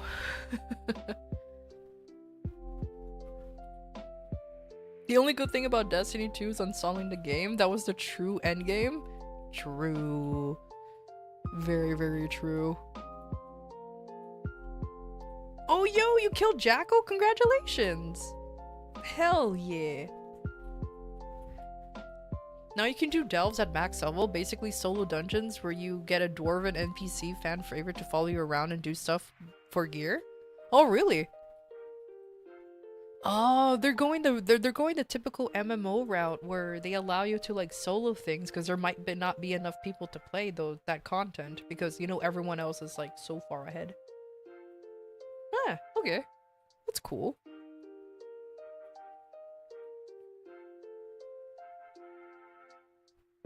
You're a dirty hunter main? As a joke, you made a Titan and destroyed Iron Banner just by sprinting at the enemy, bonking people with that stupid hammer? Bro. Same. But I'm a Titan main though, so... it was real funny. Oh my god, I legitimately had somebody get angry. This is a true story. I think it was Iron Banner or just normal ass fucking PvP. I think it was just the Crucible.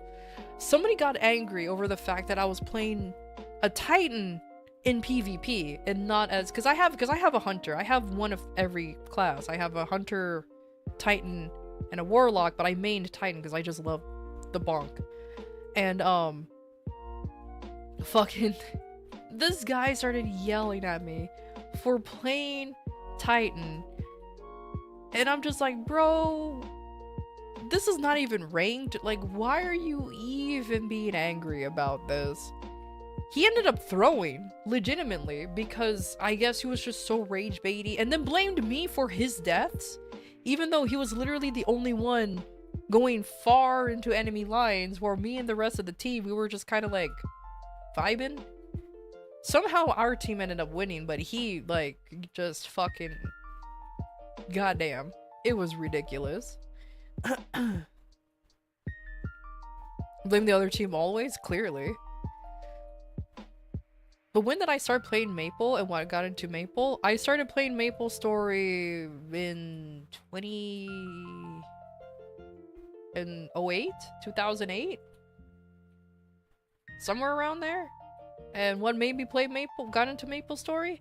It's cute.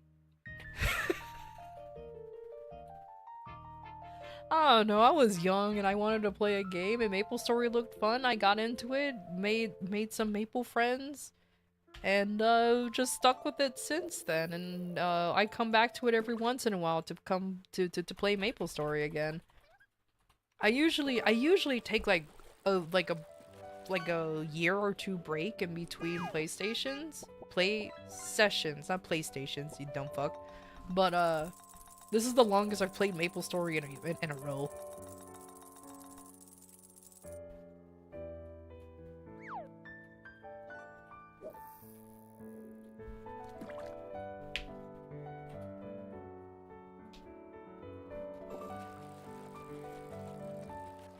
You will say this when you did play Destiny 2, you never really use exotic armor in any content. It was more fun when you did it in PvP because people would cry and say you're cheating just because you didn't use an exotic. I mean, you legitimately, for realsies, you didn't have to use exotics to be strong in Destiny. Like, if you build your, if you build your character right, or if you got, or you just simply got good guns, fucking, it's super possible to play without any exotics whatsoever.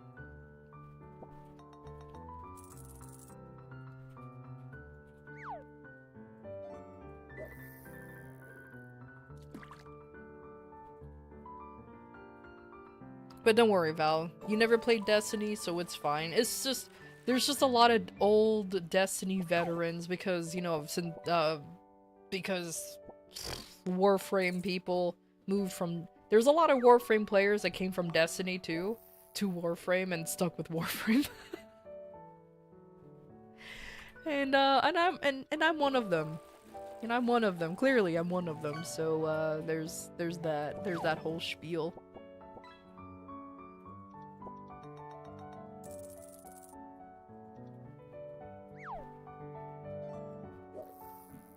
You teabagged every stompy hunter you saw, I won't lie. Not the stompies! What's so bad about stompies?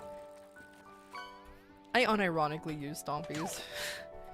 To, like, a lot of people's anger, I unironically use stompies. I just like to go fast.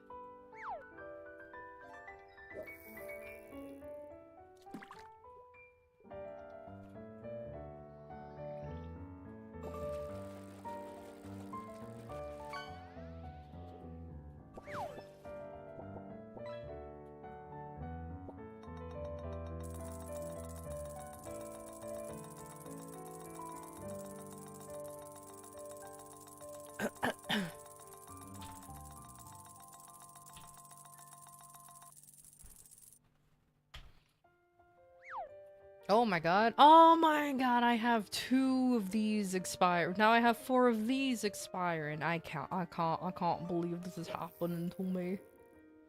Oh no. Oh well. get a new pair of gloves. Sure. There you go. I have so many spares of arcanes. I legitimately don't have a reason to not 22 star these, but whatever. What's my MR in Warframe? 15. I just reached MR 15 like last week. Somewhere around there. Oh, hey, Whimsy.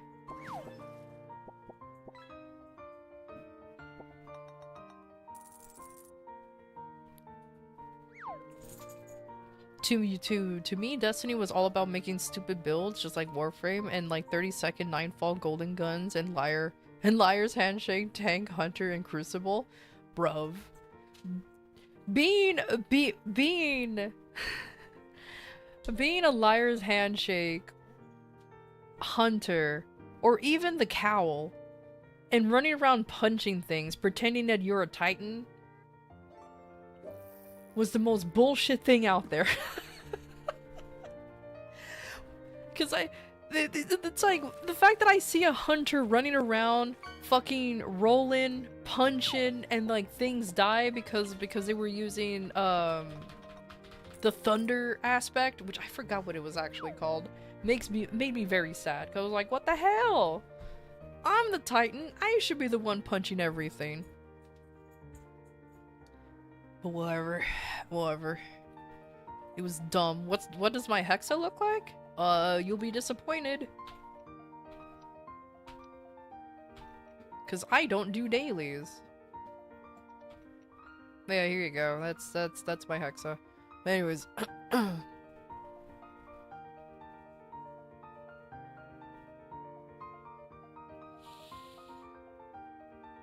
I like how I've just been sitting here yapping. I should have been playing the game, but I was too busy ranting about Destiny 2. Oh man, I was too busy ranting about Destiny 2.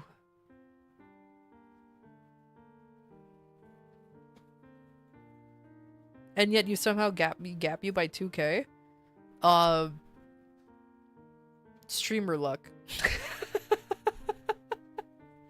That's all I have to say. Streamer luck. Hell yeah. That he did so much damage, the numbers were in the negatives? Oh my god. You know, I think that's the one thing I do like about Warframe is that it just allows you to do stupid builds. I think for some reason that's why I was hesitant and like sometimes I'm playing other games that doesn't allow you to do stupid builds. But hey, it definitely does. It definitely does, and it makes me happy. I mean, though to be fair, I say stupid builds. Like I was a stereotypical Titan, especially when because I did play the final shape. I did play the final shape because for me that was gonna be like the last hurrah for Destiny. So I was like, fuck it, let me go ahead and play it. And I still had friends that were playing at the time. And Consecration was part of the skills that Prismatic Titan had, and oh my god. That shit was funny as hell. me and another guy who also played Titan, it was so funny to see from like everyone else's perspectives. Like they were way in the back shooting the boss, and here's these two fucking Titans just concentrating on the boss, dealing chunky ass damage. And it's like, what the fuck? What is going on? Was I supposed to max Draco Surge first? Draco Surge is max. What are you talking about? Draco Surge is level 30.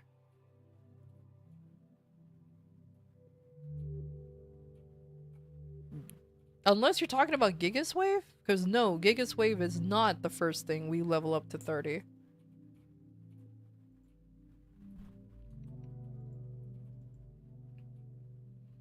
Also, no, you're not gonna convert me into playing WoW. I've done a self-imposed ban or boycott of Blizzard products, and WoW is one of them. It's a personal reason. It's not like anything that I have to like. It's not like I'm gonna be like everybody should. No, it's just a personal thing. Yeah, that's it. But you max it out first? Yes, you're supposed to max it out first. Yeah. You're supposed to max it out first. According to the Kaiser Discord, Draco Surge is basically our burst, quote unquote. So leveling this up to 30 before anything else is just so much worth it when it comes to damage. We're supposed to do that. Everything else stays at 29, or like our boost nodes will be at 29 until you're basically finished with Origin, and then you can get these up to 29, and then you can work on these too. Or Origin and this will be like, then you get this up to 29, you finish this, then these will be 30, and then you work on the rest. That's basically the turn order, the more optimal order you want to do it. But yeah, because this is technically our burst, that's why it's maxed out, because that's the only thing that deals a chunky amount of damage at the time. Yeah, it's really weird, I know, but that's how that works. It's really, really odd.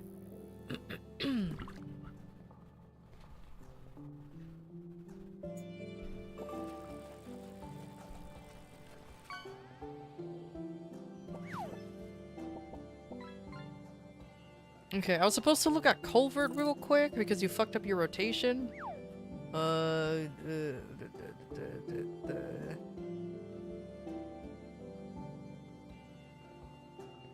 I'm glad other people runs Culvert. I forgot. Wait, that's it? Yo, hold on. Data, our local rat here, you can do so much better damage. What is this? What is this?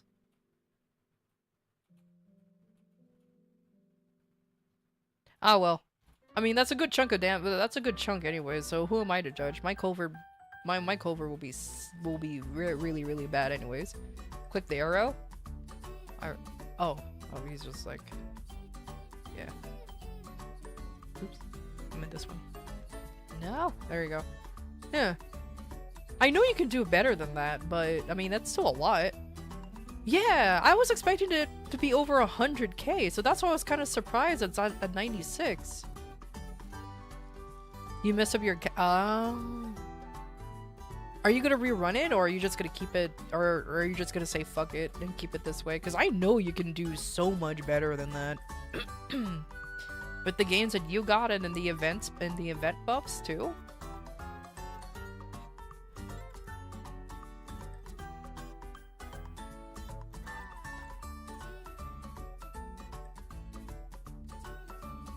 You already have 4k hours in Terraria? Oh man, Val! We should do a Terraria, we should probably do a Terraria collab, because you want to know the last time I played Terraria, Val? You want to know the last time I played it? 2016.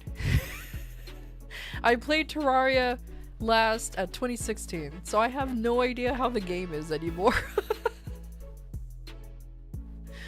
I have a little over 100 hours. And that's it. Maybe 200 hours in total because I have Terraria and on my Switch, but that's about it. I don't have that much hours. Have I ever played any horror games on stream because Spooky Month is coming up? I do have spooky games.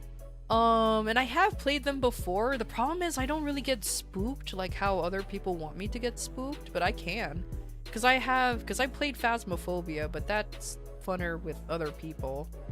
I have Fear and Hunger 1 and 2. That's a spooky game, right? That's a spooky game, right? I have Demonologist, which is another spooky game, but that's another one that's funner with other people. Because it's basically Phasmophobia, but with diamonds. But with more demons. You play Alien Isolation? I actually never played Alien Isolation. You send your thingy on Discord because Terraria is S tier? Oh my god. I mean, Terraria is a good game. I ain't gonna lie.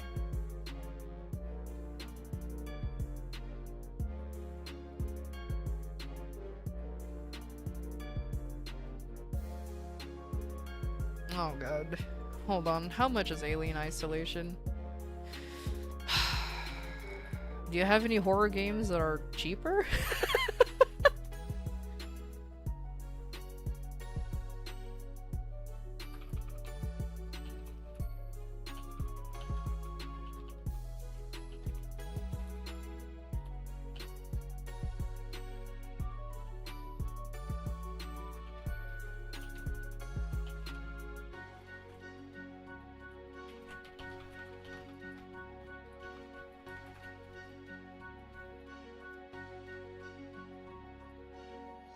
You did not pass the test yet? I mean, if you want a single player game, try Observer, System Redux, Cyberpunk Spooky Game. Observer? Observer system?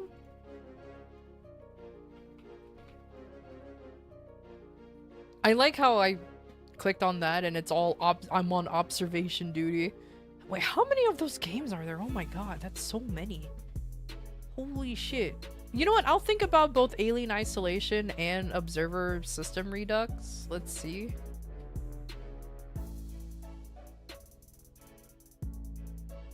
Because yeah, hilariously, I actually don't have that many horror games.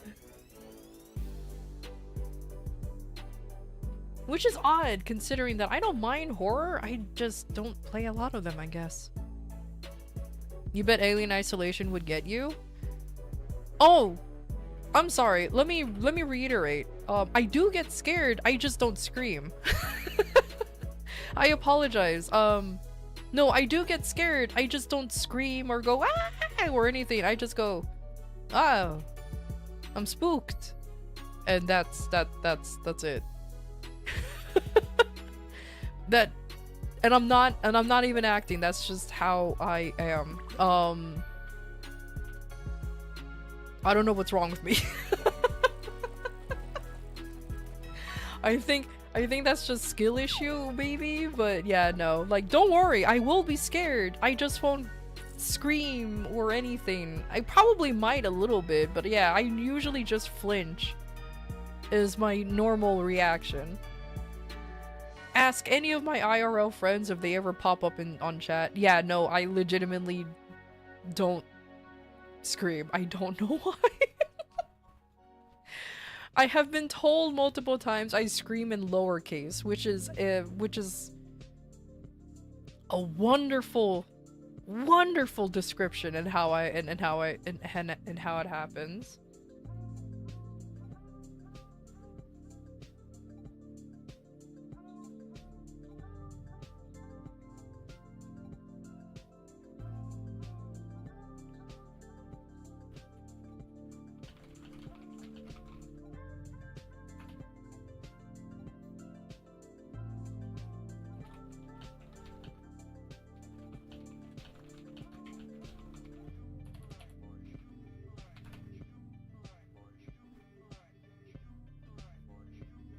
The scariest game is playing golf with Whimsy because she always hunt you and bully you.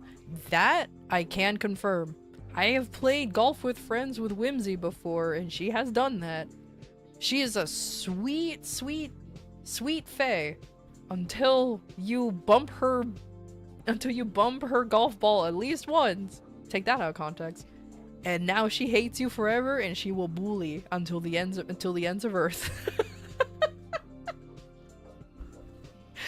Can confirm, have done that before. Oh, it was great. Screaming insults at the thing that scared you is the best kind of screaming IMO. Yeah, but ain't that a little, well, that's a little, yeah. True. I usually yell you big bitch at some things, or you little bitch. Nerd, as y'all know, is my favorite insult. Even though it means nothing. Even though it means nothing.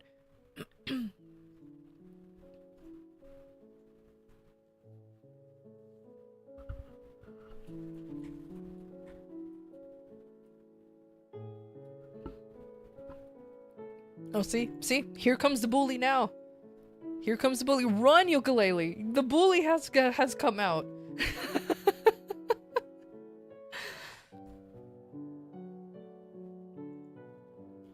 Or you know what? Ukulele does bully. We could just say ooh woo way way. We could just call them ooh woo way way. And it will be great. That's a good way to get back at them. Like elbow drop style? Bro, it is like 3 in the morning for you. Yeah, almost like go to bed. Por favor. Stop playing WoW, you goober.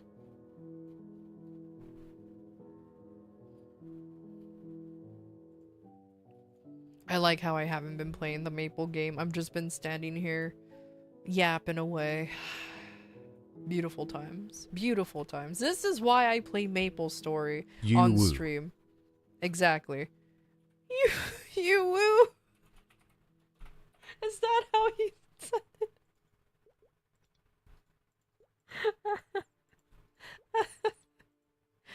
Oh, my owl is a good boy. My owl is a good boy.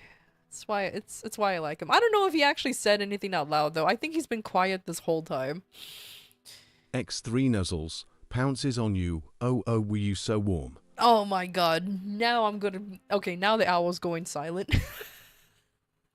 Now the owl's going silent. Oh my god, what was that?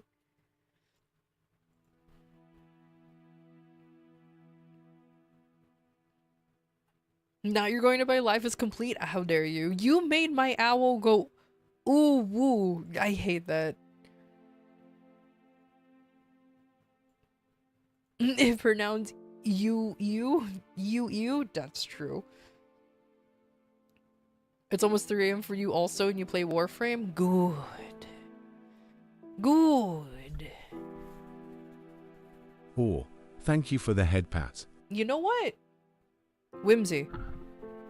Play Warframe. Let's play Cocomelon together and I'll teach you how to play it. Only she knows. Only she'll understand that, that reference.